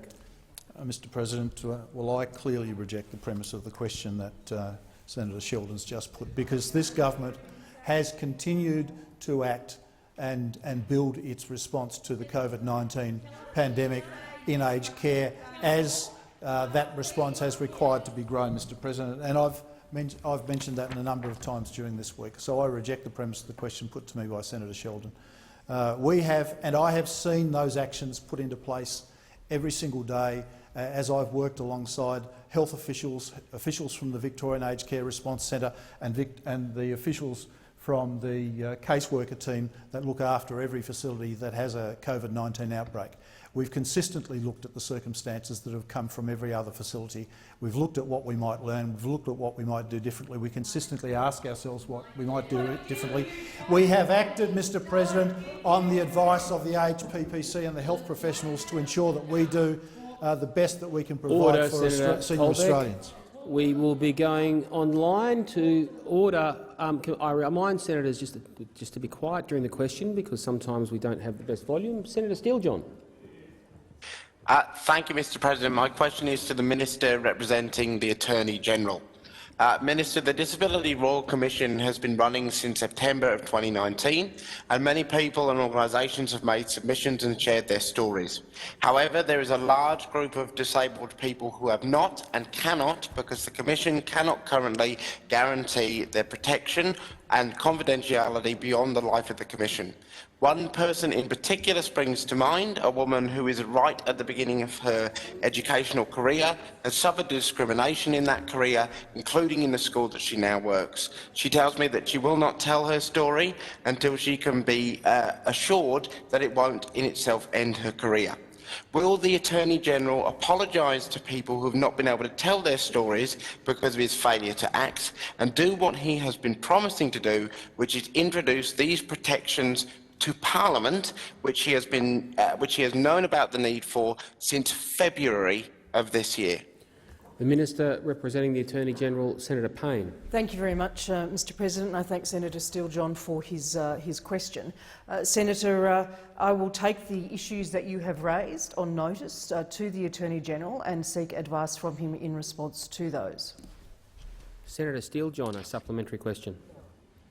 Thank you. Disabled people, our families and our organisations have been urging the government to introduce privacy protections to guarantee safety and confidentiality of submissions. The issue was flagged last November by the Chair of the Commission, and in February he did write formally to the government. After months of advocacy, it was believed that the government is intending to introduce legislation during the next sitting week of Parliament.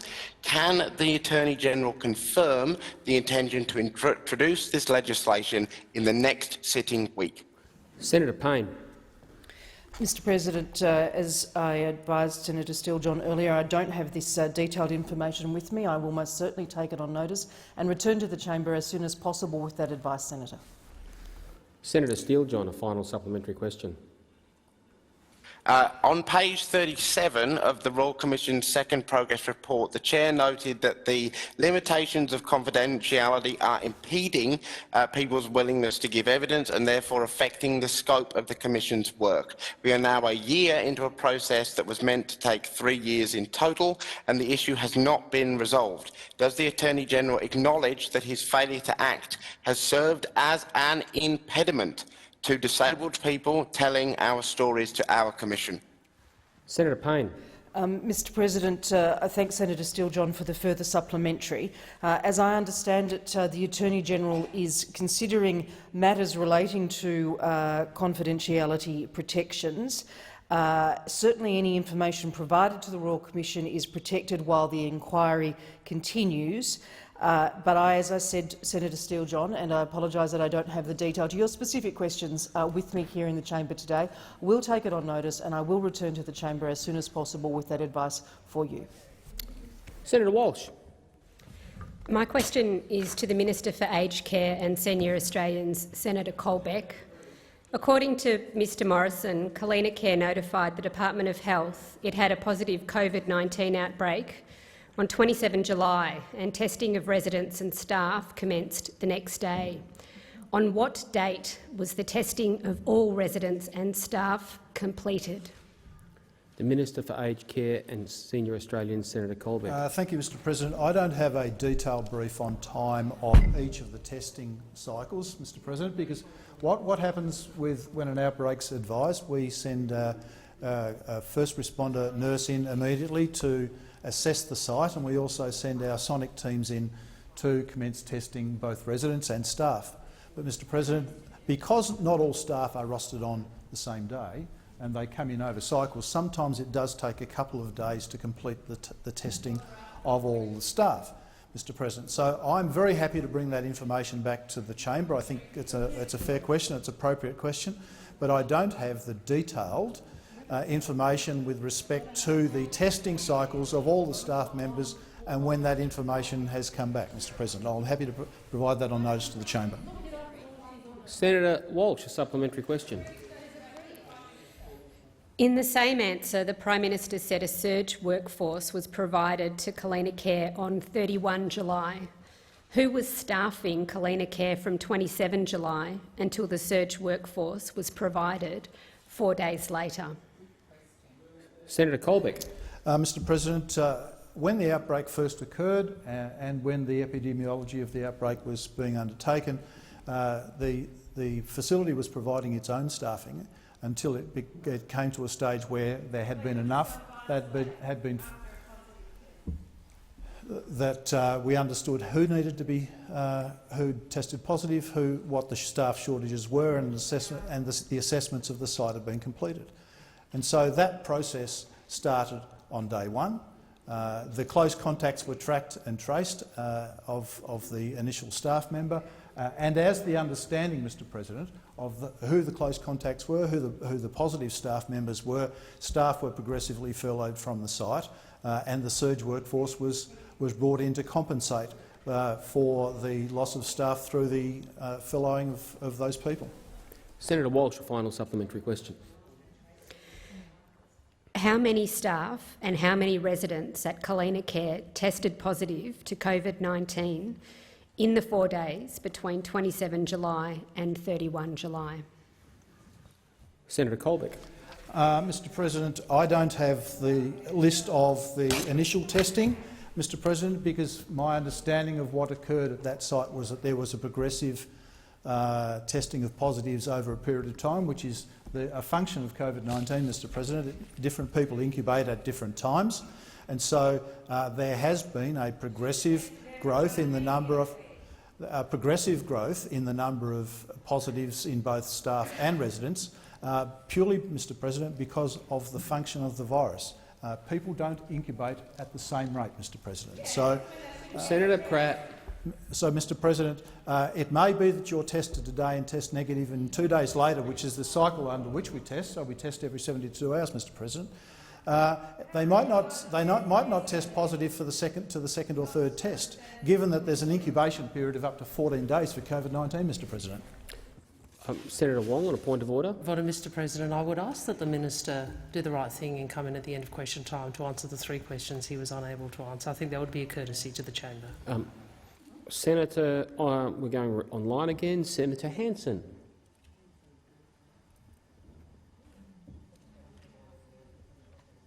I think you're on mute, Senator Hansard.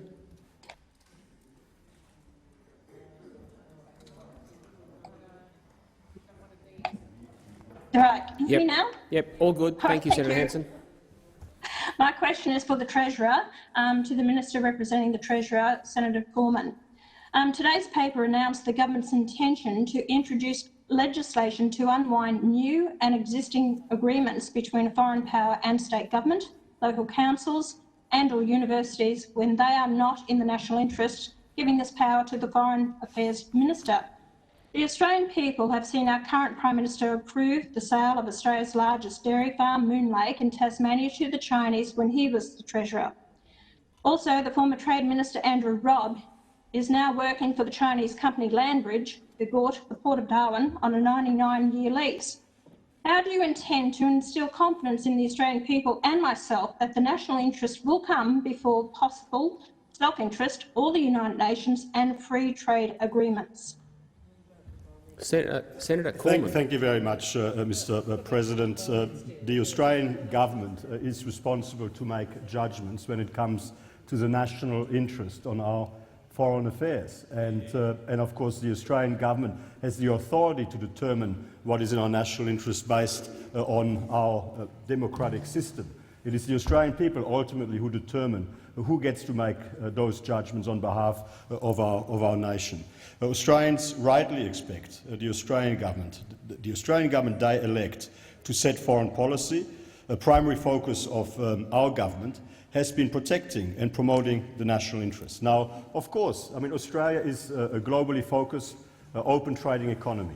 We want to ensure that our exporting businesses can sell as many Australian products and services all around the world, including and in particular our agricultural sector, which sells our amazing agricultural produce into markets all around the world. So, of course, we continue to engage with our trading partners around the world, and we are also an economy which relies on foreign investment to reach its full potential. And we have a very sophisticated foreign investment review framework in place which ensures that any foreign investment that does come into Australia is not contrary to our national interest. So the Australian people can have confidence that through the measures that we have taken, governments of both persuasions in recent decades, but the measures that we are taking as we speak right now, the Australian government is taking steps to ensure that internationally Australia speaks with one voice when it comes to standing up for our national interests. Senator Hansard, a supplementary question. Thank you, Mr President. Minister, your government has been hell-bent on foreign investment purporting it is in Australia's best interest. Please explain how approximately 700 multinational companies in Australia with a total combined turnover in the hundreds of billions of dollars only pay on average a combined $14 billion a year, or 4% of the total income tax collected in Australia, is in our best interest. Senator Cormann. Thank you very much, Mr President. Thanks, Senator Hansard, for that supplementary. The Australian government is hell-bent on maximising the opportunity for Australians today and into the future to get ahead. And that is why we are committed to a set of policies and initiatives that maximise our economic growth opportunities, that maximise investment into our future growth, that maximise the opportunity for Australian businesses to be successful and hire more Australians, creating more jobs.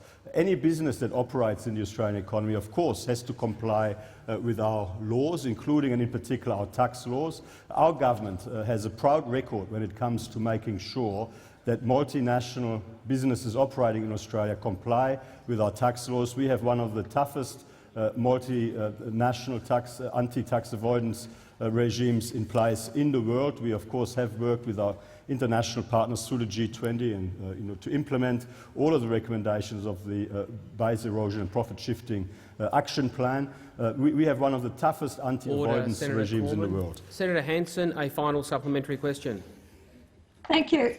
Well, Minister, is it true that we collect approximately $400 million from our gas fields off the northwest shelf in Western Australia, yet their export value is approximately $54 billion a year? Again, where is this in Australia's best interest? Senator Cormann.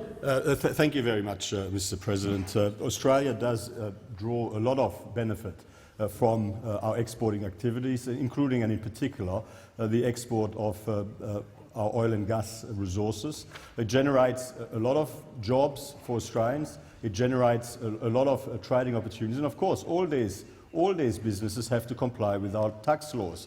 And company tax in Australia is paid on profits. It's paid on profits. It's not paid on income. It's paid on profits. And businesses with a large turnover have to pay 30% tax on their profits, and that is, of course, what all businesses across all sectors have to do. Senator McLaughlin. President, my question is for the Minister for Defence, Senator Reynolds. Can the Minister outline how the Morrison government is updating Defence's strategic policy and sharpening its capability to protect Australia and its interests? Minister for Defence, Senator Reynolds. Well, thank you very much, Mr. President, and I thank Senator McLaughlin for that question and for his support for defence industry in particular. The first role of the Australian government is to keep Australia and all Australians safe. The stark fact is that today, though, at the same time we are facing a pandemic-induced economic shock, our region is facing the most consequential strategic realignment since the end of World War II. Our national interests are being challenged more directly, and therefore we are demanding and we need a clear-eyed prioritisation of our defence forces. This is why, on my appointment as the Minister for Defence, I set 3 priorities for the defence portfolio: strategy, capability and reform. The 2020 Defence Strategic Update and accompanying Force Structure Plan are timely, comprehensive and have been well received. These documents addressed my first 2 priorities, strategy and also capability. They demonstrate that defence thinking and planning have shifted gears in response to the changes in our strategic environment. I've set 3 new military effects-based strategic objectives for defence. The first is to shape our strategic environment. The second is to deter actions against Australian interests. And thirdly is to be able to respond with credible military force when required. This government's clear-eyed approach demonstrates to Australians that their security and also their prosperity are our first priority. In relation to my 3rd priority, and that is reform, defence must continue to adapt and transform to ensure that we align strategy, capability with our financial resources, and I will be making further announcements on the direction of that transformational work later this year. Senator McLaughlin, a supplementary question. Yes, thank you, Mr. President. Can the Minister advise how the government is providing funding certainty to defence over the decade ahead? Senator Reynolds. Thank you again, Mr. President. Over the next decade, this government has committed $270 billion in defence capability. This will transform Army, Air Force and Navy, and it develops 2 new military capability domains, one of space and the second information and cyber. This locks in our long-term funding commitment that we made in the 2016 White Paper. This unequivocally maintains long-term certainty for defence spending. Both defence and Australian defence industry rely on this funding stability, especially during this particularly challenging time for our economy. This financial year, as promised, we will meet 2% of GDP, and we've also decoupled defence funding from GDP. On this side of the chamber, we have delivered the right defence strategy for our nation, and we have ensured it is funded. Senator McLaughlin, a final supplementary question. Minister, how is the government supporting Australia's defence industry and its workers through these investments? Senator Reynolds. Thank you very much, Mr President. To deliver the Force Structure Plan, this government understands we need strong and enduring partnerships with Australian industry. And I am very proud to be part of a government that has unashamedly backed in Australian defence industry and the capability of Australian workers. The vast majority of the defence budget is spent right here in Australia. 32% on salaries of over 116,000 Australian personnel. 30% on sustainment, which is mostly spent right here across Australia. And 34% investment in new capability, which increasingly, as a result of our government's very deliberate policies, is being spent here in Australian industry. Over 15,000 Australian companies and 70,000 Australians are now benefiting directly from our investment in defence. And that number is growing rapidly. Senator even Reynolds, during time for the the answer COVID has expired. period. We're going for the online trifecta today. Senator Rice. Thank you, Mr President. My question is to the Minister representing the Minister for the Environment, Senator Birmingham.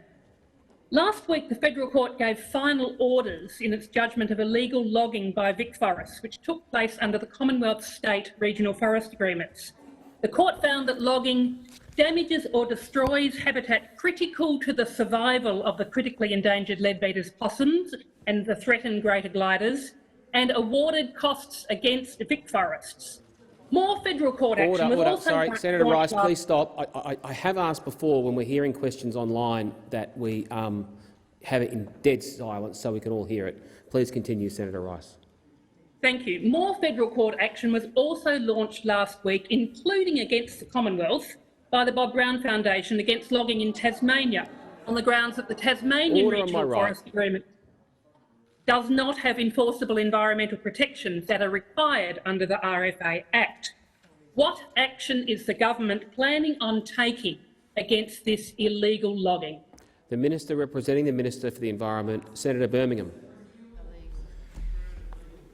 Thanks very much, Mr President. I thank the senator for her question.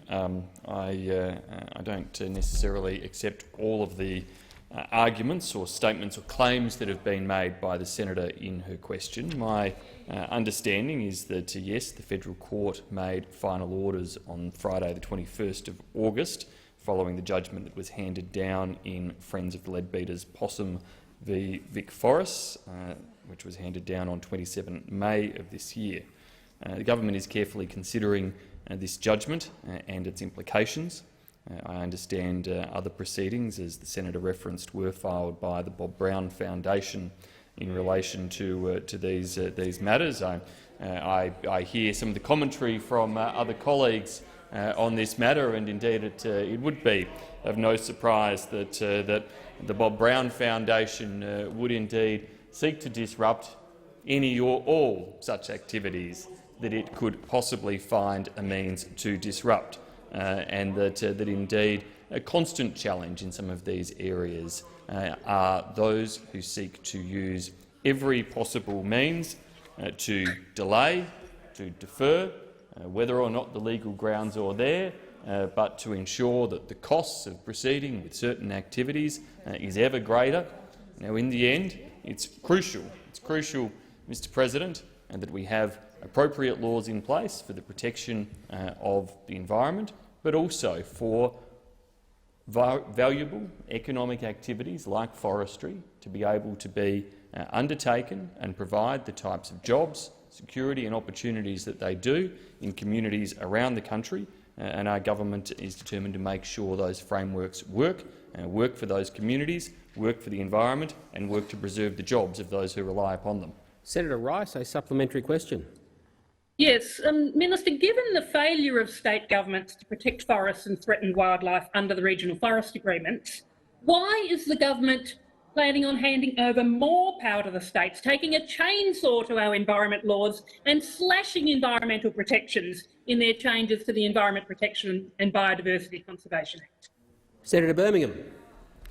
Thanks, Mr. President. Well, I don't accept anything in terms of the approach there that Senator Rice has said. The government is by no means taking a chainsaw to any environmental regulation or protection, but we are going to certainly do our best to take a chainsaw to delays and to red tape and to additional costs, and to make sure that when environmental regulation is applied in Australia, it is applied for the protection of the environment, not for the delay, the deferral or applying additional costs onto viable economic activity and business activity.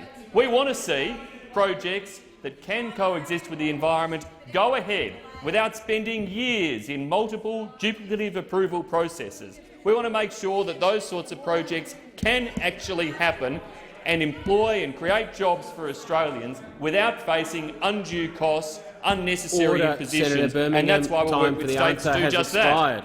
Senator Rice, a final supplementary question.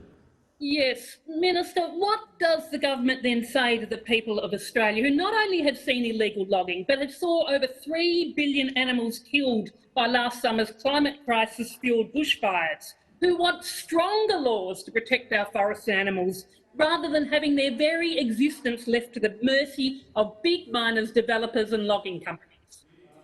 Senator Birmingham. Well, thanks, Mr. President. Senator Rice is seeking to wrap up every single one of the Greens' primary headline-grabbing grievances in one supplementary question there.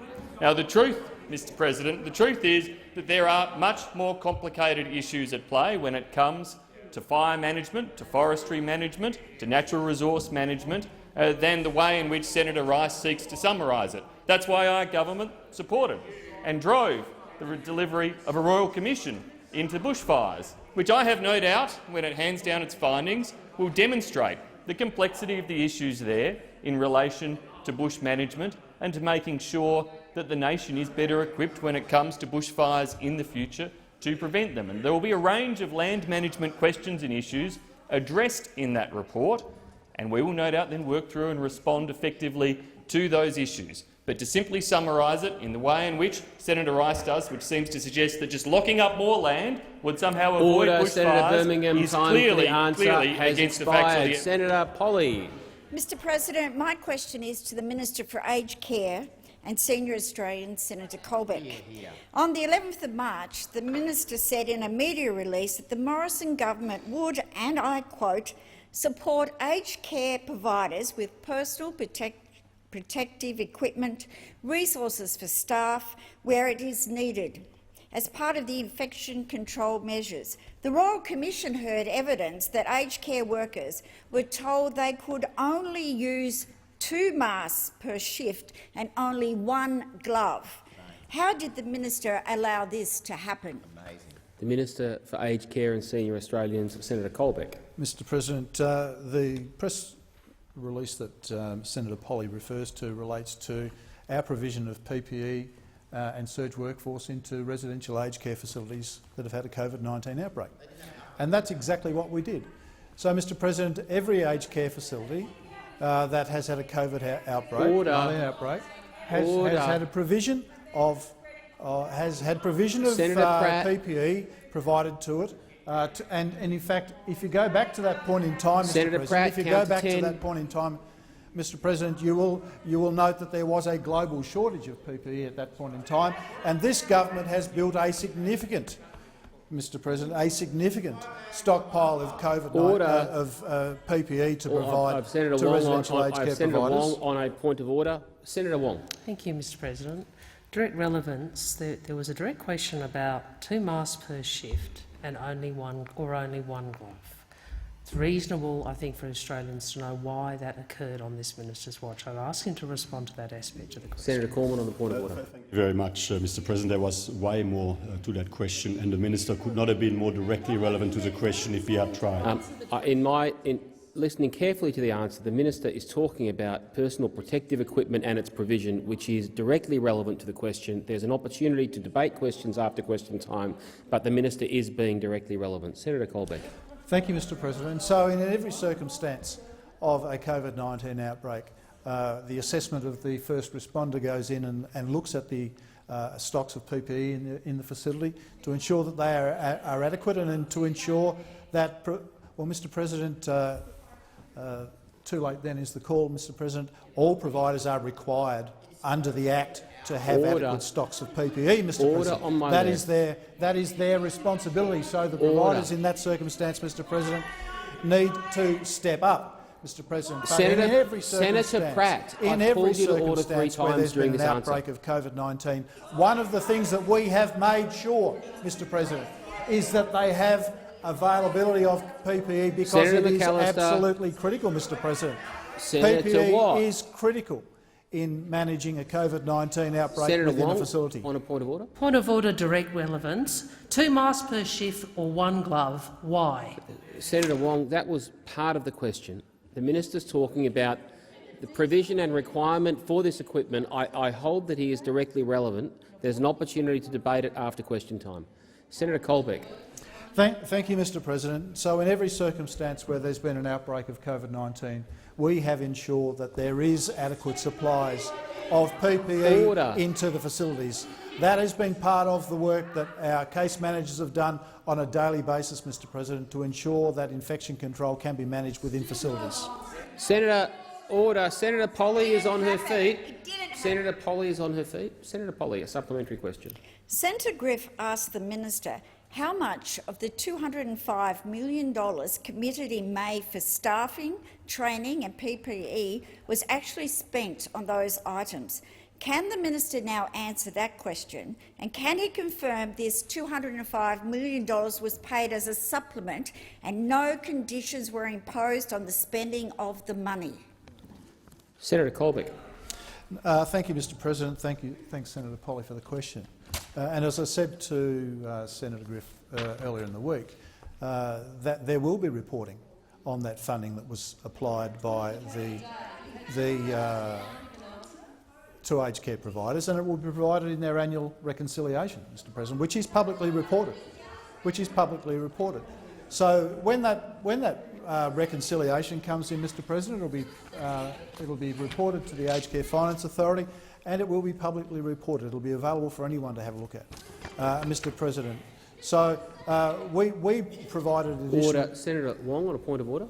Mr. President, this direct relevance, he's had 24 hours to get this information. He might try and fob it off that there's an annual reconciliation. People are dying. A reasonable question about PPE has been asked. I'd ask the minister to answer it. He can hide behind procedures, Mr. President, but this is an important question. Senator Wong.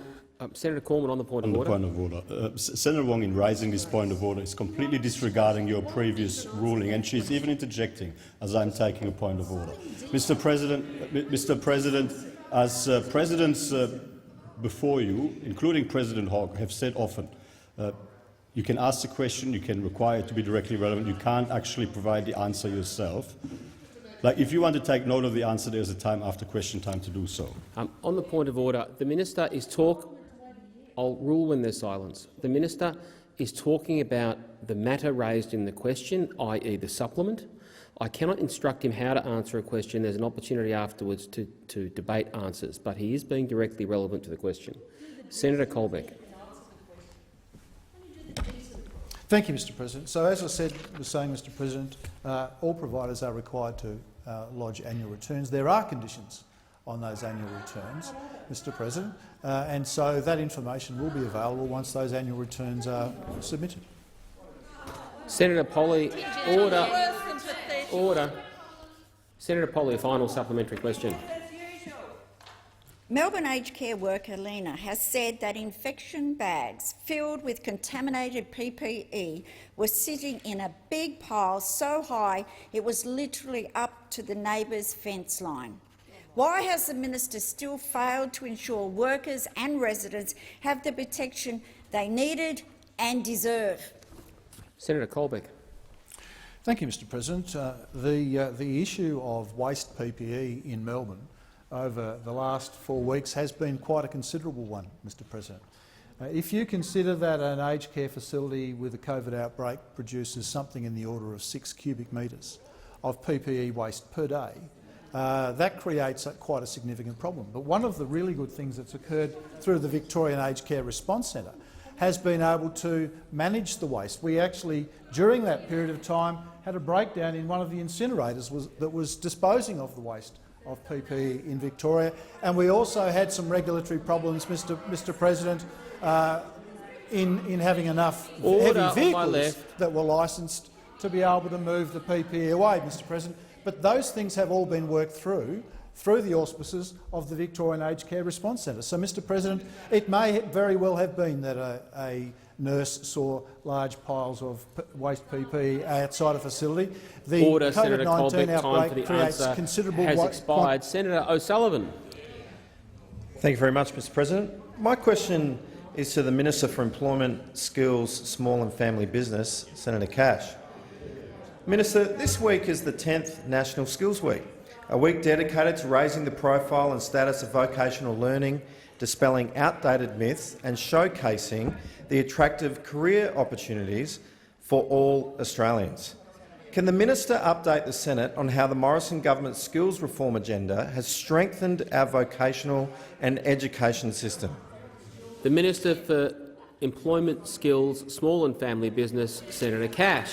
Well, Mr President, thank you very much. And I acknowledge the strong interest that Senator O'Sullivan has had in vocational education and training throughout his career. But it is National Skills Week this week, and it is the 10th National Skills Week, and we're certainly celebrating what vocational education and training is able to offer to Australians. But, Mr President, in particular now with the impact of COVID-19, both here in Australia but globally, what we've seen is the acceleration in the change in the nature of work.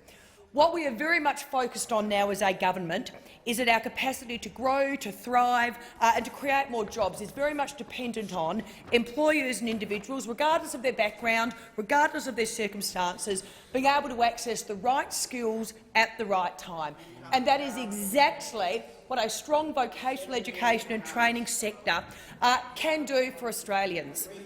Mr President, the government understands the key role that vocational education and training plays in delivering Australians with the right skills for employers.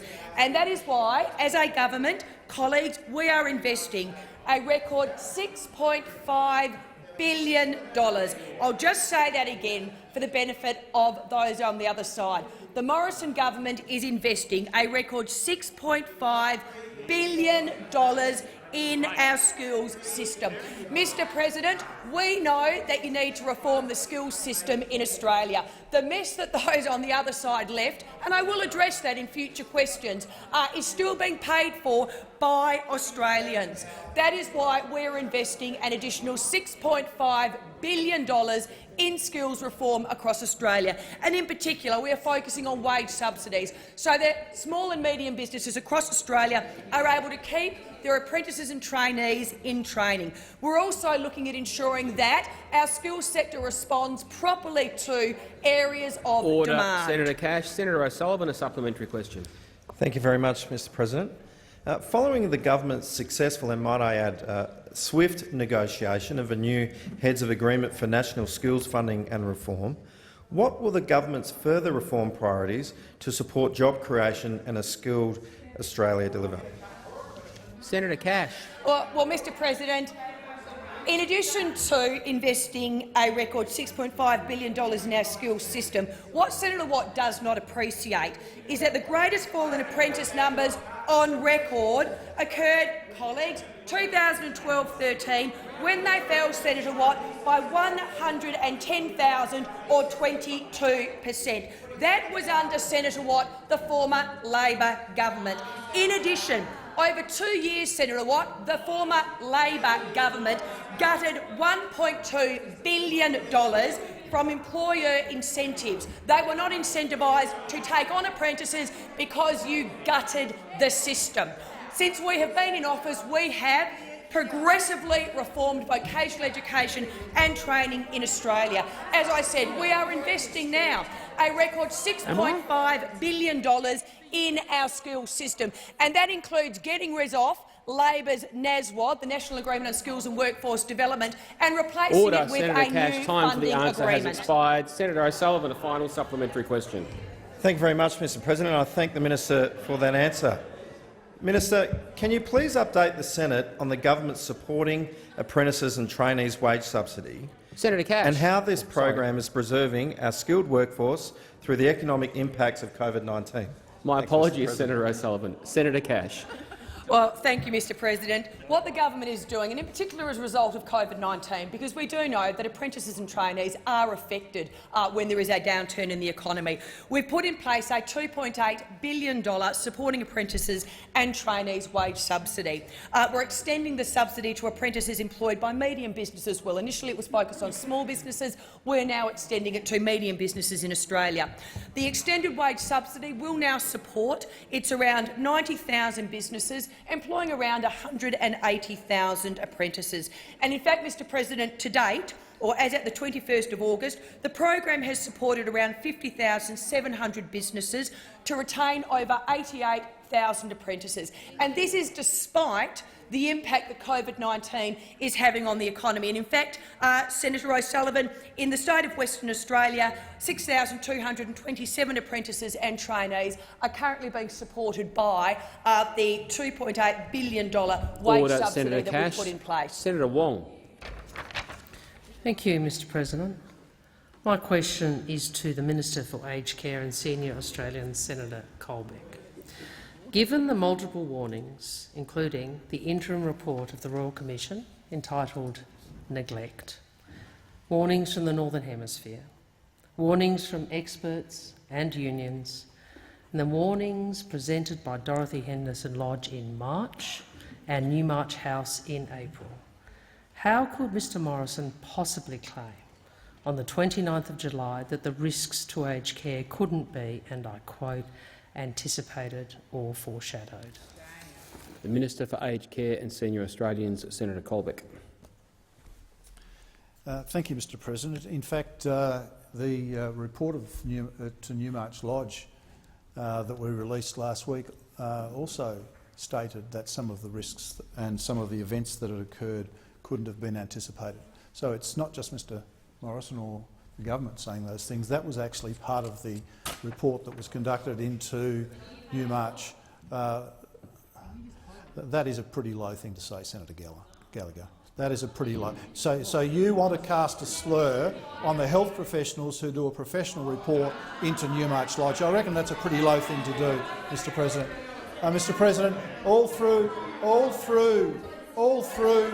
this pandemic, Mr President, what this government has done has taken the advice of the health experts. The Chief Medical Officer, the Chief Health Officer of each officers of each state, the Deputy Health Officers, Deputy Chief Medical Officers, and all of the officials who have provided us with medical advice through this pandemic. And we have based our actions on the advice of those medical professionals, Mr President. All of them. The initial work that was done through the national COVID-19 health response, which pulled together the hospitals' agreements that provided support, particularly in Victoria when things got really bad there, both in the context of places for people to go, but also for surge workforce. The guidance of the CDNA, Mr President, who provided comprehensive work and guidance to the aged care sector with respect to infection control and management. All of those things combined, Mr President, were where we acted based on the advice of those health professionals who put us in the best position possible to manage our way through the COVID-19 pandemic. Order. Senator Wong, a supplementary question.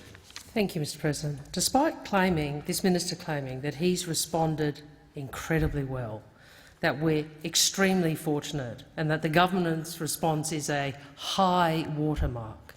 This minister has failed to give one example of action, not discussion, not talking, but action he's taken in response to warning after warning after warning. Don't the 200,000 Australians in aged care deserve a minister who will get it right and take real action instead of endless talk fests and self-congratulation? Senator Colbeck. Thank you, Mr President. Again, the opposition take words that have been used by me and put them in a different form to some sort of their own political purpose, Mr President. And quite frankly, the dishonesty of the Labor Party, who continue to misuse and misrepresent my words, becomes a bit tiring, Mr President. It is clear, Mr President, that we have continued to act on the advice of those health professionals who have guided us all the way through this COVID-19 pandemic.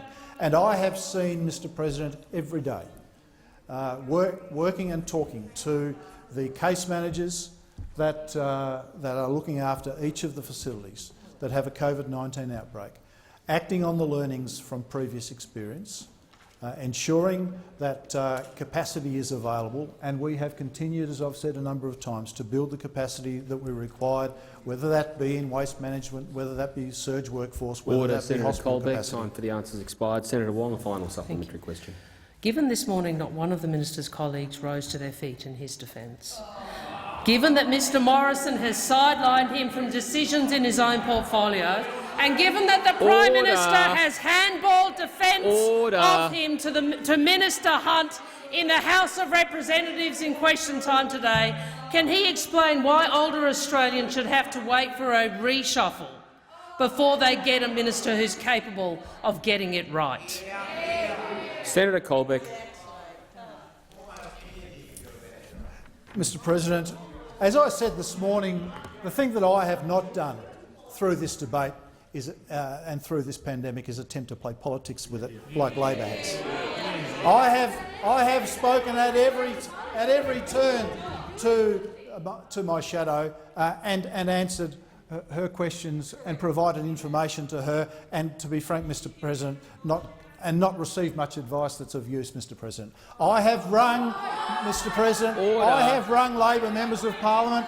I have rung Labor members of Parliament to provide them advice and provide them information with respect to outbreaks in their seats. I have escalated the issues that they have brought to me to ensure that their constituents were properly looked after as part of the way that we deal with this pandemic, Mr President. So, Mr President, I will not be verbaled by Labor. I will not have my words misrepresented by them, Mr. Senator President. Colbeck. Time for the answers expired. Senator Askew. Thank you, Mr President. My question is to the Minister for Families and Social Services, Senator Ruston.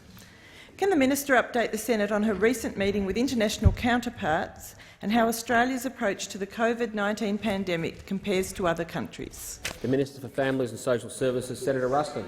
Thank you very much, Mr President, and thank you very much, Senator Askew, for the question around a really important meeting that I held during this week. Internationally, I have been speaking with a number of my counterparts overseas, but this week I actually spoke to my social services colleagues in the United States, the United Kingdom, Canada and New Zealand, so that we could discuss our social policy responses to this once-in-a-generation, once-in-a-lifetime, once-in-a-century coronavirus pandemic. I must say that it was tremendously informative and productive to be able to discuss on the issues that are temporarily facing just about every country in the world, and to speak to them about the plans that they have employed to date and plans that they intend to employ going forward. Because, of course, as we come out of the health crisis, we now have to work about how we are going to recover from this pandemic and transition to what will be a new normal. We're all facing shared challenges, and all ministers said that whilst our primary focus had been, of course, to put things in place as quickly as possible to address the needs of people, now is the time for us to start discussing how we might assist our countries and the people in our countries to be able to get back onto the other side, to how to get our workforces back stood up again, but at the same time making sure that we continue to support the people of our countries. The United Kingdom and the United States have very much focused their packages so far on supporting people in employment situations and making sure that they retain their connection to the workplace. Likewise in Australia, but also in Canada and New Zealand, we've coupled that with not just working with people in the workforce, but making sure that we put additional supports in place for people who find themselves without of work. Given the fact that this pandemic has affected every country in the world, we thought it was very important that we shared experiences so that we can hopefully get through this pandemic better. Senator Ruston. Senator Askew, a supplementary question. Thank you. Can the minister advise the Senate of what transitional support arrangements are in place in other countries? Senator Ruston. Thank you very much, Mr President. Well, all ministers at the meeting are currently grappling with the transition phase and how they will deal with the support packages that are in place and how best they can reopen their economies, support people who continue to be impacted by this pandemic through hardship, and to ensure that we maintain a control of the spread of the virus. Amongst our international peers, Australia is regarded as extraordinarily highly, and they were all very interested to learn that we'd made the decision that we would extend the level of support, additional support that we are putting in place for people who are unemployed, but in addition that the JobKeeper payments were going to be continued out until March. Canada advised that their emergency response benefit is set to end in October and their emergency wage subsidy will finish in December. New Zealand announced that their income relief payments will end in November and their wage subsidies in September. The UK job retention and income supports will end in October, and the United States announced that all their measures were set to end on the 31st of December. Order. Senator Askew, a final supplementary question. Thank you. Minister, how will you continue to work with your international colleagues as the world manages the COVID-19 crisis? Senator Ruston. Thank you, Mr President. Well, we will continue to work together. We will continue to share ideas with other countries as we move into the recovery phase. And at the meeting we all agreed that we would continue to share information that is critical for all of us in our ongoing recovery, the world's recovery and our individual countries' recovery from COVID-19.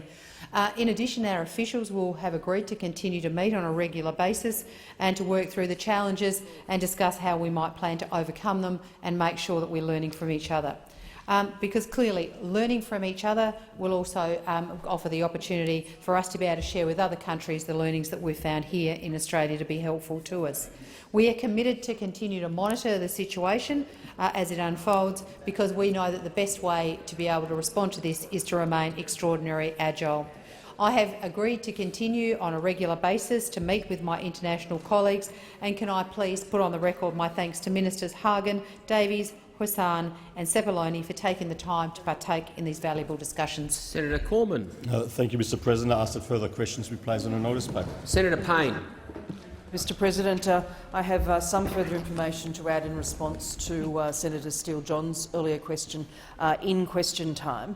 Madam Deputy President, I can advise that the government is currently, as I think I adverted to in my response, considering the request made by the Chair of the Disability Royal Commission for amendments to the Royal Commissions Act 1902. This is an important issue and it is being given careful and detailed consideration by government, as you would expect. And so I do not support Senator Steele-John's suggestion that the Attorney-General should apologise in this context, because it is under active consideration. I think it is also important to highlight, Madam Deputy President, that information provided to a Royal Commission is already protected during the terms of the Commission. There are already several ways that a Royal Commission can protect the information provided and the identity of these people. For example, through the use of private sessions or pseudonyms, or the making of do-not-publish orders. Any information provided to the Royal Commission in connection with or during a private session is protected from disclosure by law, even after the inquiry has ended. Madam Deputy President, noting the matters that Senator Steele-John raised, if there is anything further I can add in another response after it has been considered by the Attorney-General, I will do so. Thank you, Minister. So the question is, are there any— Oh, beg your pardon. Sorry, this is Senator Colbeck. Thank you, Madam Deputy President. I have some further information with respect to Kalinia Care that I said I'd bring back to the chamber. So, Mr President, the department and the local PHU were notified of the outbreak at Kalinia Care on the 27th of July. Mr President, as I said in my answer, the facility was primarily staffed by the provider until we brought in workforce from the 1st of August. We had sonic testing staff and residents on site from the 28th of July. Mr President, between the 27th of July and the 31st of July, 9 staff tested positive, but no residents. The first resident to test positive at Kalinia Care tested positive on the 1st of August. Thank you, Minister. So the question is, Senator Watt. Yes, are there any motions to take note of answers? No. Oh, I beg your pardon. Sorry. To take note of the minister's statement. Is leave granted? I believe leave is granted. Thank you, Senator Watt. Leave is granted for 1 minute. Okay. Thank you, Madam Acting Deputy President. Well, again, we've had the embarrassing situation where the minister has had to come back to the chamber to give basic details that he was unaware of during question time today. But more importantly, in the minister's presentation during question time, again, completely unable to give any explanation for why aged care workers were left without adequate PPE. We have had reports to the Royal Commission, the government's own Royal Commission, that aged care workers were left with only 1 glove and only 2 face masks.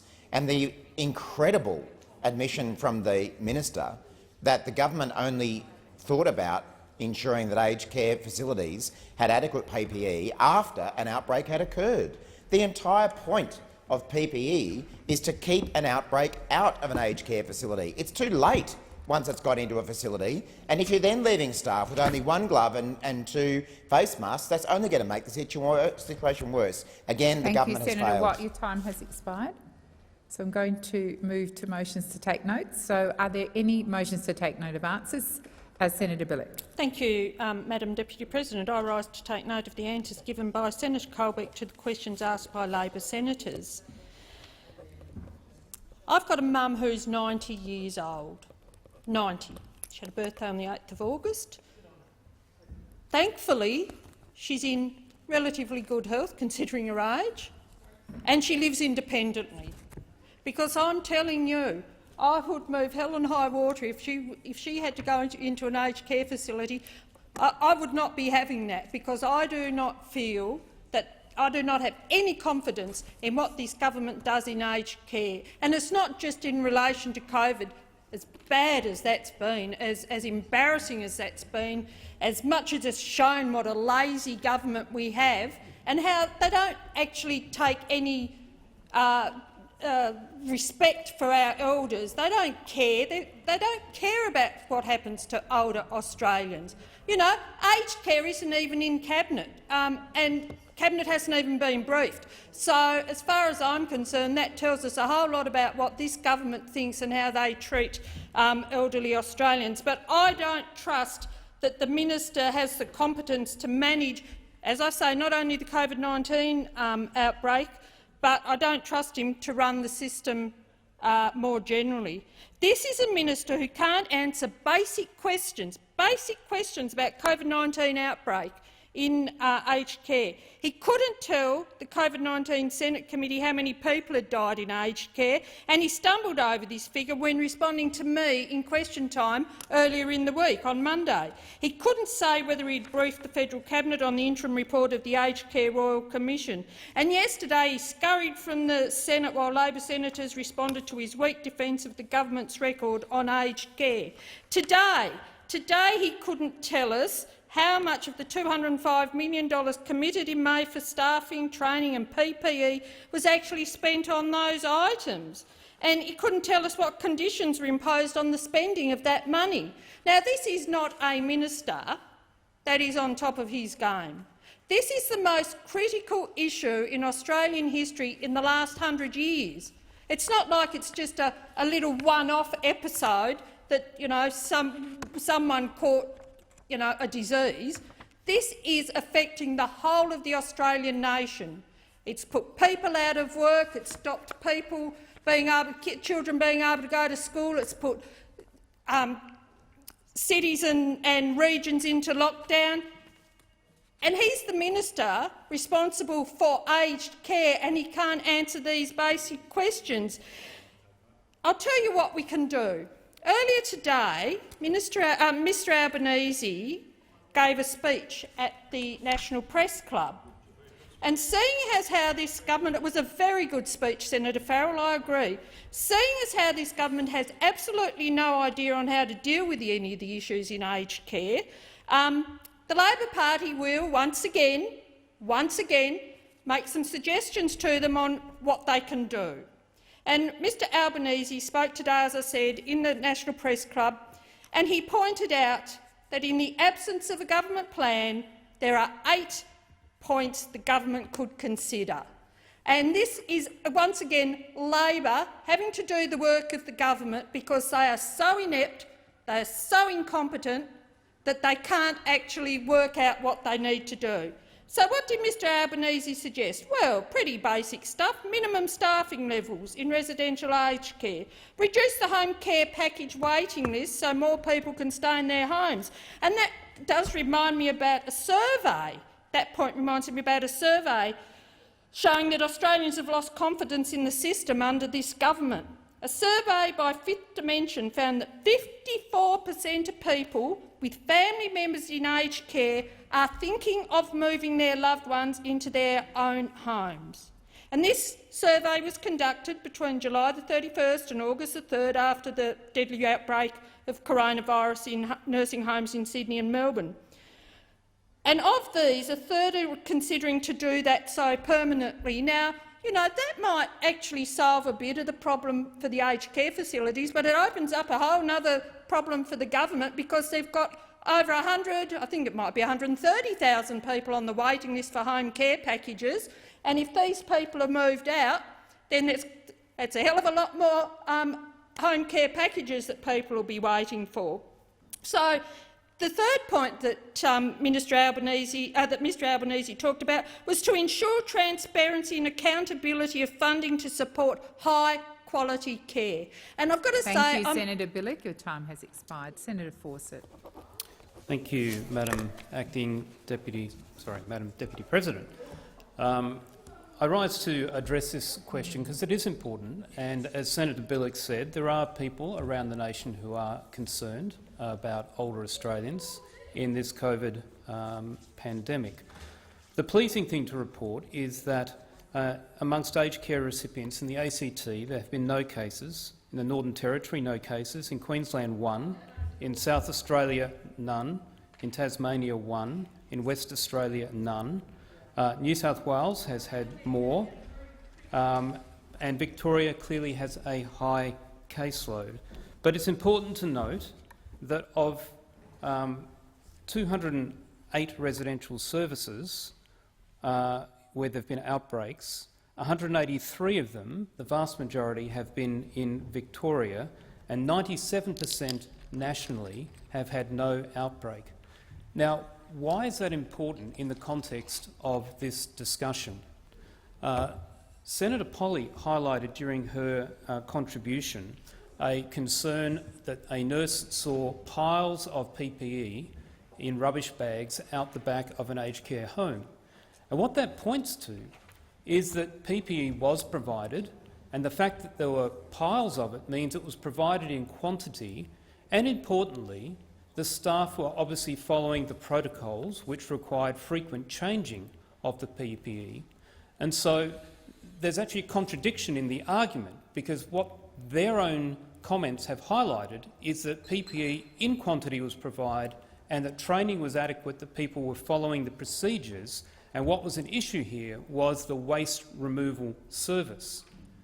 The other point I would make when it comes to understanding the importance of the size of the community outbreak is to look at the hospitals and healthcare workers in Victoria.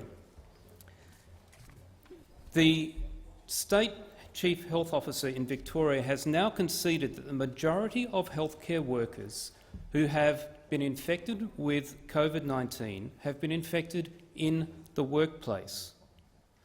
So while in Australia, nationwide, there's 1,817 aged care residents who have contracted COVID, there are 2,563 healthcare workers in Victoria who have contracted COVID.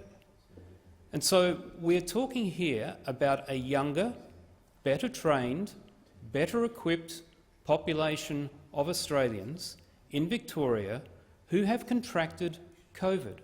So these are people in professional healthcare environments who've been provided with PPE in accordance with the state government and the health department requirements, who've received training, who have the backup staff that when people have to self-isolate, and there's a large caseload of health workers who have been fronting up day after day and then having to go into isolation when other colleagues have become infected.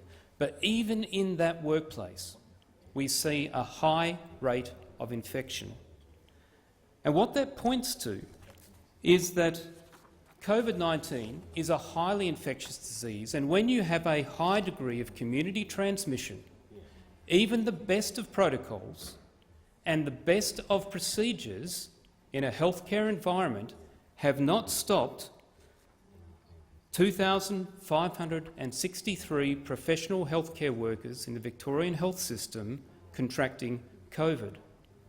And so to attack the Minister for Aged Care for the outcomes that we're seeing in aged care homes neglects the fact that there is a higher caseload of infection amongst professional health workers who have all the PPE they need, follow the protocols, and that's because of the infectious nature of the disease. If you go to the Centre Disease Control guidelines out of the United States, a biological safety level ranging from 1 to 4 is assigned to various degrees, and for an airborne transmissional disease like COVID-19, it's normally assigned a biosafety level 3 or a BSL 3. They say for testing you could perhaps roll that back to 2. But in an environment where aerosols are being created because of the interaction between people, it is a highly infectious environment. And where community transmission has been allowed to grow to such a size, the situation in the health environment in Victoria shows that the aged care system nationwide Thank you, Senator is doing Fawcett. well. Your time has expired. Senator Marielle Smith. Thank you, Deputy President.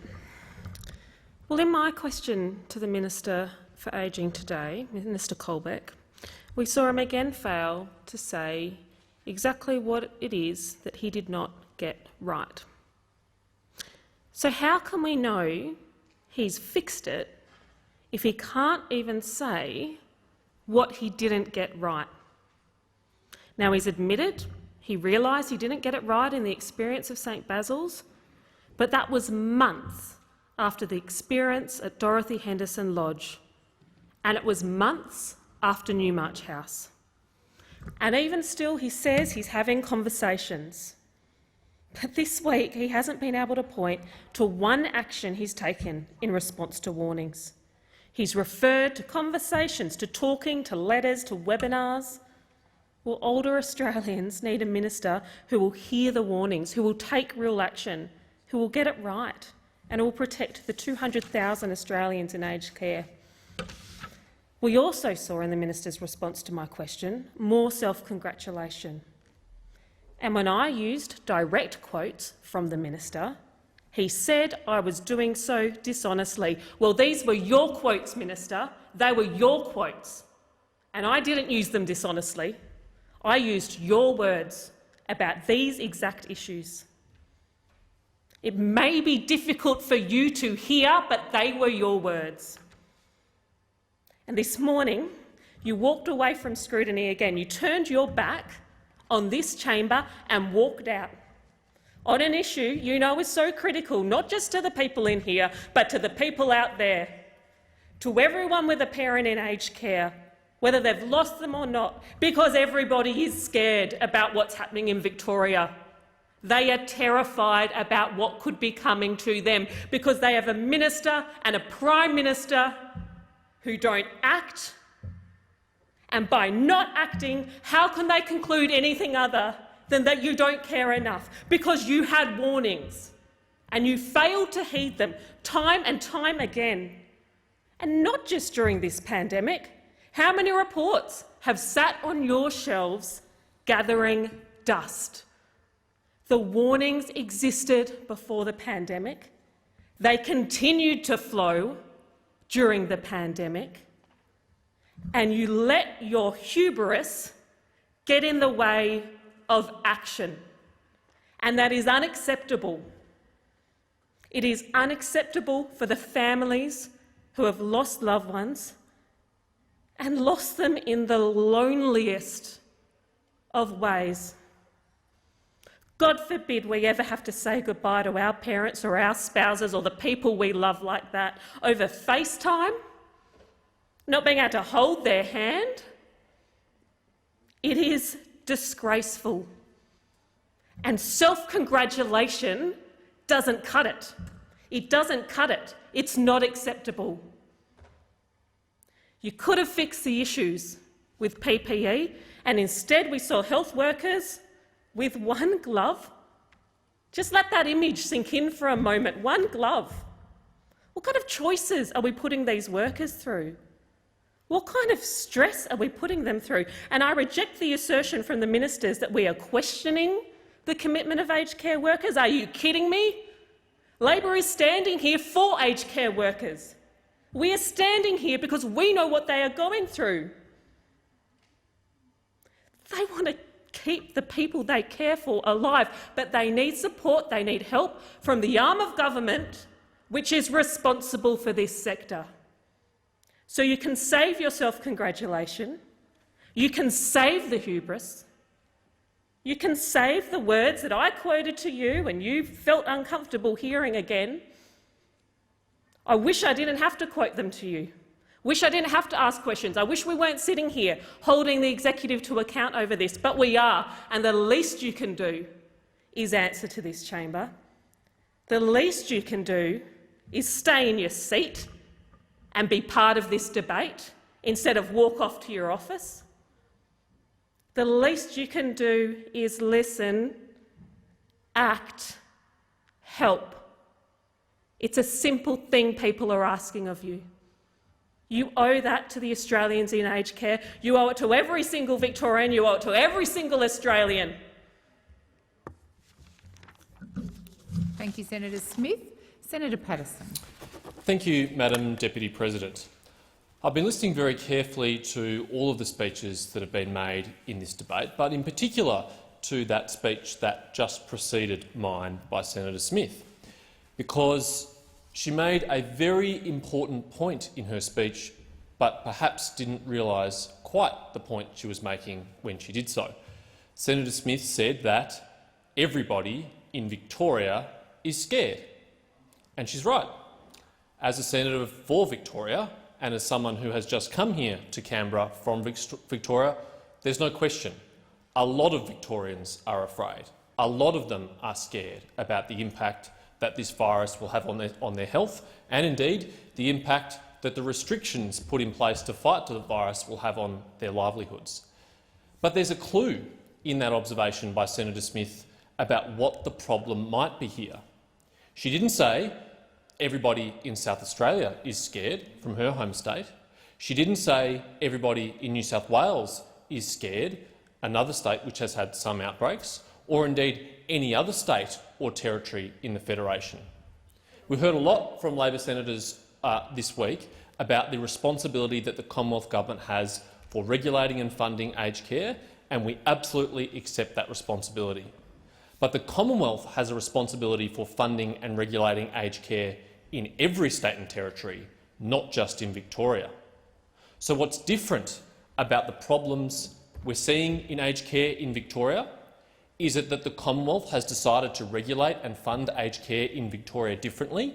Is it that they provided greater assistance to New South Wales or South Australia or any other state or territory? Or is there something different about Victoria? Clearly, there is something different about Victoria. We have widespread community transmission in Victoria. We don't have it in any other state and territory. Touch wood, I hope we never do again. But we have a very serious second wave outbreak in Victoria, and that's got nothing to do with the Commonwealth's role in regulating or funding aged care. In fact, it's got everything to do with the utter incompetence of the Victorian state government. I noticed in Senator Smith's contribution before, just as it has been the case in every other contribution made this week by Labor senators, the words "the Andrews government" or "the Victorian government" never passes their lips. Never do they point out that we have a problem in aged care in Victoria, unique so far, we hope, always to be unique in Victoria and not anywhere else in the country. They haven't shown any interest at all, have made no contributions at all about how we got to where we are in Victoria. But they should, because we've seen day by day, whether it's through the hotel quarantine inquiry, whether it's before the COVID-19 committee of this Senate, whether it's before the parliamentary inquiry happening in Victoria, that, in the words of the AMA President of Victoria, the Victorian government's response to COVID-19 has been like watching a slow car crash. It has been a disastrous response. It has been a response which has shaken the confidence of all Victorians, and unfortunately it has been a response which has directly led to the deaths of hundreds of Victorians, including many in aged care. The Victorian government bears the responsibility for this outbreak because the Victorian government has mismanaged hotel quarantine. They've known for months, but we learned last week that 99%, at least 99% of the current outbreak in Victoria is as a result of the failure of hotel quarantine. That's a system that the Victorian government entirely devised and set up on their own. That's a system where they had offers of support from the Commonwealth in the form of ADF assistance, which they turned down and which Daniel Andrews misled the Victorian Parliament about, which has been confirmed by Lieutenant General John Fruin before the COVID-19 committee. They are responsible for this outbreak.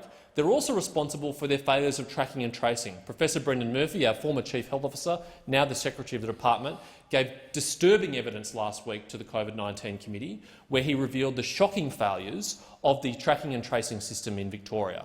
He revealed how underutilised they were, how under-resourced they were, how they failed to use the COVID-19 app like the New South Wales government has successfully done, and he pointed out that the whole reason why this small leak from hotel quarantine became a massive outbreak across Victoria is because of those failures of the Victorian government. No one in this place should take any lecture seriously from any Labor senator if they fail to mention these facts. Thank you, Senator Patterson. Senator Sheldon. Good, thank you, Deputy President. Well, first of all, we're seeing the federal government again trying to fail to take responsibility for what's occurring regarding COVID-19, its outbreak in the aged care sector. The federal government has failed to take responsibility in the answers that were given through their Minister Colbeck today. But what's very clear, the government has lost confidence in its strategy, its person on front point, the person responsible to turn around and make sure that aged care is properly dealt with in this country. This week, the minister was sidelined from decision-making of his own portfolio. He was excluded from decision-making in the aged care emergency response. And today in the House, Mr Morrison refused on 5 occasions to get out of his seat and defend the minister's handling of aged care. 5 occasions. Failed to stand by the minister who's failed in his responsibilities for aged care in this country. When asked to defend the Minister for Aged Care and Senior Australians, Mr Morrison endorsed 13 ministers. Not one was Richard Colbeck. Mr Morrison has no confidence in him, then why should Australians? He has lost his responsibility and now he should lose that title. The Morrison government, through this minister, has failed to listen to the reports that came out of the Royal Commission entitled Neglect.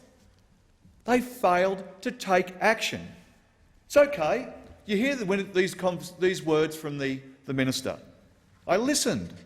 I talked. I considered. But what is missing is action. The warnings from the Northern Hemisphere. The warnings from experts and unions. The warnings of Dorothy Henderson Lodge in March and Newmarch in April. He failed to take appropriate action and continues to fail to take appropriate action. And why are we in this mess? Because that failure is part of the pandemic of irresponsibility of this government when it comes to aged care.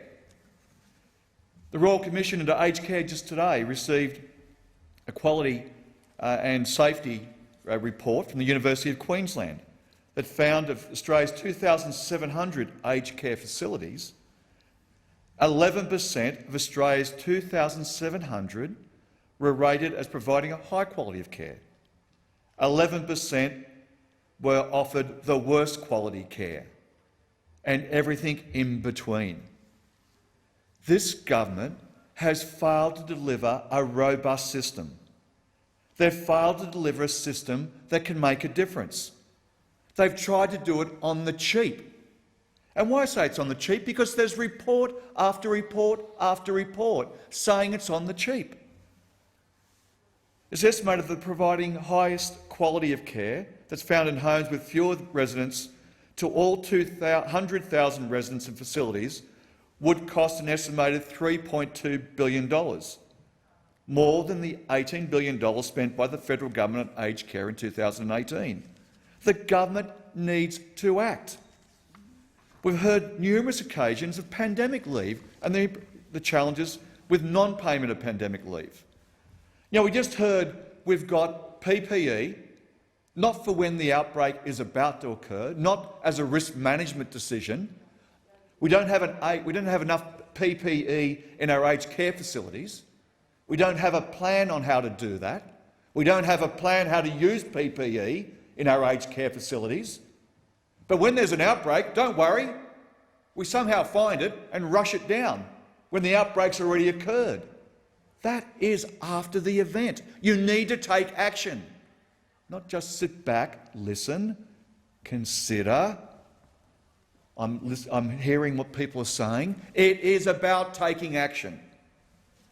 We've seen cases of people not receiving PPE in so many circumstances where action hasn't been taken by this government. The Health Services Union exposed recently actions that weren't taken in their industry in the aged care. And I'll just briefly finish with this. Anne, an aged care worker, has called for the government to take action so that resident aged care workers are protected. Your time has expired. So the question is that the motion is moved by Senator Billick to take note of answers be agreed to. Those of that opinion say aye.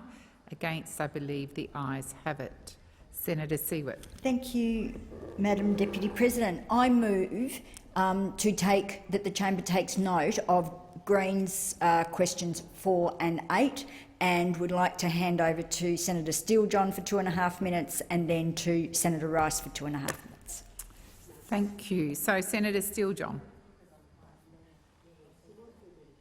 Just a moment, Senator Steele-John. We're just having trouble hearing you. Just try again. Thank you, Madam Acting Deputy. Thank you, Madam Deputy President. Let us be very, very clear. The government have known that there exists an impediment to disabled people, to organisations, to individuals wishing to give evidence to our Royal Commission into Disability Abuse for no less than 9 months. The Chair of the Royal Commission flagged this as an issue at the hearings in November. The Chair subsequently wrote to the government in February of this year, stating clearly that the absence of appropriate privacy protections, the absence of legislative amendments to the Royal Commission Acts that would protect people's submissions, the confidentiality of those submissions, beyond the life of the Royal Commission, that the absence of those amendments were an impediment to the Commission's ability to do its job. Let us be absolutely clear what the impact of the failure to act that we have seen from the government is upon people. Disabled people, having been through trauma, having been through abuse, having been subject to discrimination by their employer, by individuals, now wish to come before their Royal Commission and tell their story. And yet, in this very moment, when they should be able to feel supported to do it, they are afraid. They are afraid that should they speak, they will never work again. They are afraid that should they speak, their families will be impacted. They are afraid that should they speak, the situation that they find themselves in will get worse. And they are not telling their stories. They are calling hotlines run by the Royal Commission to be told, do not tell your story, because in the absence of these amendments, it is not safe. Now, the Minister says this is under consideration, that they've been looking into it. That is the same answer you gave me in estimates in February. It is not good enough for you to have been this long looking at this issue and have failed to act. If you do not introduce this legislation into the Parliament, then we Greens will. Thank you, Senator Steele-John, and we now go to Senator Rice. Thank you, Deputy President. The Minister's answers to my questions about illegal logging fills me with despair, and I know the people of Australia share that despair with me, or more than despair. Anger, real anger at the denial by this government, denial by the Minister that there's an issue with protecting our precious wildlife from logging. The critically endangered leadbeater's possums, greater gliders. In Tasmania, we've got critically endangered swift parrots, wedge-tailed eagles, Tasmanian devils, and the backbench. They're just laughing at the issue, laughing at illegal logging, laughing at our precious wildlife hurtling towards extinction. And the Minister's claims that our laws protect the environment fly in the face of reality. They fly in the face of the federal court finding that logging is damaging and destroying habitat critical to the survival of the critically endangered leadbeater's possum. And so what are they going to do? Rather than taking action, rather than actually listening to the interim report that they commissioned from Graham Samuels into our environment laws, who told us that Australia's environment is in an unstable state of decline and under increasing threat, that our environment laws are ineffective, rather than listening and strengthening our laws, no, they moved legislation in the House today that is taking a chainsaw to our environment laws, that is going to hand over more powers to the states who have proved themselves totally incapable of protecting our environment. We need a government that's actually going to stand up for our environment, our precious forests, our precious wildlife, that the people of Australia really want to see protected. And they are not doing it. So I tell you, I mean, the people of Australia, if you're as angry as me, then we need to take action, and we need to take it fast. We cannot let them get away with it. We cannot just allow our wildlife just to be going extinct. I mean, this government needs to hear from you, and it needs to hear from you loud and clear about this trashing of our environment laws. And if they don't listen, well, then we need to get these environmental vandals out of office. Thank you, Senator Rice. So the question is that the motion is moved by Senator Sewitt to take notice of Greens questions 4 and 8 be agreed to. Those of that opinion say aye. Against, I believe the ayes have it. We will now move to the tabling and consideration of committee reports and government responses. Senator Urquhart.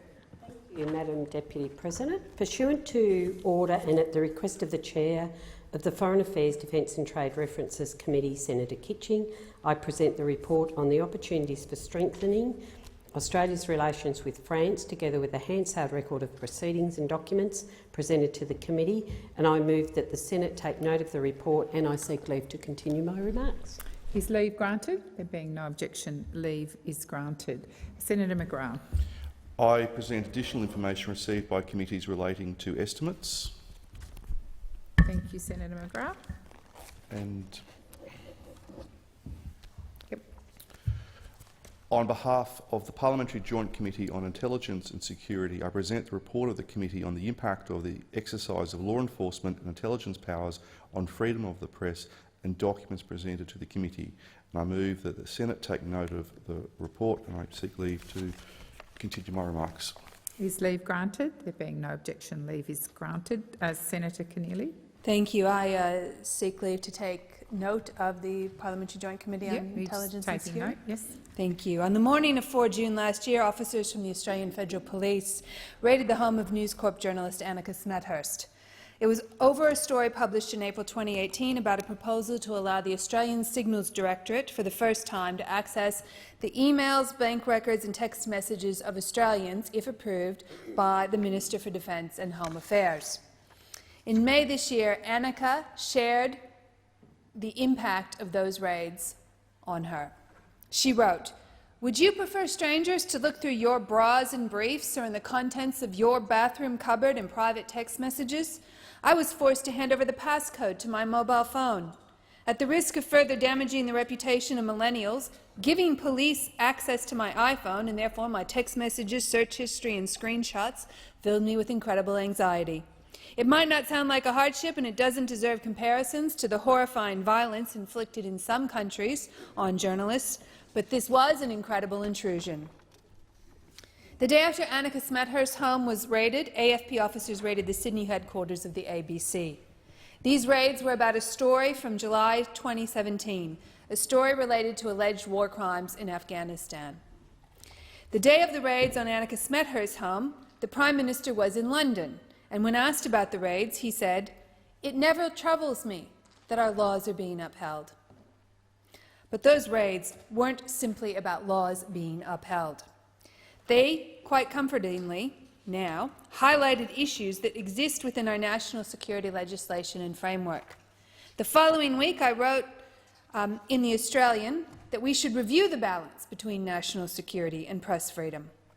At the Midwinter Ball last year, in a room full of journalists, the Labor leader Anthony Albanese made it clear, and I quote, "Journalism is not a crime and should never be treated as such. It's something we can't simply be complacent about, so we need to cherish it, we need to nurture it, and we need to support whatever legislative change is required to ensure press freedom remains a central component of our democratic system." That was Labor's position last year, and it remains Labor's position today. Freedom of the press is central to a functioning democracy. A robust, free press makes our democracy stronger and our nation more secure. There are ever-present threats to our democracy, including foreign interference and espionage. But it wasn't until those raids in June 2019 that the Parliament, the media and the Australian people would have thought that freedom of the press in Australia was under attack. When freedom of the press, a basic tenet of our democracy, is seen to be under attack, any government, Labor or Liberal, must speak up. When a perception of bias starts to develop around the police, the government must restore that trust. This report is a first step to doing both of those things. From the outset, I'll make clear that Labor did not believe the PJCIS was the best forum for conducting a comprehensive inquiry into freedom of the press and the public's right to know. We proposed and attempted to establish a parliamentary joint committee to set up for the specific purpose to recommend legislative and other steps to consider these matters. We believe such a committee would have been a better vehicle to consider whether the country's laws on getting the balance right between national security legislation and freedom of the press. This does not discredit the report that is being tabled today, but rather highlights the fact that there is still more work to be done. The final report from the Parliamentary Joint Committee on Intelligence and Security, Inquiry into Freedom of the Press, has unanimously concluded that the existing law in Australia does not adequately protect freedom of the press. In total, the PJCIS report made 16 bipartisan recommendations, and if implemented, these recommendations would result in significant improvements in our laws, including improved legal protections for journalists. The most significant changes recommended relate to how all overt and covert warrants that relate to a person who is working in a professional capacity as a journalist or a media organization are contested and issued. The PJCIS accepted that law enforcement agencies should not be required to give journalists or media organizations prior notice of a warrant. However, the committee recommended that warrants for journalists or media organisations must be contestable by a public interest advocate before a senior judge. If these processes had been in place when law enforcement agencies sought warrants for News Corp's Annika Smethurst and the two ABC journalists Dan Oakes and Sam Clark, it's quite possible the outcomes would have been different. The committee recommended 4 significant changes to how warrants relating to media organisations or journalists are issued. All warrants sought by an enforcement agency related to a media organisation or a person working in a professional capacity as a journalist must be considered and authorised by a superior court judge or a nominated federal court judge as the issuing authority. All warrants are to be contested in front of the issuing authority. A public interest advocate must make a submission to the issuing authority, and the issuing authority must consider both the application from the agency seeking the warrant and the submission from the public interest advocate. I will note that public interest advocates, the committee recommended, must be a QC or an SC, or served as a High Court judge, or a State and Territory Supreme Court judge, and they would be appointed for 5 years. The committee also determined that this new process of contested warrants should be expanded to apply not only to journalist information warrants under the Telecommunications Interception and Access Act, but also a number of pieces of legislation. Finally, journalist information warrants under the Telecommunications Act should only be available in relation to an investigation of a serious offence, meaning those punishable by imprisonment for at least 3 years. The PJCIS also recommended a range of new record-keeping and reporting requirements to ensure greater transparency for warrants relating to professional journalists and media organisations. This includes a requirement on government to publish the number of covert and overt warrants in relation to journalists issued under Commonwealth legislation. The committee made a number of recommendations that go to the manner in which Commonwealth agencies interact with journalists and media organisations in order to better facilitate and support public interest journalism. As mentioned earlier, the PJCIS made 16 bipartisan recommendations, including changes to the Public Interest Disclosure Act, the way government classifies secret information and processes freedom of information requests, and harmonisation of state and territory shield laws. This report is a valuable contribution to the public debate on this issue, but it's only the beginning point. There is considerably more work to do to protect the public's right to know. Labor calls on the Morrison government to urgently implement the bipartisan recommendations of the PJCIS and use those recommendations as a starting point for further reform. No journalist should ever face the prospect of being charged or jailed just for doing their jobs. Law enforcement agencies should never raid journalists just because they are embarrassing the government. A strong and independent media is vital to holding governments and oppositions to account and to inform the Australian public. Labor will always continue to fight and defend and to strengthen press freedom and the public's right to know. In conclusion, Madam Deputy President, I would like to place on the record my appreciation to the Liberal members of the committee, including the Chair, Andrew Hastie, and the constructive and bipartisan way we worked together to deliver this report. This report for the PJCIS was an unusual one. It was not the usual work of the committee. We did not review a specific piece of legislation. This committee is not normally tasked to both define a problem and define a solution. As such, it was a complex task made even more difficult due to the restrictions COVID placed upon the Parliament and its processes. And in that vein, I acknowledge all the members of the committee, Labor and Liberal, the leadership of the Chair, Andrew Hastie, and the Deputy Chair, Anthony Byrne, and the Secretariat for their unfailing work and focus on ensuring that we were able to deliver this report to the Parliament and the Government. Senator Keneally, are you seeking leave to continue your remarks? Yes, thank you. Is leave granted? Thank you. I appreciate we may not be finished with this, but I'm going to go to Senator Fiervan-Wells, whose quite keen, I think, to present her report. Yes, I have to chair a hearing at Yes. 4 o'clock. Thank you. I present Delegated Legislation Monitor 9 of 2020 of the Standing Committee for the Scrutiny of Delegated Legislation, and I move that the Senate take note of the report. Is leave granted?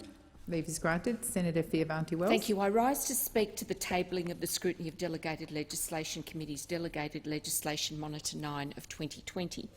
In particular, I wish to draw the Senate's attention to 3 instruments which raise significant scrutiny concerns and are highlighted in Chapter 1 of the Monitor. The first instrument that I draw the Senate's attention is the Coronavirus Economic Response Package Deferral of Sunsetting Income Management and Cashless Welfare Arrangements Determination 2020. This instrument defers the sunsetting of primary legislation to extend the end date for the cashless debit card trial in all existing sites and income management in the Cape York region from 30 June 2020 to 31 December 2020. The committee would ordinarily expect such a significant measure to be included in primary legislation rather than delegated legislation, consistent with previous extensions to the cashless welfare arrangements. The government has justified the use of delegated legislation in this instance on the basis that the disruptions to the parliamentary sittings caused by COVID-19 prevented Parliament from considering the extension before the arrangements expired on 30 June 2020. As Parliament has now resumed a regular sitting pattern, the committee considers that there is no longer a reasonable justification for this matter to be included in delegated legislation. Accordingly, the committee calls on the Minister to introduce the necessary bill without delay and advises the Chamber of its intention to seek to disallow the instrument if the bill is not listed for consideration in the next sitting week.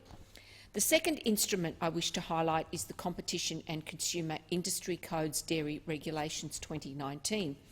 The instrument creates the Dairy Code of Conduct, which sets enforceable minimum conduct standards for businesses' practices between dairy farmers and corporations that buy and sell milk.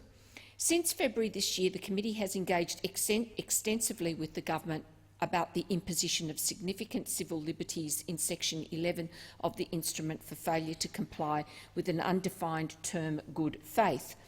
As a matter of technical legislative scrutiny, the committee strongly considers that civil penalty provisions should be drafted with sufficient clarity to enable persons and entities to understand their obligations and the consequences of non-compliance.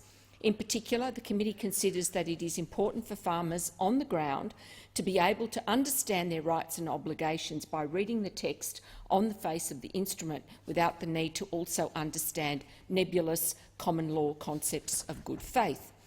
Examples provided by the Attorney-General, Treasurer and Minister for Agriculture, Drought and Emergency Management of good faith obligations in other Commonwealth laws raise broader concerns about the pursuit of regulatory flexibility via the imposition of broadly drafted good faith provisions at the expense of legal clarity and certainty. Noting that the instrument raises complex systemic issues relevant to both delegated and primary legislation, the committee has requested that the Attorney-General refer the codification of good faith obligations in Commonwealth legislation to the Australian Law Reform Commission for inquiry. The Attorney-General's response will assist the committee in determining whether to withdraw the notice of motion to disallow the instrument, which must be considered by the Senate by 3 September 2020. The third instrument is the Foreign Acquisitions and Takeover Amendment Threshold Test Regulations 2020. This instrument has the effect of requiring the majority of actions relating to foreign investment in Australia to be notified to the Treasurer for review to assess whether they are contrary to the national interest. The instrument does not specify an end date to the measures. The committee is concerned that the failure to specify an end date in the instrument could mean that this COVID-19 response measure becomes an ongoing part of the law without appropriate parliamentary scrutiny and debate. The committee has resolved to recommend that the Senate disallow the instrument and will therefore give a notice of motion to disallow the instrument on 1 September for consideration and debate in the Senate 15 sitting days after that date. If there are any further developments in relation to this matter, the committee may reconsider its recommendation and will report to the Senate in a future monitor. Whilst these instruments raise significant scrutiny concerns, I am pleased to advise the Chamber that Monitor 9 also documents some positive developments regarding undertakings to address committee concerns. For example, I am pleased to note that the Health Minister has amended the National Health Take-Home naloxone Pilot Special Arrangement 2019 in response to the committee's concerns about the delegation of the Secretary's powers and functions to third-party administrators and the availability of public accountability measures in relation to the actions of third-party administrators. 3 other instruments have been amended in response to technical scrutiny concerns raised by the committee since the committee last reported. These undertakings are recorded in the Monitor. The committee thanks the Minister for Education and the Department of Health for their constructive engagement on these matters and notes that this approach sets a positive precedent for the future. With these comments, I commend the committee's delegated legislation Monitor 9 of 2020 to the Senate, and I thank you, Madam Deputy President, for your indulgence. Thank you. Is it back to the report we were dealing with before on intelligence and security? So, Senator Fierravanti-Wells, I think you mentioned it at the beginning, but I think you sought leave to continue your remarks. Are you, or you? No, I don't need to. Okay, so we're discharging my remarks. Thank you. Thank you, Senator Stoker. Thank you, Madam Deputy President. I rise to speak to the Parliamentary Joint Committee on Intelligence and Security's inquiry into the impact of the exercise of law enforcement and intelligence powers on the freedom of the press. No sensible person who serves in this institution, or indeed any person with an appreciation of our history, would discount the importance of a free press to the integrity of our democracy. It is absolutely vital as a bulwark against tyranny. That principle operates in competition, though, with other really important principles. Those include the importance of all people being equal before the law, that the rule of law must apply to us all if it is to mean anything at all. It also includes a government's responsibility to keep Australians safe from those who will do them or our nation as a whole harm. They're all important considerations, and the challenge for any government is in getting the balance between each of those right. I'm pleased to contribute to the debate on this report on the day that it is presented in this place. And in doing so, I would like to acknowledge those members of the Parliamentary Joint Committee on Intelligence and Security who worked really hard to consider submissions from many different groups and to work through what are complex problems in a proactive spirit designed to set this parliament up for good government long into the future. I'd also like to thank the hard work of the Secretariat. They are a dedicated and very skilled group of people. And I'd also like to commend those opposite for the degree to which a bipartisan approach was taken. These are difficult matters, but there was a commendable spirit of cooperation among everybody on the committee in this process. The inquiry was referred to the Parliamentary Joint Committee on Intelligence and Security in response to public interest arising from the execution of 2 search warrants by the Australian Federal Police in June of 2019. It had evoked discussion among the public about the impact of law enforcement and intelligence powers on the ability of the press to do their job. Now, it's worth acknowledging at this point that many of the concerns that were raised by members of the press at that point in time have already been the subject of action by the government, and I acknowledge those steps that have already been taken.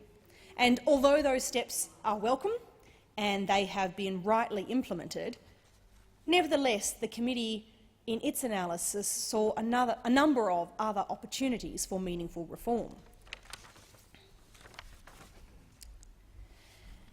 We received submissions from a number of different bodies, but it's worth noting that the submissions we received, either in a documentary form or face-to-face, were dominated by media organisations and academic-style think tanks.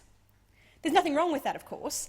They, however, suffered from an understandable information asymmetry, for want of a better term, with the agencies who need the benefit of these protections.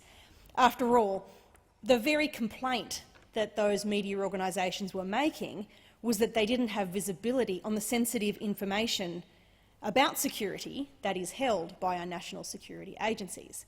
There's nothing surprising about that. But it's also true to say that the beneficiaries of the protection of our security agencies are ordinary Australian citizens, and they don't tend to be the kind of people who put pen to paper to write a submission to a parliamentary inquiry or indeed seek the opportunity to present for themselves at our hearings. I think that's something we should acknowledge more often in the work of all of the committees of this parliament. For all of the bluster we hear in this place about vested interests, it's true to say that the interests of regular Australians and the interests of the person pursuing a quiet life can get lost among all of the groups with an activist agenda of all different types. But in any event, the committee worked together very well and has come up with a number of opportunities for the further reform of the law in this field, and I wanted to touch on a few of those. We can improve upon our current regime for the issuing of warrants where they are required to be issued against a journalist, and our recommendations make that clear. We've recommended that the existing role of the public interest advocate, as exists under the Telecommunications Interception and Access Act, be amended and expanded to apply to warrants that involve the investigation of unauthorised disclosures of government information where that relates to journalists and media organisations. And in recognition of the gravity of the occasions where national security may encroach upon the freedom of the press, the committee has also recommended elevating the qualifications that are required for those people who both serve as public interest advocates and who serve as issuing authorities for warrant applications. We've recommended that it no longer be the case that you can nip down to the local JP or magistrate for a warrant of this kind, but that it should be dealt with by people who are exceptionally qualified at the Queen's Counsel, Senior Counsel and Judge and retired judge level of a superior court. Specifically, we've recommended that all warrants sought by an enforcement agency related to a person working in a professional capacity as a journalist or a media organisation should have that higher level of qualification.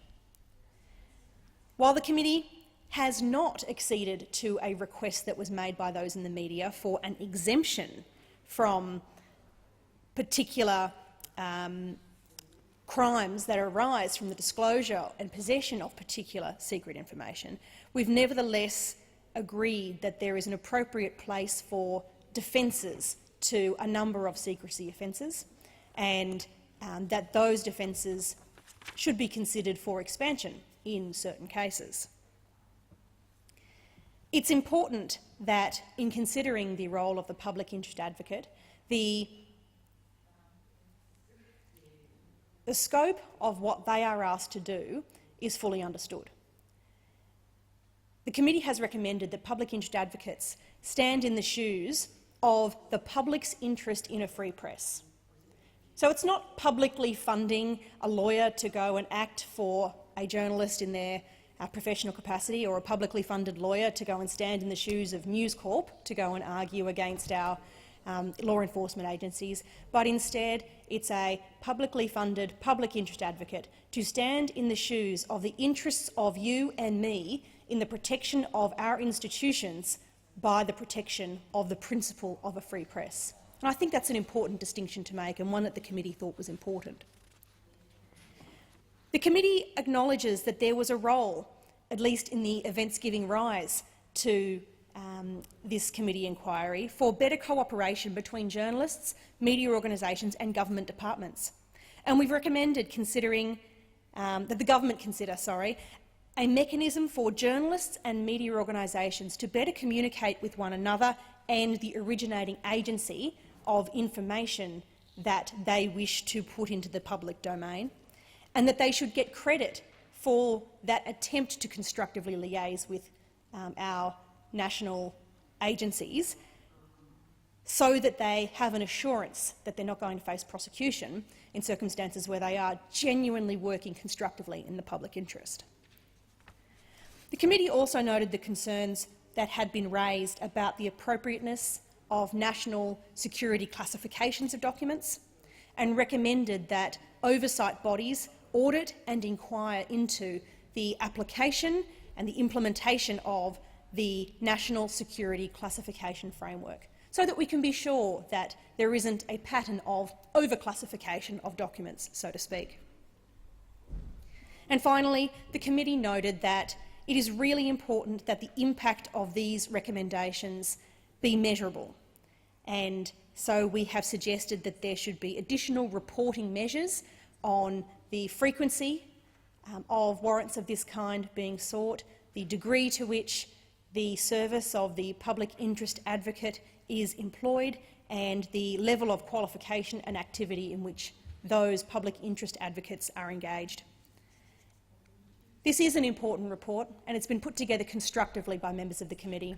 And so, with that, I commend it to the Senate with my fullest endorsement. Senator McKim. Thank you, Acting Deputy Speaker. I can't recall whether Senator Keneally sought leave to continue her remarks, so in case she didn't, I also rise to take note of the report of the Parliamentary Joint Committee on Intelligence and Security into the impact of the exercise of law enforcement and intelligence powers on the freedom of the press, and seek leave to continue my remarks. Okay.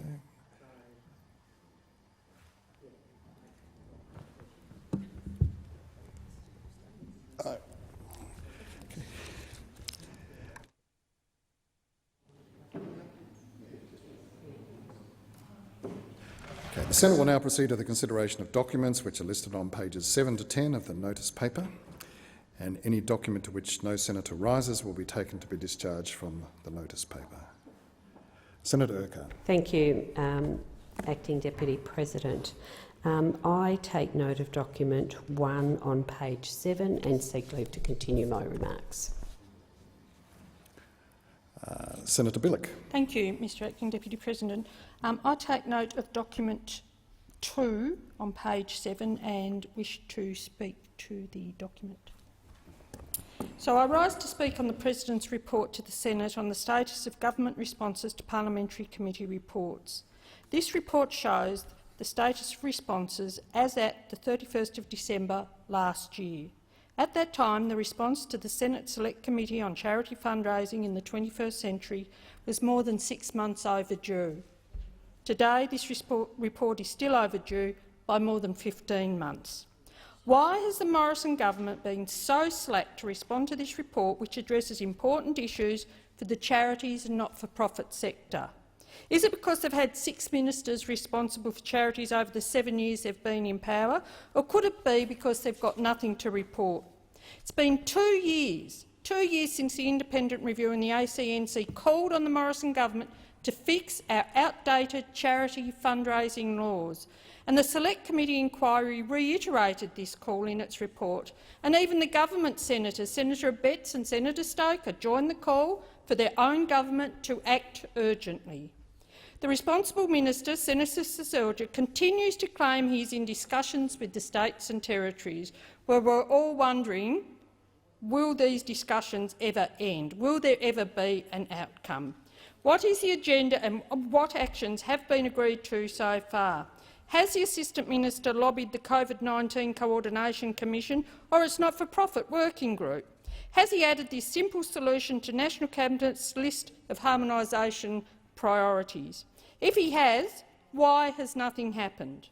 If the Assistant Minister cannot answer these basic questions, then we can only conclude that nothing is being progressed and he is dragging his feet while charities are dragged down by the unnecessary regulation. Every month that goes by that this government fails to act on this red tape nightmare is costing charities over $1 million.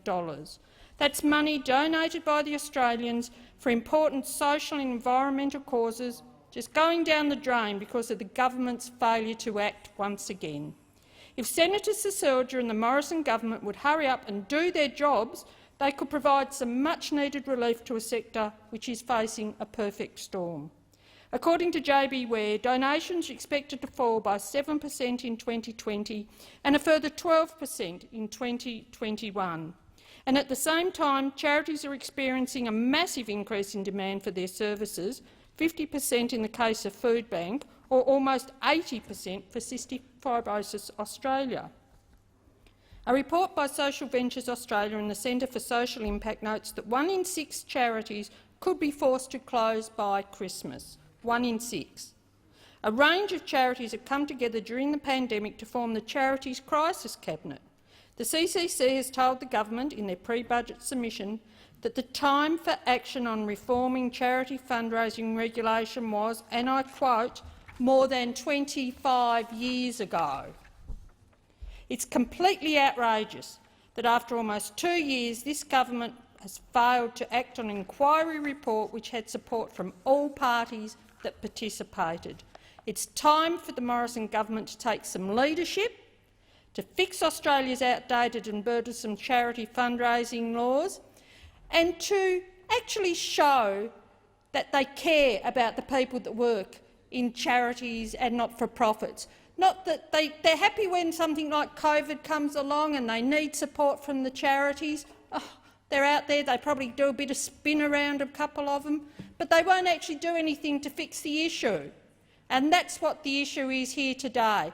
Nearly 2 years since the Senate Select Committee report handed down its report, nearly 2 years since 15 months since the Senate Select Committee handed down its report, and 2 years since the ACNC handed down their report, both saying the same things, both asking for this government to actually do something, to get off their backsides, pull up their socks and sharpen their pencils, and if they can't do it all at once, do it in pieces. But for heaven's sake, do something. Don't just keep spinning. Don't just keep giving us media releases and, little TV advertisements and a bit of social media. Actually do something, because the one thing this government has proven, and it's really COVID-19's really made this hit the mark, I think, to so many Australians, is this government is pretty good at spin.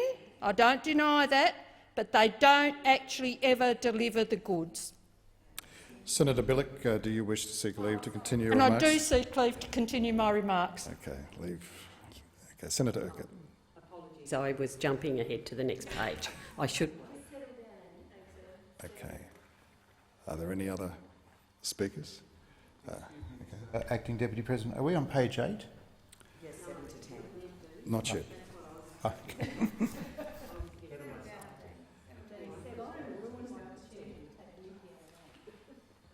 All right.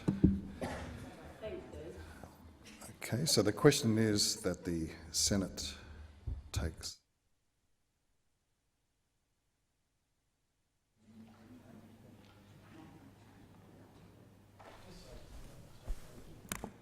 Does anyone want to take note of any items on page 8? Thank you, Mr. Acting Deputy President. I take note of document 5 and document 9 on page 8 and seek leave to continue my remarks. Senator Smith. Acting Deputy President, I'd like to take note of item number 6 on page 8. I'd like to just use this opportunity, if I may, I'm sure on behalf of all of the senators in this place, just to acknowledge our appreciation, indeed the appreciation of many, many, many Australians to Professor Brendan Murphy's stewardship of our country's health response in what we all hope will be the early stages, final stages rather, the early stages of what we hope will be a short pandemic. Professor Murphy is familiar to some senators who have spent their time on the Community Affairs Committee. At the Senate Estimates hearings, Professor Murphy sits from the very beginning of the Community Affairs Senate Estimates hearings to the very, very end of them, those people who are avid watchers of the estimates process. And I notice that Senator Siewert here knows that Professor Murphy's contributions, when they're called upon, have always been tremendously insightful.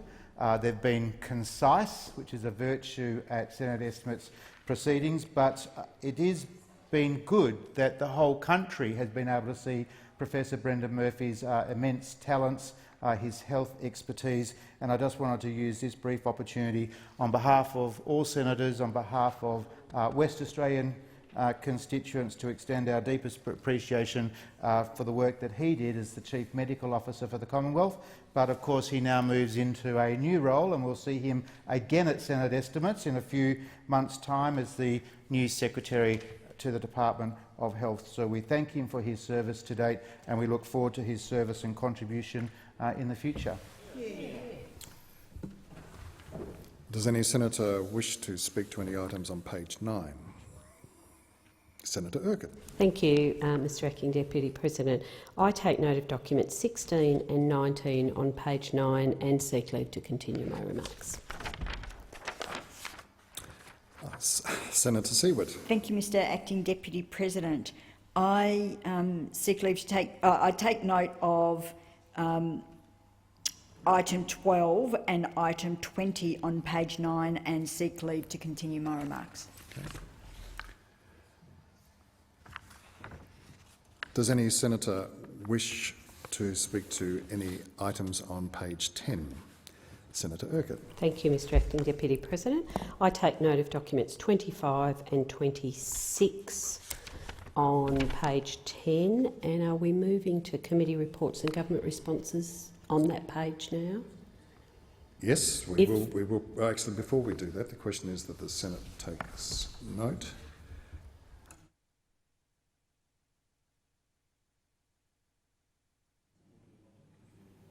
Does any senator wish to speak to any of the documents? No? Well, we will definitely move to committee reports and government responses and the Auditor General's reports, which are listed on pages 10 to 11 on the notice paper. Senator Urquhart. Thank you. So just for clarification, are we just dealing with page 10 at the moment? We are. Okay, so thank you. Can I take note of document 2 and 3 on page 10 and seek leave to continue my remarks? Okay. Senator Siewert.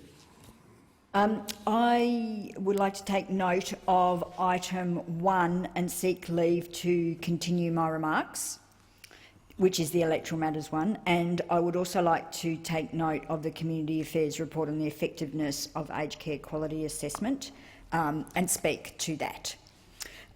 This report was a very, very important report in terms of it was important then, it's even more important now.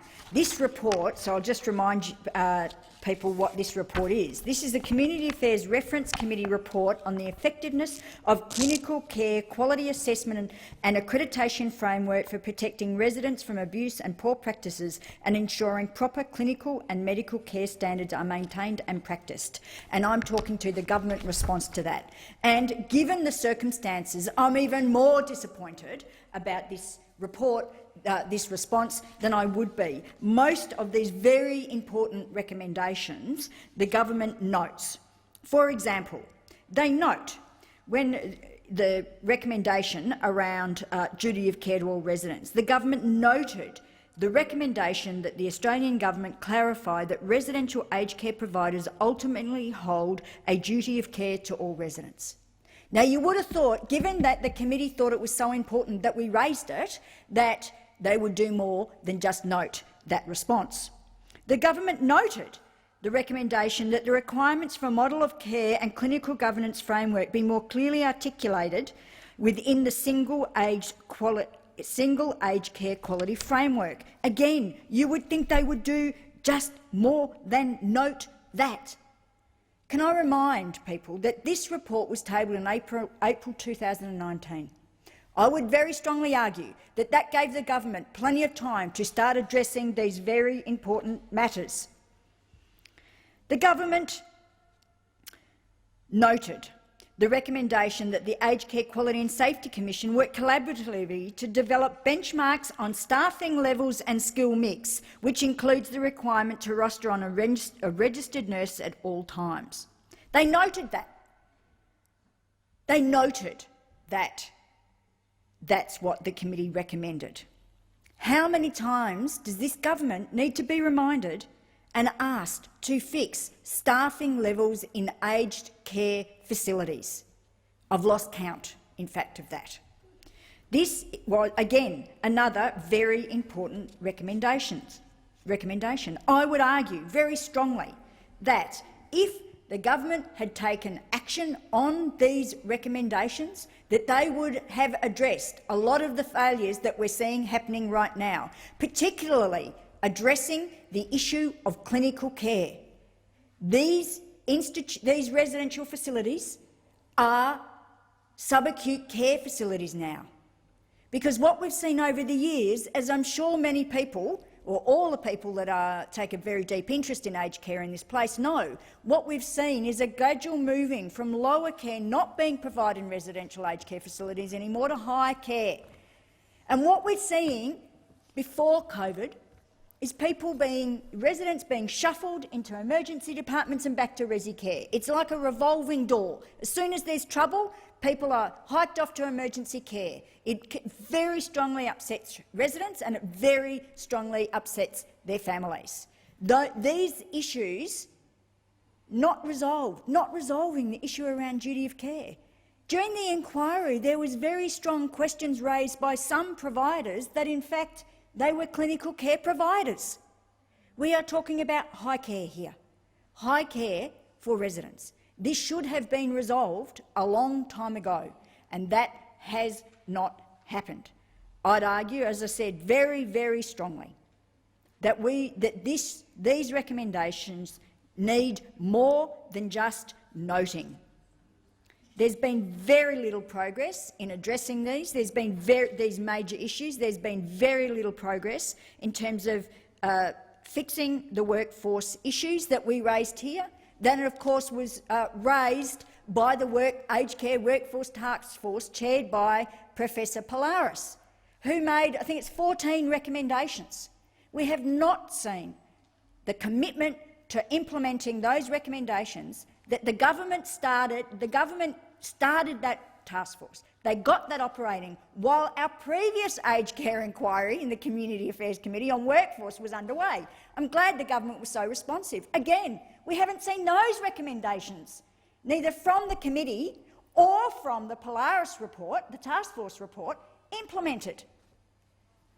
There's a litany of failures here, and I look forward to contributing to the general business discussion we're having very shortly.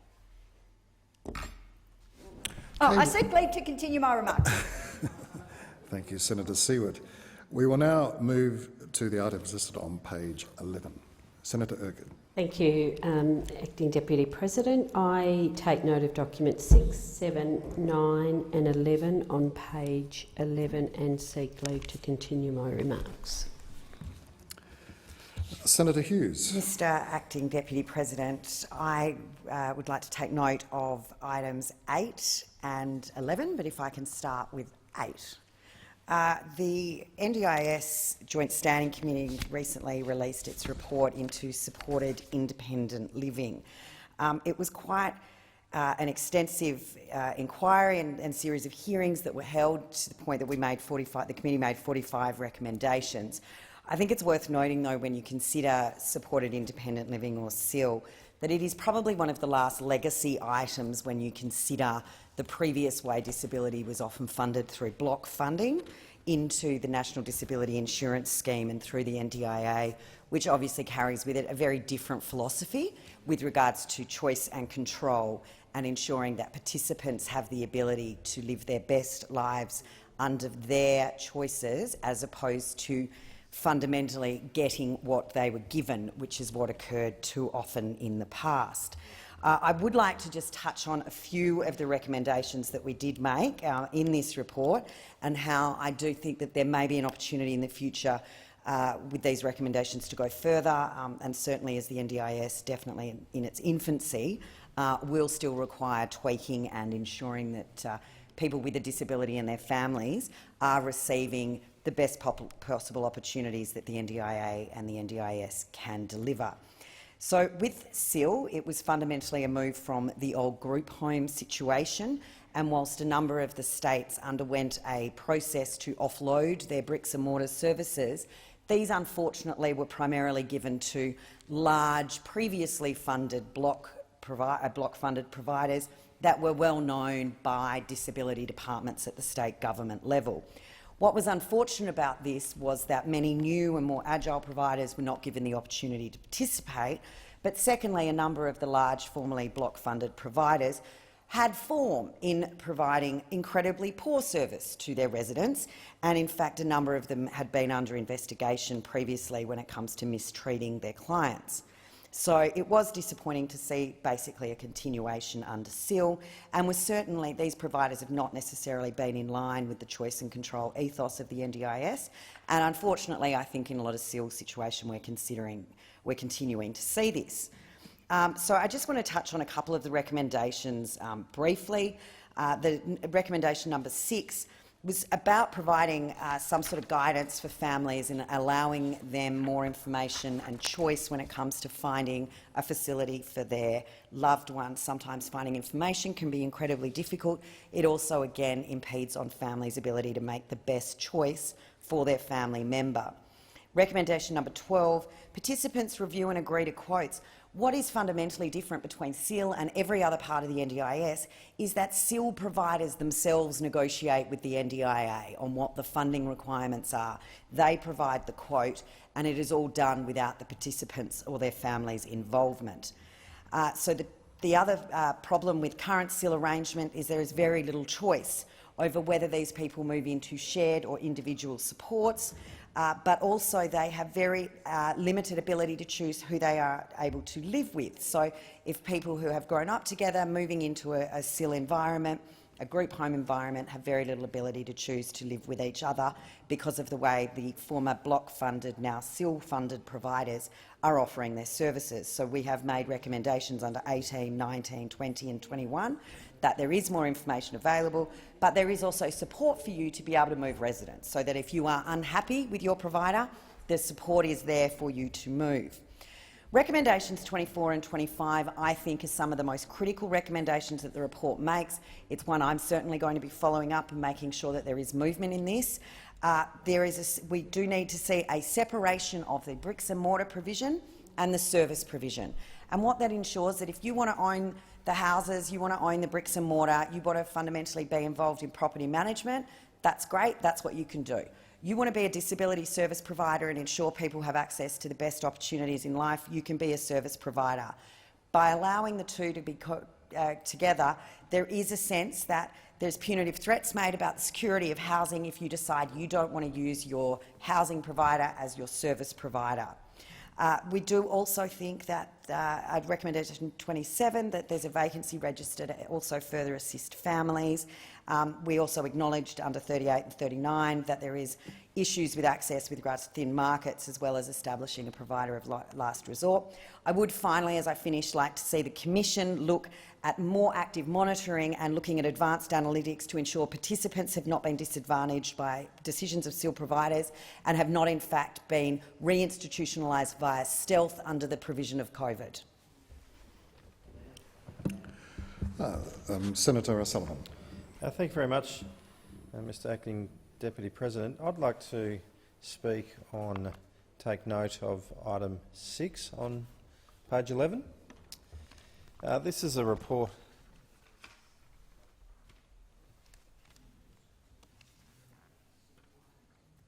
Am I right to continue?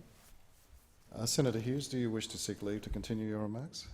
I seek leave to continue for item number 11 on page 11. Okay, thank Would you like me to continue, or would you like to go to Senator O'Sullivan? No, we'll go to... Come back? We'll come back. I'll also...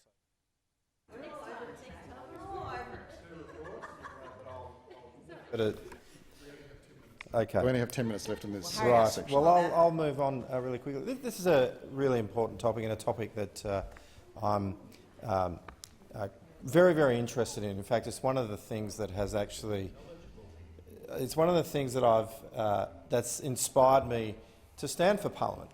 I've got experience in the employment services area, having spent 10 years working across it, working to see improvements and working to get outcomes for long-term unemployed Aboriginal people, in fact. And so I rise to speak on this particular report, an important report that's had a look at the employment services system. The employment services system, and Job Active as it's called, is incredibly important. It's a key plank of this government's strategy to assist people to get the skills that they need, to get the support that they need, to address barriers that they might have to employment so that they can, in fact, get off welfare and, importantly, get into a job. And we just know how important that is. And so this report had a look at that system, and the government takes a lot of pride in that system. It's improved significantly over the years, but the government does actually acknowledge that there is further room for improvement. And as I said, coming into this place, it's one of the things that's actually inspired me. I feel like it's something that I can contribute now as a legislator to assist with further improvement of that system, because we must ensure that we're getting better outcomes, not just for the investment that the taxpayer is putting into this system. We spend over the life of the contract about $7 billion on Job Active. We indeed can get better outcomes for the taxpayer in that regard in terms of the outcomes we could achieve, but also, importantly, for the participants of the Job Active system. One of the points that this report goes to, particularly in the government's response in this report, is referring to a review that was done, that was commissioned by Minister Cash as the Employment Minister, to have a look at the Job Active system. And I was actually appointed, before coming into Parliament, to sit on that panel that was looking at the employment services system as an expert witness, if you like, a participant on that panel, to look at the system to see how it in fact can be improved. And the report actually goes to some of those key recommendations that were made out of that system, out of the evaluation of that system. And those recommendations have been put in place in a trial that is now underway in Adelaide and also in mid-North Coast, New South Wales. And ultimately, what this is trialling is a very different way of operation. It's a different way of working with the Job Active system. It's providing a much more flexible opportunity for job seekers to engage with the system. It's important that we don't just impose upon people or require people as part of their mutual obligations just a real sort of binary or simple response to their activation. We must be actually ensuring that we're requiring people to engage in activities that are going to improve their capacity to get off welfare and into a job ultimately. And so this system that's been trialled is a much more flexible system. It's a points-based system of activation. It allows job seekers to, through various activities, whether it be training, whether it be work experience, or even searching for a job, that flexibility that they have to be able to meet their obligations is something that is worth trialling, and it's been trialled right now in those areas. There's also a digital aspect of the trial. There are many job seekers, particularly those that have only become recently unemployed. They have a lot of the skills, and they just need a little bit of support with access to information so that they themselves can self-service, if you like, to get themselves into a job and get the requisite training and the requisite support. So this system is being trialled. The government has actually taken this report, but there's actually already a lot of activity in place already, and there's a lot that we're already doing to actually implement the recommendations from this report. Senator Hughes. Thank you, Madam Acting Deputy President, and I rise to take note of item 11 on page 11, the Joint Standing Committee on the National Disability Insurance Scheme NDIS Planning Interim Report. And whilst I note this is an interim report, I would like to acknowledge the work of Minister Stewart-Robert in the fact that some of these recommendations are already being implemented and we are already starting to receive feedback via the committee into the benefits that we're going to see through the implementation of these recommendations. The interim report at the moment has made 14 recommendations and they are based around the planning system of the NDIS. And for many families, mine included, one of the most stressful times of year is when you are preparing for your planning meeting. So we did make a recommendation in an earlier report about allowing 2-year plans. That has come into play, which by its very nature has reduced by half the number of times people need to go into a planning process, which also has then flow-on effects with regards to staffing and ensuring people are getting speedy remedies. But to discuss some of the recommendations that were made and why they were so significant, one of the most truly disappointing things that you hear from people with a disability or their families and advocates when they go into a planning meeting is the lack of understanding of the planners of the disabilities themselves. And as the mother of a child with autism who's done a lot of work in that space previously, when you have a planner ask a family when their 5-year-old or their 9-year-old is going to outgrow autism, when the very definition of it is a lifelong disability, it can be incredibly frustrating, upsetting, disappointing, but it also highlights the fact and gives that family very little faith that the planner is actually going to understand the impact of the disability, what it means, what it looks like and what supports will be required. So one of the recommendations that the committee made and the Minister has taken on board is looking at better training for planners, but also looking at the possibility of having disability-specific planners. When you're looking at 30% of the cohort within the NDIS have autism, probably makes a bit of sense that we've got some autism-specific planners, as well as whether it's multiple sclerosis, cerebral palsy, or whatever it might be, that those people have access to people that properly understand their disability. Another problem that we were constantly hearing about was the review process of plans, when people were receiving their plans and supports were not adequate, but quite often it wasn't the whole plan that was wrong. There might have just been 1 or 2 sections that were not quite doing what they were supposed to do, were not quite addressing the issues in the way that they should be addressed. And one of the issues that we were finding was that when people wanted to have a review of their plan, they had to have the entire plan reviewed. And this was a lengthy process that often left to delays and lags between plans expiring and new plans being implemented, so we have recommendations about addressing that. But by allowing people now to just review a part of their plan, gives them more security, gives them more surety, but they can also then be using the other parts of their plan as they're happy with them moving forward, without feeling that they're putting their whole plan at risk by going through a total review process. And in a further step, the committee has looked at ensuring that people, participants of the NDIS, are able to review their plan before it goes to the NDIA delegate to sign off. This means if there are any hiccups, if there are any little parts that have been missed or accidentally looked over, or where amounts of money have been decreased unnecessarily, or there's been an issue with a particular part of the plan, that the participant and their family are able to look at it before it gets signed off. And by ensuring this happens, we're looking at reducing the number of reviews that actually take place. So the Minister has been incredibly receptive. This is an interim report. We are still continuing to look at it, but the changes that have already come into play, the changes that are already starting to roll out, we are certainly hearing feedback on the ground and through the hearings that these changes in planning will make a huge difference to participants and their families.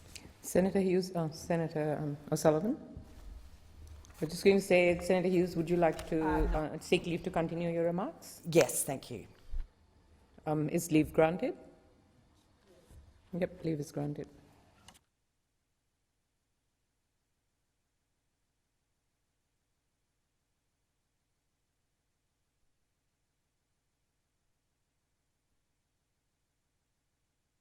Senator O'Sullivan. Thank you very much, Madam Deputy President. Acting Deputy President, thank you. I rise to speak on item number 10 on page 11. Senator O'Sullivan, time for this part of the debate has expired. What a show. Next week. Senator McCarthy. Thank you, Madam Acting Deputy Chair. Could I just put on the record, though, could I take note of Auditor General's reports number 1 and 2 on page 11 and seek leave to continue my remarks? Is leave granted? Thank you. Granted. Thank you, Senator McCarthy. We move on to ministerial statements. Are there any ministerial statements? Minister. Thank you, Madam Acting Deputy President. I table a document relating to the order for the production of documents concerning the Independent Observer report on MV LQ8. Yes, Senator Brockman. Do I need to seek leave to speak to this document? No, thank you. I rise this evening to speak once again on a topic that's very close to my heart, both given my background with a family farm and because I am so close to this industry. Obviously, before coming to this place, I was for some time a policy director with the Pastoralists and Graziers Association, where I dealt with both the sheep and cattle livestock industries in Western Australia. And I have an obvious affinity and love for agriculture, the agricultural industries. And this is a key part. The live export industry is a key part of that broader industry. I've said this once, I've probably said it 1,000 times, I'm going to say it again.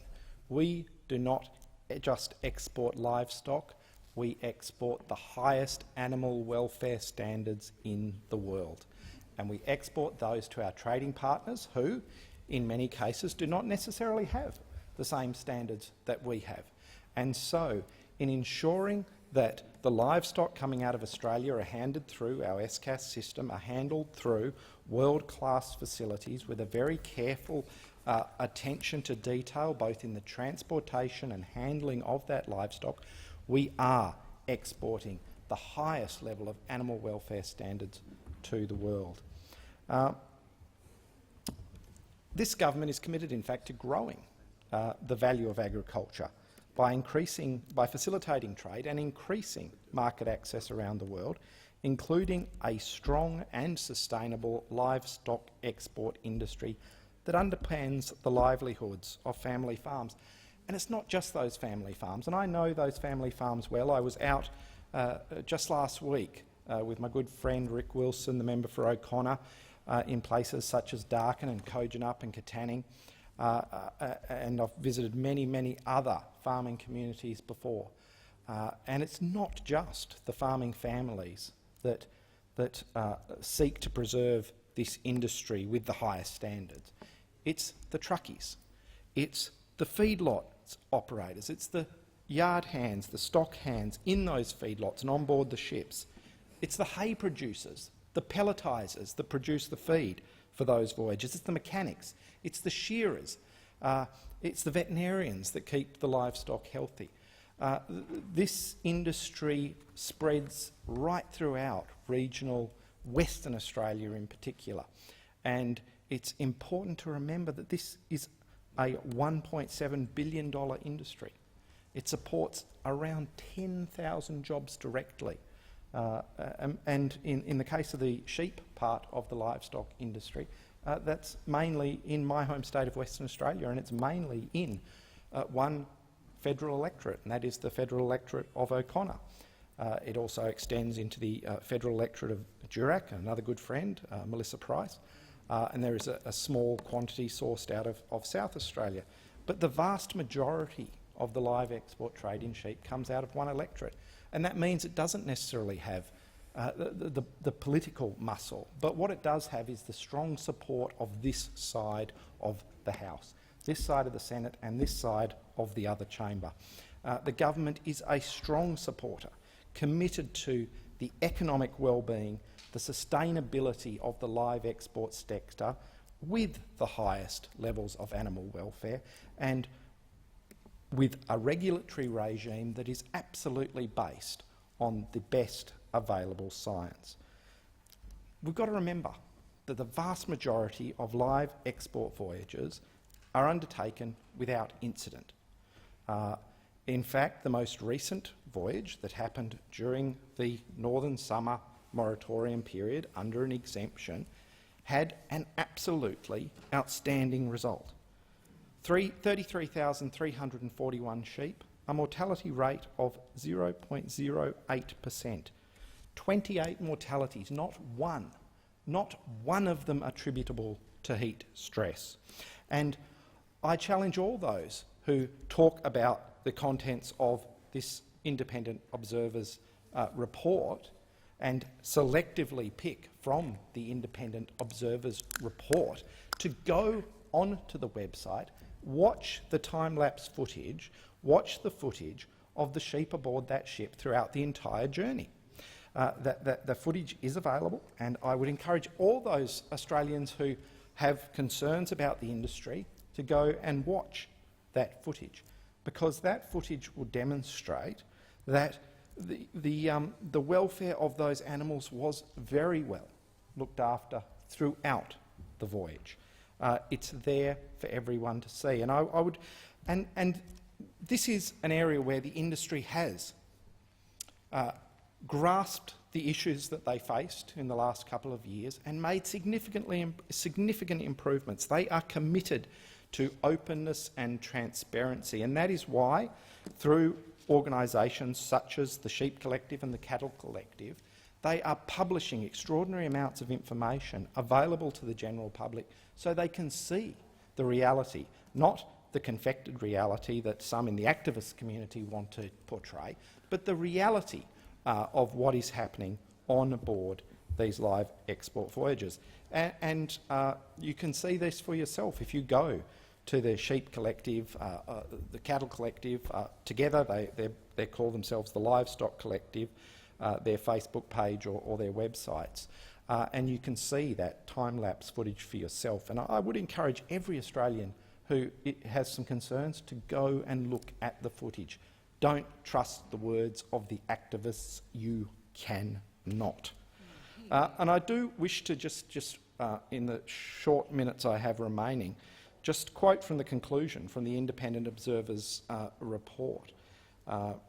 Again, to demonstrate that this was a highly competent exercise, an export vessel that was undertaken with the highest levels of probity and care for the livestock involved.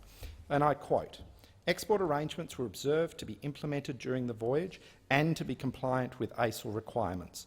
The observer stated that the cause of the mortalities were not linked to any systemic failures of the exporter. The observer described that the AAV, that's the Australian Authorised Veterinarian, stock persons, vessel officers and crew carefully monitored the sheep during their daily activity routines and were committed to the positive outcomes for sheep." And this is not just aboard that vessel. This is right across the industry. Having come from a farming background, having spent many thousands of hours with farmers on farm, in yards, in shearing sheds, I know that the vast majority of this industry is absolutely committed to the highest standards of animal welfare, and anyone who says otherwise is, quite frankly, lying. The industry is committed to improvement, and you can look at this in the hard data. If you look at the mortality rate for live export vessels going back over a period of years, you see a slow and steady decline in the level of mortalities. You see constant improvement. Yes, the industry has improved its activity over the last 2 years in the face of some public concern and in the face of strong government action. But that is not the industry coming late to this party. They have been on a constant journey of improvement for decades.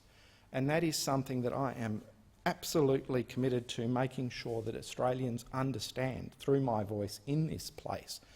The livestock industry has been committed to the welfare of animals throughout my life and continues to do everything it can to improve standards whilst supplying the highest quality protein to our important trading partners. The industry has demonstrated that it has a strong and ongoing and enduring commitment to the welfare of livestock, and to support those markets, our overseas markets that we've developed over time, and which we would leave in a very difficult position if we were to ever even hint at withdrawing from that market. So once again, I commend the industry for the changes they have made, for the constant improvement they have made over a very long period of time, and I look forward to rising at future points in this place to continue to talk on this very important topic. Senator McMahon. Thank you, Madam Acting Deputy President. I also wish to speak on item 728 regarding the vessel Al Kuwait. I regard myself as having a little bit of authority in this area. I'm not only a fully qualified and registered veterinarian, I have been an Australian accredited vet and have worked in the live export industry for over 30 years, including extensively in the preparation of livestock for export and also accompanying animals on export voyages. I don't know if anyone else in this place has undertaken livestock export voyages. Certainly quite a few people seem to have quite strong opinions, but I would suggest that you probably don't have relevant experience. We all accept in the veterinary profession that the slaughter of livestock closest to the point where they originated is the ideal experience, so that they are not transported. Again, that's ideal. We also accept that it's not practicable. Okay, if you're a vegan and you want to have that position and you don't eat meat, that's fine. That's your choice. But those of us who do choose to eat meat, it is not practical to have a cow, a sheep, a pig, etc. in your backyard to raise it up and slaughter it. I think we accept that that's just not the situation that we live in. Therefore, animals do have to be transported for slaughter. They are transported regularly in Australia, generally by road, transported from their place of origin to abattoirs, and we accept that occurring. The live export industry to overseas is to fulfil a demand, sometimes by our very close neighbours, for protein, for meat. There are many reasons why livestock are transported live as opposed to being slaughtered in Australia and the product being shipped overseas. Some of these reasons are the fact that there's no cold chain in a lot of the countries that we export to, so there's no way to keep meat cold, chilled, frozen. These people just don't have that capacity in many of these countries and in many of these regions. So they require livestock to be transported alive, close to where the people live, so that they can be slaughtered and consumed fresh on the day. That's certainly the case throughout a lot of our Southeast Asian countries, and it's why we export extensively to Southeast Asia. As a veterinarian involved in the live export industry, I would just like to take you through a little of the routine of the industry. Livestock are gathered from properties. They are transported to export hubs, mostly, where they are inspected by veterinarians that are accredited. They're inspected for their health and their welfare. Animals that are not fit to travel are pulled out, and animals receive treatment depending on where they're from and where they're going to. Veterinarians will often conduct blood tests for various diseases, provide treatments for internal and external parasites, vaccinations, and so forth according to the protocol. All those animals that are assessed as fit to travel will be then transported to the ship, loaded on the ship, again supervised by an Australian accredited stock person and an Australian accredited vet. Once on the ship, there are obviously rules regarding stocking densities for the different species that are transported. They will be housed in pens on the ship. A daily routine is the stock person and the vet will separately go around and inspect all of the animals. The stock people will pull out any animals that are looking unwell, are distressed or have anything wrong with them. They will be placed in a hospital pen. The veterinarian will then come and assess each one of those animals, assess what treatments are required.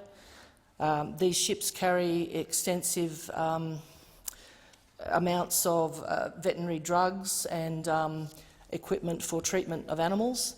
So any animals that are requiring treatment will be treated by the vet as frequently as is required. That might be once a day, it might be 3 or 4 times a day, and they'll be re-inspected each and every day. Any animals that do die on the voyage, the majority of these have a post-mortem conducted on them by the accredited vet to assess the reason for them dying, and that is included in the report. And then inspections continue throughout the day. Reports are conducted. Independent observers are obviously free to go wherever they like on the ship and observe everything that's happening, and then they report on what they've observed. So that's the daily sort of routine of live export. Whilst having said that it would be ideal to slaughter animals right where they're going to be consumed, with that not being possible, this is absolutely the most humane way that we have to transport animals overseas so that our neighbours and countries that we trade with are able to access the same sort of protein and food that we do. Some figures on this industry. It's live export produces $1.7 billion approximately yearly to our economy and employs 10,000 or so people directly and indirectly. It's a particularly very, very important industry and a big employer and supporter of families in rural, regional and remote communities. Now, with regard to the MV-Q8, obviously it departed at a time when we ideally don't have vessels departing due to heat. But I would like to read you some of the comments. The Independent Observer, the extracts from the report of the Independent Observer are freely available on the internet. In the words of the Independent Observer, all vessel staff from the master to members of the livestock crew were observed to have active involvement in the positive health and welfare outcomes for the sheep. The AAV, that's the Australian Accredited Vet, stock persons and crew communicated effectively and worked well together. They went on to say, the Observer commented that no sheep were observed to be in severe heat stress or distress from heat during the voyage. Over 33,000 sheep were on this voyage. There were 28 mortalities. That's extremely low. None of these mortalities were due to heat stress. They were due to things such as liver disease, cardiac disease, infection and organ failure. It's also worth noting there was 103 sheep that were hospitalised for treatment during this voyage. 103 that were hospitalised and received treatment. 102 of these hospitalised animals recovered and were discharged. Now, I'd say to you that all these conditions that these animals were hospitalised for and treated for, in a normal paddock situation, majority of these would not have been treated. A lot of them would not have been identified, they would not have been treated. It's the fact that these animals are inspected so regularly that they were pulled aside, they received treatment and they recovered.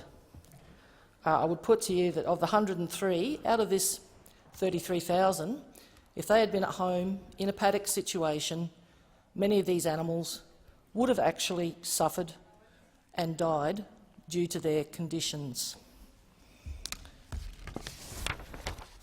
Thank you, Madam Acting Deputy President, and I would seek leave to continue my remarks.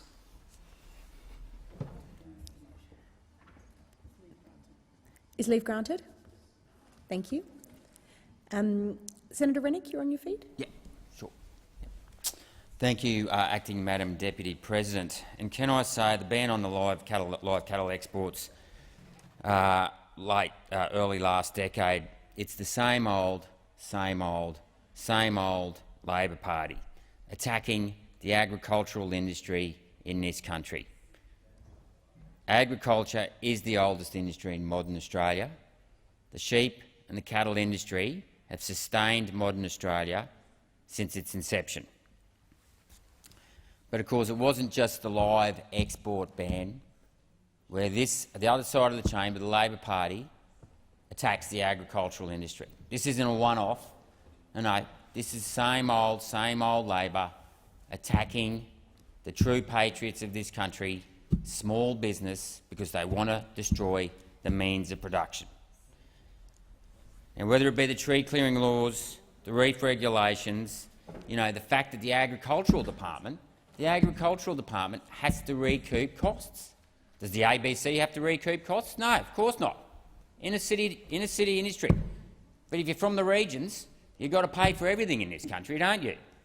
And let's talk about the tree clearing laws. I want to talk about the tree clearing laws in particular because in south-west Queensland there's some magnificent regional towns, Charleville, Quilpie and Cunnamulla.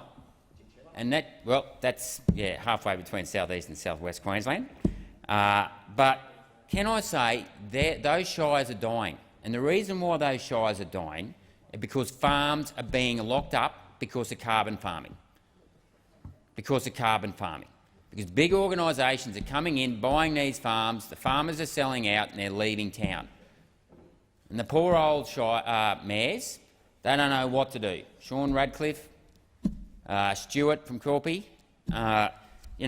So what I want to know is, and it's interestingly enough, the carbon credits that have been generated to meet the Paris target emissions, about 76% of those carbon credits come from south-west Queensland. Now, do those farmers get any credit from the left? Because they're the farmers who are doing the heavy lifting in saving the environment. That's, of course, if you believe the story these guys tell. But what I want to know is why these guys constantly ridicule or reject the notion that this side of the chamber and this government isn't doing enough to meet its Paris commitments, because we are. We've actually reduced CO2 emissions from 2005 by 411 million tonnes. To reach Paris, we only had to reduce by 395 million tonnes. And you know where all that reduction in carbon dioxide's come from? The agricultural industry. The true greenies, the real environmentalists, are, of course, our farmers. And how does state Labor repay that? They shut down the agricultural colleges. The Queensland State Labor government has shut down the regional pastoral colleges. Now, if you really cared about the environment, wouldn't you want to teach our young and upcoming farmers best vegetation management practice? Wouldn't you be encouraging this stuff? No. We're just going to shut it down. Shut it down. And why is that? Because they don't want to see farmers succeed in agriculture. They do not want to see farmers succeed in agriculture. And it's not only tree clearing laws, it's not only the closure of pastoral colleges, it's not only the closure of maternity wards.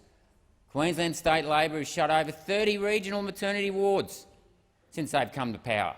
Brought in poker machines. And I mean, I'll tell you what though, I will give one Labor politician a bit of credit here. Wayne Goss actually came out and said that was the biggest mistake he ever made. He actually said he regretted that, you know. So I'll give him credit. He's passed away, Wayne Goss, but I'll give him credit for admitting that was a big mistake. But it goes on. It goes on. As I mentioned earlier today, the refregs. You know, these are designed to hit the cattle industry, the cattle and cane industry, which, as I said earlier on, if you wanted to play a name association, word association game, cattle and cane, name the state, it's Queensland. And what do Labor do?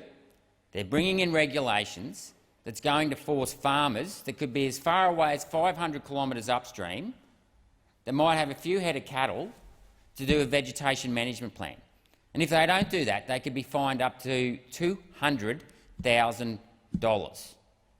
Now, you know, where is the farmer going to find the money to do a vegetation management plan,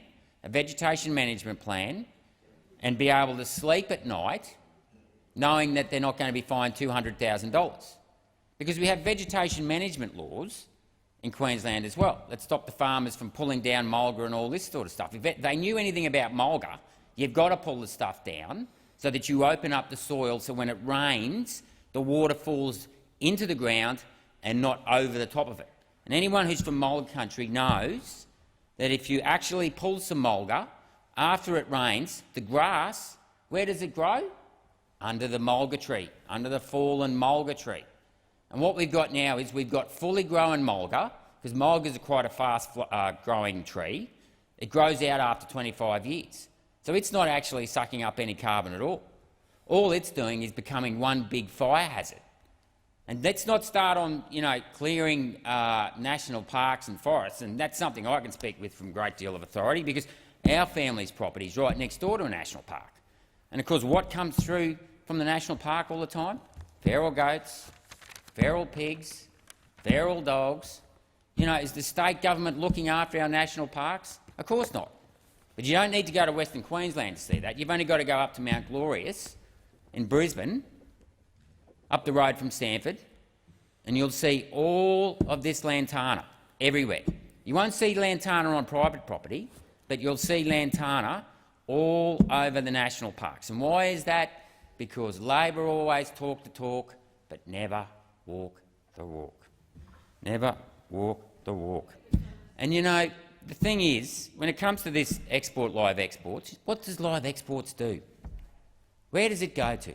Often, a lot of the time, this meat, or these animals, will go to third world countries to feed the people. Because some of these third world countries don't yet have refrigeration. And, you know, if we could provide cheap power, we will get refrigeration, and I'm sure over time it'll come. But, you know, do we think about, you know, third world countries needing a source of protein? And who's got the best protein in the world? Australia, the Australian agricultural industry. The Australian agricultural industry. So, you know, as I think about the agricultural industry, I can't help but think of Banjo Patterson. I can't think of banjo. You know, it's a part of our culture. You know, it's a part of our heritage. You know, and Henry Lawson, The Loaded Dog. You know, I grew up on this sort of stuff.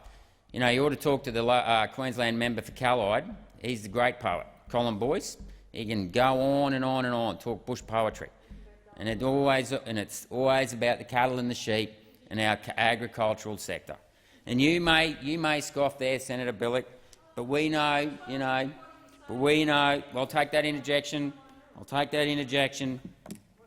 In my wild erratic fancy, visions come to me of Clancy, gone a droving down the Cooper where the western drovers drove.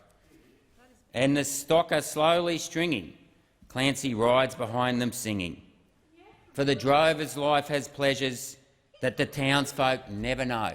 And that's the difference between today's inner city people and the city people of 100 years ago. They spoke about the bush in admiring terms. They didn't criticise our farmers. They held our farmers up as something to be admired. But not today. Oh no, the left attack the very hand that feeds them. Yep, they attack the very hand that feeds them. Where do they think the meat on their plate comes from? Where do they think their vegetables come from? You know, where does the clothes on our back come from? The agriculture sector. And of course it doesn't just stop there, because they attack dams. They don't like dams. We haven't had any dams built in 30 years, bar one, Paradise Dam, and the Labor Party couldn't stop them from pulling it down fast enough. Couldn't find any money for Rookwood Weir to build Rookwood Weir, but they could find $100 million to pull down Paradise Dam just like that. Because when it comes to tearing down the means of production, that's what the Labor Party is all about. Thank you. Thank you, Senator Rennick. I was to go to Senator Polley next, I understand it, but Senator Smith? Just on the ministerial document matter, can I just inquire if we're still at that point of the business? I understand that the time for that document had just expired. Is it in relation to something else? Okay.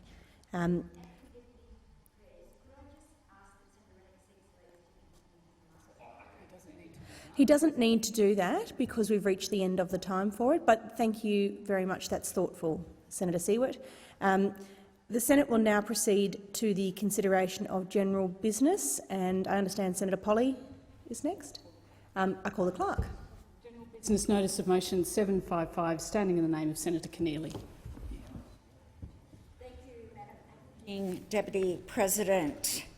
The Senate notes that the Morrison government has neglected Australians in aged care by ignoring the warnings from COVID-19 outbreaks in the Northern Hemisphere at Dorothy Henderson Lodge and at Newhouse, resulting in unnecessary deaths. Now, we've spoken on this side of the chamber very passionately about our concerns with the failings of this government in the way that it's dealt with COVID-19, the pandemic, and the effect and the loss of life in the aged care sector.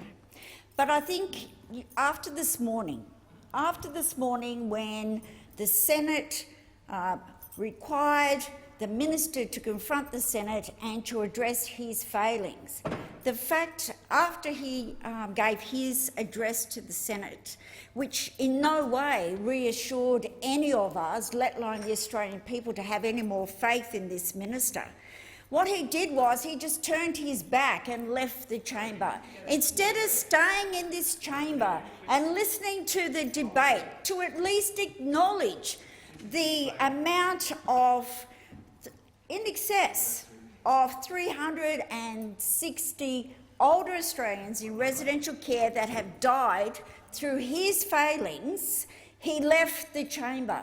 Well, he may think that he can run away from this issue, but he cannot run away from this crisis. He cannot run away from this crisis, and neither can the Prime Minister.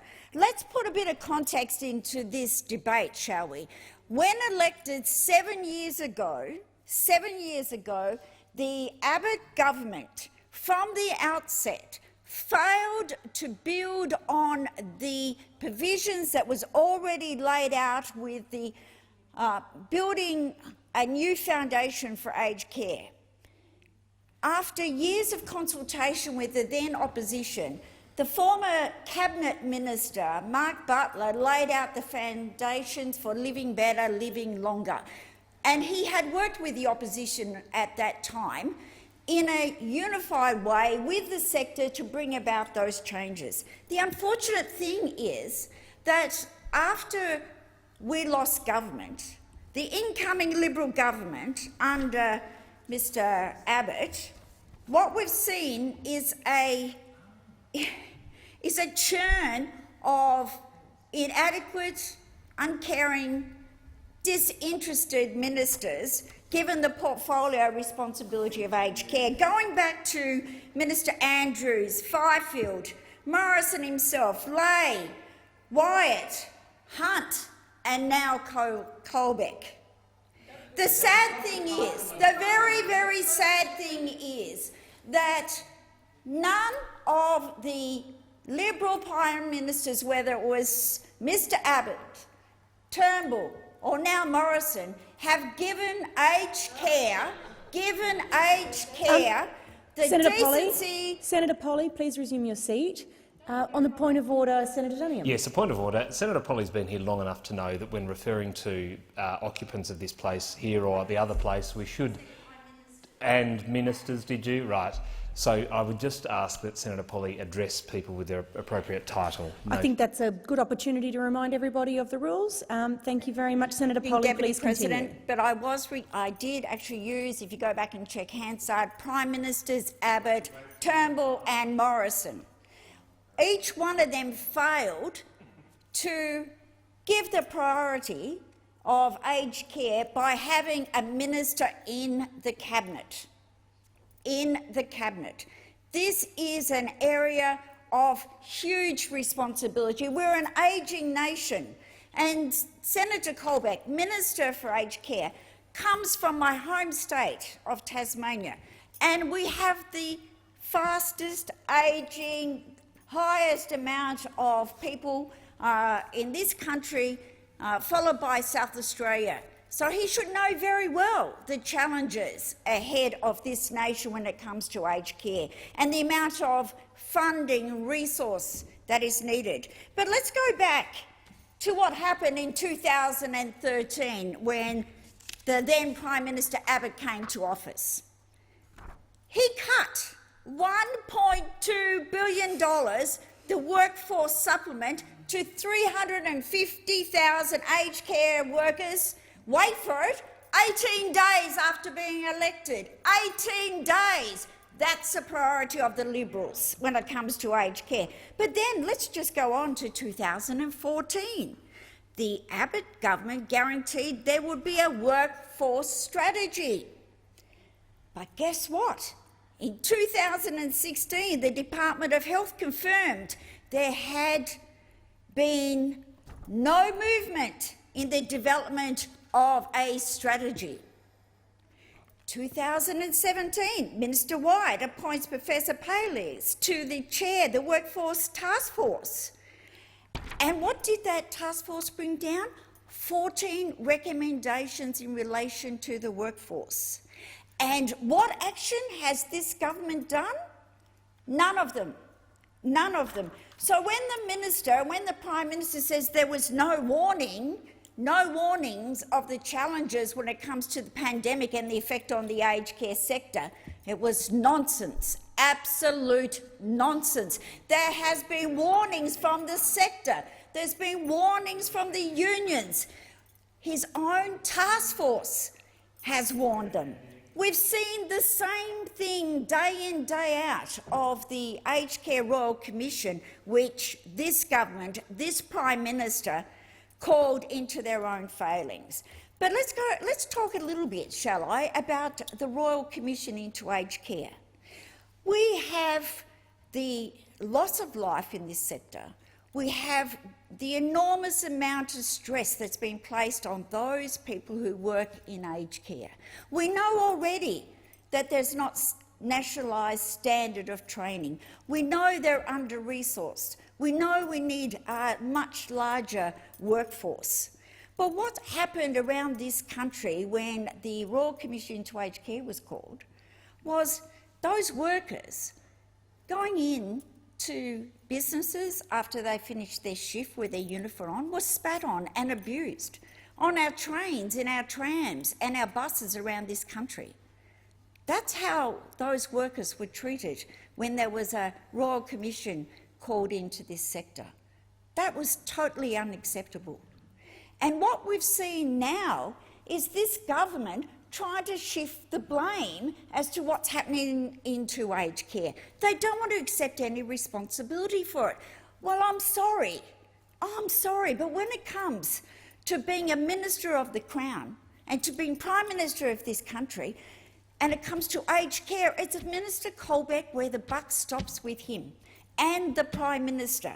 And the Prime Minister of the day has been up to recently standing by this minister's incompetence until he started to take away the responsibilities that this minister had in dealing with this pandemic and the effect onto the aged care sector. But today, in the other place, in the House of Representatives, on five occasions, the Prime Minister failed to stand up and support the Minister for Aged Care. It's extraordinary. Absolutely extraordinary. But then again, the hallmark of this government and this Prime Minister is lack of accountability, lack of transparency, no integrity. They don't deliver. They make a lot of promises. They put out the media releases. They get in front of the cameras, but they actually don't deliver. They don't deliver.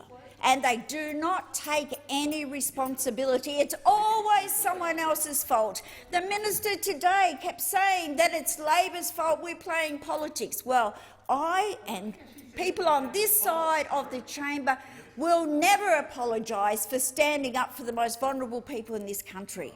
And at this point in time, those families who have lost their loved ones because of the incompetence of this government and because it was the Prime Minister when he was Treasurer that gutted the aged care sector and now won't take any responsibility, is still trying to spin that, saying, oh no, we didn't take it, I didn't cut any funding.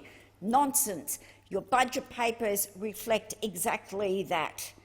Now, there is something to be said for a minister who comes into this chamber and apologises for his or her failing. You do actually get some points for that. You get some respect for that, because things happen. But to deny the resources and the money that is available, I mean, even when we talked about the question that I asked today of the Minister of the $205 million that was allocated for training and PPE, that there was no accountability there. We're going to have to wait to the audit. I mean, really? We're in a pandemic now. The fact that staff were told they could have 2 masks to use for the day or just 1 glove. I don't know why they couldn't have 2 gloves. Maybe the minister might be able to answer that next week. Maybe we can find out, unless there's just one-armed people working in aged care. This is a very, very serious situation. This pandemic is by no means over. No means over. That means that the government of the day are responsible. They are responsible for those people who are in residential care. Now, I have no doubt at all, that there's not a person in this chamber that would have wanted to see anyone pass away in residential aged care due to the COVID-19. But if, as we have had warnings when it comes to Dorothy Henderson Lodge, Newmarch House, those warnings were very evident, and the government still failed to act. Now, the minister's own lacklustre performance does nothing to instil confidence in his ability to handle the portfolio. And already the Prime Minister has demonstrated he doesn't have the confidence in the minister to be able to do his job. So how can the Australian people have the confidence in this minister when his own Prime Minister fails to have that confidence in him? What we need is for the Prime Minister to take the action necessary to ensure that there is a minister who is capable of dealing with the challenges in the aged care sector at this point in time. We have known, Senator Seward and I have sat on many inquiries into the aged care sector, and also from you, Senator Duniam, you have sat in on those, and we've had many discussions, you and I, about the concerns around aged care. So it's not like people weren't aware and haven't been aware for some time. That's why Mark Butler had to work with the opposition of the day to try and rebuild. He set the foundations, but consecutive Liberal Prime Ministers have failed to address and to carry on that very important work. And for the ministers to say that the opposition have not been willing to and haven't provided any suggestions in relation to the solutions that are needed, well, Senator Billick and I know very well that Julie Collins, the Shadow Minister for Aged Care, has spoken on many occasions to the minister and offered, as I have when I was the former Assistant Minister, to work with the former Minister Wyatt, and we are ready and willing at any time. But the Minister of the day has to be able to comprehend what direction needs to be taken and to listen to that advice. And if he was a smart minister, he would be working with the opposition today to resolve these issues, because it's too important. It is too important, because the question's been asked on more than one occasion here today, and that is, if your mother or father or grandmother or grandfather was faced with having to go into aged care at this point in time, would you put them into a residential care with this incompetent minister at the helm? And I think we all know that answer, and it would be no. It would be no. And that's regrettable, because the people who work in this sector believe in what they're doing, but they need more resources. We need more staff. The challenge is only going to get greater over the next couple of decades. So we have to resource them, we have to support them, but we need this government, we need the Prime Minister to step in, put in a minister who's capable, and make sure that that minister is a cabinet minister, so they can fight for the resourcing and the funding that is needed around the cabinet table, instead of putting in a junior minister that isn't up to the job. That's the sort of action that needs to be taken. We can't wait to Christmas for the annual reshuffle that no doubt is going to happen this year. We need that action, and the Australian people need that if they're going to have faith in the aged care sector again and have any faith in this government. Senator Chandler. Thank you, Mr President. I rise to make a very short contribution to the general business debate this evening. The Australian government is determined to ensure a safe environment exists in aged care facilities as we work together to contain the spread of COVID-19. This has been an extremely difficult time for Australians as we continue to deal with this contagious virus, and we offer our deep condolences to those families who have lost loved ones. The government is working with aged care providers and state and territory public health authorities to support arrangements to manage infection control and COVID-19 outbreaks. This virus is highly infectious, and we have seen how rapidly it can spread through communities when people come into contact with someone who has the virus. We only need to look at the spread through communities here in Australia and see devastating impacts that the virus has had on countries across the world. The Australian government understands that we need to do everything we can to prevent COVID-19 from spreading to vulnerable Australians. Since the beginning of the pandemic, the federal government has announced funding of more than $1 billion in new measures to respond to the impacts of COVID-19 on aged care. As a government, we have been building our response to COVID-19 in residential aged care since January this year. Overall, the Morrison government is delivering record investment across the aged care system over the forward estimates, from $13.3 billion in 2012-2013 under Labor, growing to an estimated $25.4 billion in 2022-2023. That is close to double. The federal government has been working with the aged care sector, along with state and territory governments and their respective authorities, to assist with our response to the impact of the virus on aged care.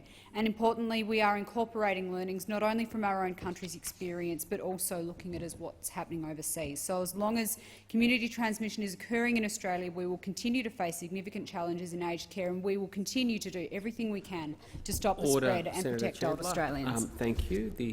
It being 5:30 p.m, I propose that the Senate now adjourn.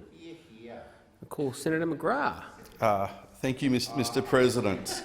No hear from Senator Watt there, sadly. So, but Mr. President, it's 64 days to the upcoming state election. And hear from Senator Watt, 64 days for Queensland to change, because Labor have been in power for 25 of the last 30 years. 25 of the last 30 years, and in fact, they've been in power for 2,100 days in their latest iteration. And so I think it's good that this week, Deb Frecklin of the LNP released their Economic Recovery Agency 100-day action plan, because Labor have been in power for so long and they've done nothing. They're so snooze a lot, the government. They like to snooze, they like to nap. You know, they're a government that's done nothing for Queensland except slowly send us backwards. This is a Labor government who are using coronavirus as an alibi to cover up their incompetence and their mismanagement of the Queensland economy. Because for those who are playing along at home, those who are listening at home, Queensland before coronavirus came along already had the highest levels of bankruptcies in the Federation, already had the lowest levels of business confidence, already had the highest level of unemployment in the Federation.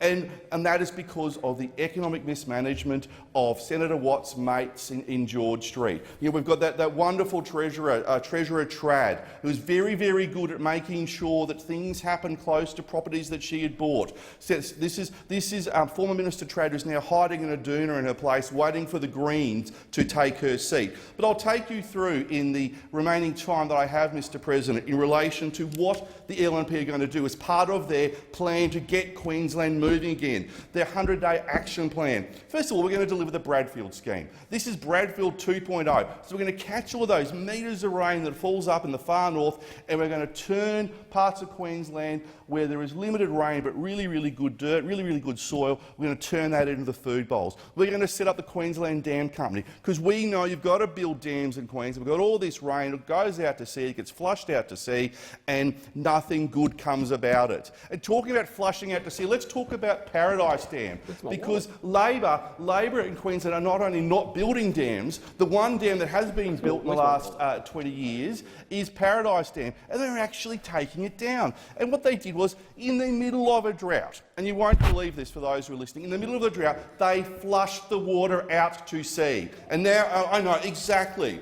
And Senator Dunning has gone what? Senator Dunning, his home state, they have built 16 dams in the last 20 years, and the one dam in Queensland, well, you know, got a giant big hole in it thanks to Labor's mismanagement. And a fun fact, Mr. President, the bloke who was in charge of building Paradise Dam is now the guy who's in charge of building Cross River Rail. So be worried there about making sure Cross River Rail, make sure that those tunnels are properly sealed there, ladies and gentlemen. We're going to do an immediate audit of all of the stalled projects that have happened in Queensland. And when we say stalled projects, there are hundreds of them, because this Labor government are not very good at making decisions. They don't like making decisions. In fact, they're world experts at not making decisions. The gold medal at it. So we're going to make sure that all these stalled projects are going to have an audit, and then we're going to get them moving again, because we want to fast-track the projects in Queensland, because there is so much potential in Queensland, and it has been wasted away by Labor. We're going to make sure that the second M1, it's going to be fast-track the approval of the second M1, because the M1 at the moment is a car park that occasionally moves. That is how bad the traffic congestion is on the M1. Oh, we've got Senator Watt here asking, where's your office? Oh, here we've got the office. Senator Watt, I'm always around Queensland. I'm everywhere. I'm the Senator for Queensland. I'm a permanent Kentucky tour all around Queensland without having the fun of a Kentucky tour, without all the naughty bits. We've got Senator Watt here, who's one of those fly-in senators. Senator Seagull flies in and then he flies off again. Well done, Senator Watt. Now, what we're also going to do is we're going to establish an Industry Skills Council, because we know how important skills are to make sure that there are jobs coming up in the future, but also those businesses can employ people to grow the businesses. And guess what? There's going to be no new taxes under an LNP government, and there won't be any increased taxes under an LNP government, because the tax-a-lot over there, we've got Sir Tax-a-lot and Lady Tax-a-lot and Lord Tax-a-lot, all the taxing Labor MPs, they love taxes. 9 taxes in Queensland have either been increased or brought in. just in the last few years alone. So only 64 days to get rid of this tired Labor government and get Deb Frecklington as Premier so we can get Queensland moving again. Senator Bilyk. On a more serious matter, as someone who has suffered the devastation of a stillbirth, I understand that parents who experience this tragedy need support to recover. 37 years after my baby Timothy was a victim of this national health crisis, I'm shocked by the snail's pace of progress in giving parents of stillborn babies the support they need. There is still a lack of understanding about what parents of stillborn babies go through. Losing a child through stillbirth is just as painful as losing a child who survived the birth. With the proper support, parents can make progress in recovering from the immediate emotional trauma, but the grief of losing their baby will always stay with them. While Australia has been slow to acknowledge the reality of this national health crisis, there is progress nonetheless, and tonight I would like to share some good news with the Senate. On Monday, the Commonwealth Bank announced that they will increase paid parental leave entitlements for parents of stillborn babies to bring them in line with those for parents with a live birth. Primary carers working for the bank who experience the tragedy of a stillbirth will be entitled to 12 weeks of paid leave, and secondary carers will receive 4 weeks of paid leave. The Commonwealth Bank's decision demonstrates their understanding that parents of stillborn babies are still parents and they are entitled to paid leave to fulfil their duties as a parent. After the shock of the loss of their baby, parents must make decisions for a funeral, probably an autopsy, and a burial or cremation, all while still grieving. Just like a live birth, the mother of a baby who is stillborn still needs time to recover physically from the birth. And all parents who go through this tragic experience need time to grieve the loss of their baby. The Commonwealth Bank now joins several other large employers who have recognised the long-term social and economic benefits of paid parental leave for parents of stillborn babies. And these employers include Australia Post, Bendigo Bank, Bunnings, Deloitte, KPMG, National Australia Bank, Optus, PwC and Woolworths. There are also a number of others, and you can find a full list on the Stillbirth Foundation's website, stillbirthfoundation.org.au. The corporate sector is leading the way, and it's past time for the government to catch up. According to the Stillbirth Foundation, there are an estimated more than 500,000 Australian workers covered by these leave entitlements. But there are millions more who are not covered, and the government must adopt the recommendations of the Stillbirth Senate inquiry to make changes to both the Fair Work Act and the National Employment Standards to provide consistency across all employers and employees in Australia. While Labor welcomed the government's announcement in February that they would extend unpaid leave for parents with a stillborn baby to 12 months, the government has yet to implement this change 6 months later. Every day, 6 babies are born still in Australia. In 6 months, that's over 1,000 families whose lives have changed forever. Once again, this government is big on announcement but falls short on delivery. And I continue to call on the government to make bereavement payments equal for parents with a stillbirth. It makes no sense that parents whose baby heart beats once after birth receive this payment, while those whose baby is born without a heartbeat don't. And I might point out once again that parents with a second or subsequent stillbirth only receive half the stillborn baby payment as they do for their first. Well, let me tell you, the funerals don't get any cheaper. The Stillbirth Foundation estimates the total cost of these last 2 changes to the bereavement payment and stillborn baby payment to be about $2.5 million a year. And this is a small price to pay to ensure that parents of stillborn babies receive the financial support they need and deserve to help rebuild their lives. And I'd just like to quickly thank my Labor colleagues, in particular Senator Keneally and McCarthy, for their work with me on the Stillbirth Senate inquiry and for their ongoing advocacy on this issue. I would also like to thank our Shadow Minister for Health, Mr Bowen, and Mee Bresler and her team in the Stillbirth Foundation. The Stillbirth Foundation is a 100% community-funded organisation which just keeps on kicking goals for stillbirth research and lobbying efforts on behalf of the thousands of families who have suffered the trauma of stillbirth. But the government needs to take some action. As I said, every day in Australia 6 babies are born still. And it's in the last 6 months that the government had implemented this program but actually hadn't had announced it but actually hadn't done anything. That's over 1,000 families whose lives have changed forever. Senator Pratt. Thank you, Mr President.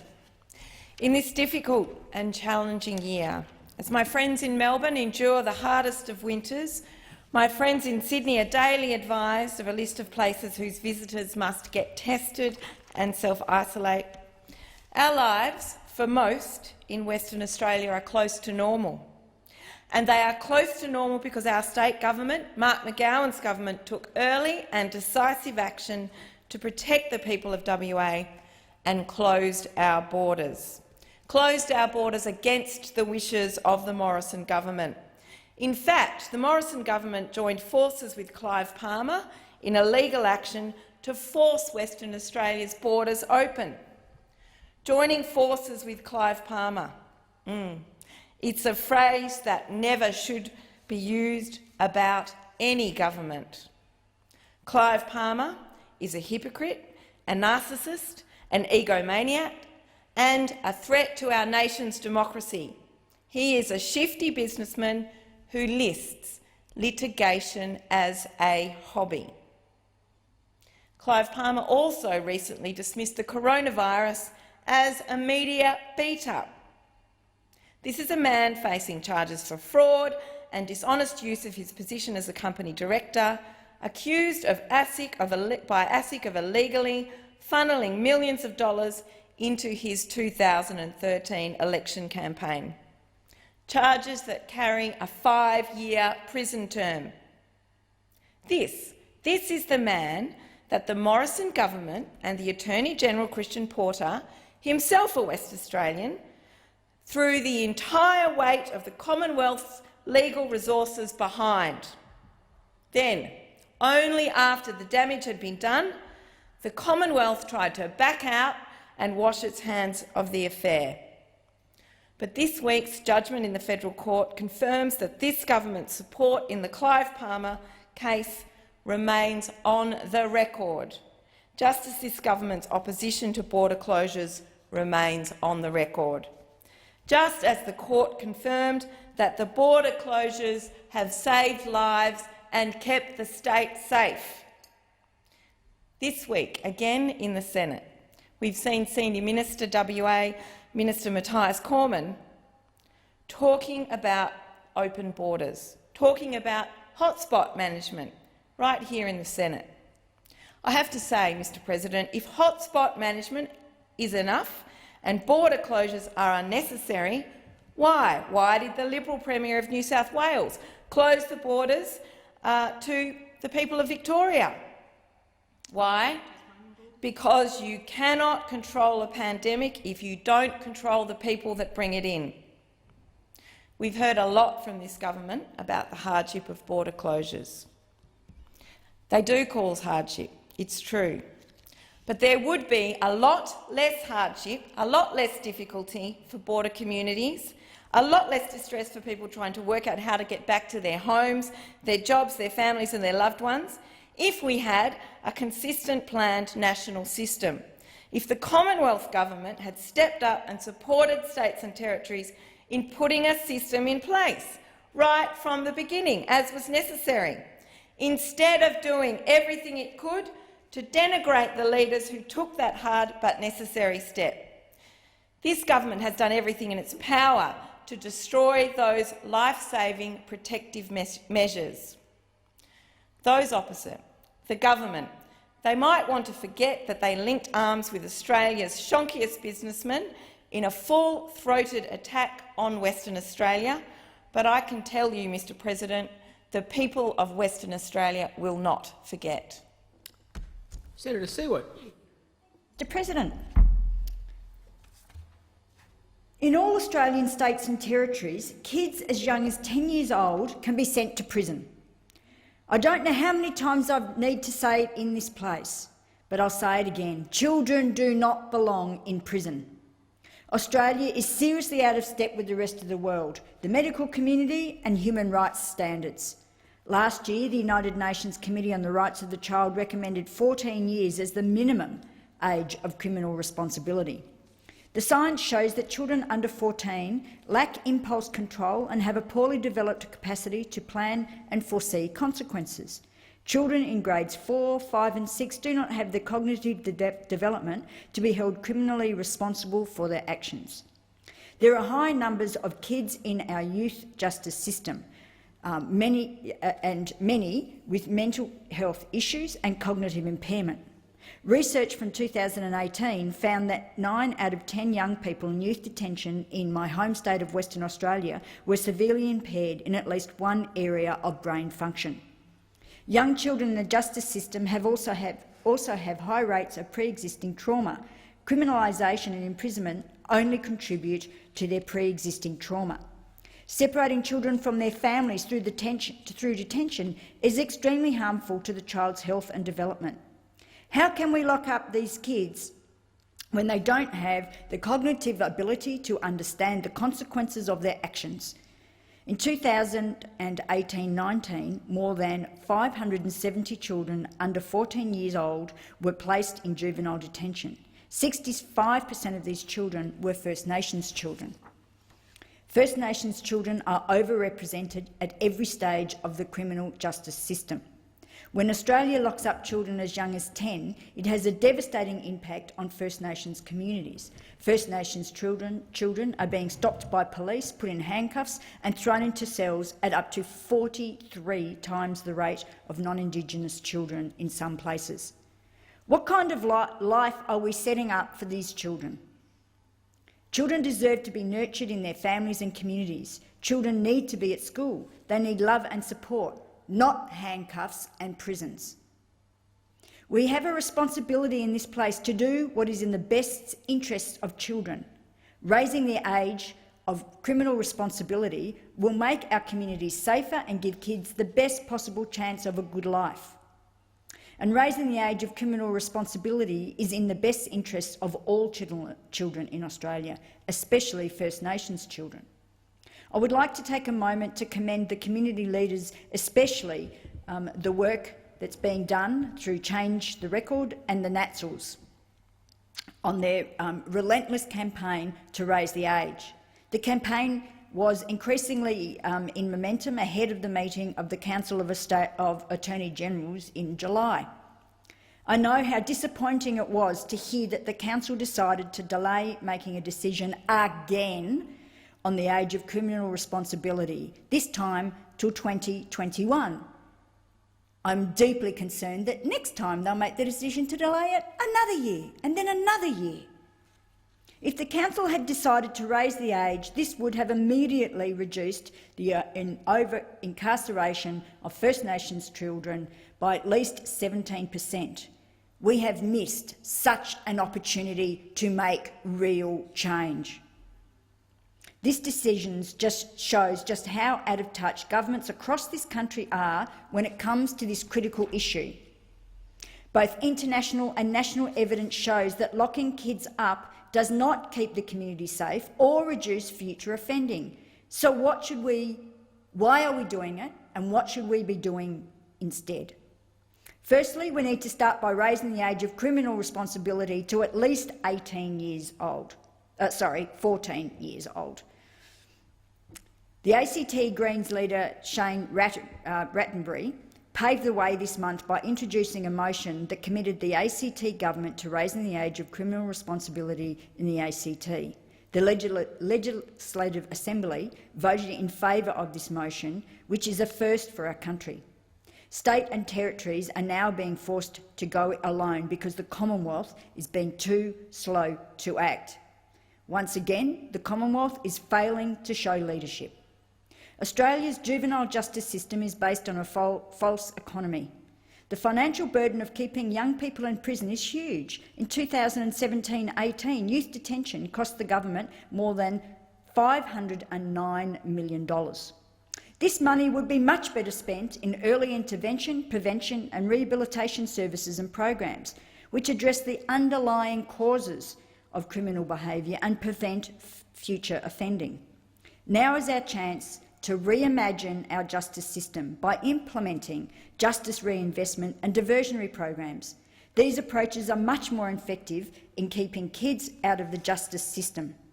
I've seen firsthand the work that is being done in Bourke by innovative community leadership in their justice reinvestment programs. It's an incredible example of an innovative approach to community-based intervention, and it works by addressing the causes of offending before it begins, and it's working across the community. Police, non-government organisation and, very importantly, the Tribal Council, led by elders in the community, are working together to address this problem. It demonstrates what can be done. Punitive approaches do not work. They entrench disadvantage. How can we be serious about justice targets and closing the gap if there is no commitment to raising the age of criminal responsibility to at least 14 years of age? Ensuring that First Nations children are not in prison or having to go through the trauma of the criminal justice system will go a long way to also getting adults out of prison, and in fact adults not being in prison. I urge all governments to look at the leadership being displayed in the ACT. We should take urgent action to stop young kids from going to prison by raising the age of criminal responsibility as soon as possible. This was a recommendation of the Royal Commission into the Northern Territory Youth Justice System, raising the age of criminal responsibility. It is leaving it far too long since we saw those recommendations to ensure that we are taking action. There are many other actions, in fact, in the very impressive report. There are many recommendations that are not being implemented, and the Commonwealth continues to wash its hands of responsibilities. It is not good enough. We need leadership from the Commonwealth to ensure that we are moving much more quickly than years down the track, which is what the process is doing at the moment. We need to be acting now to raise the age of criminal responsibility so children do not end up in our criminal justice system.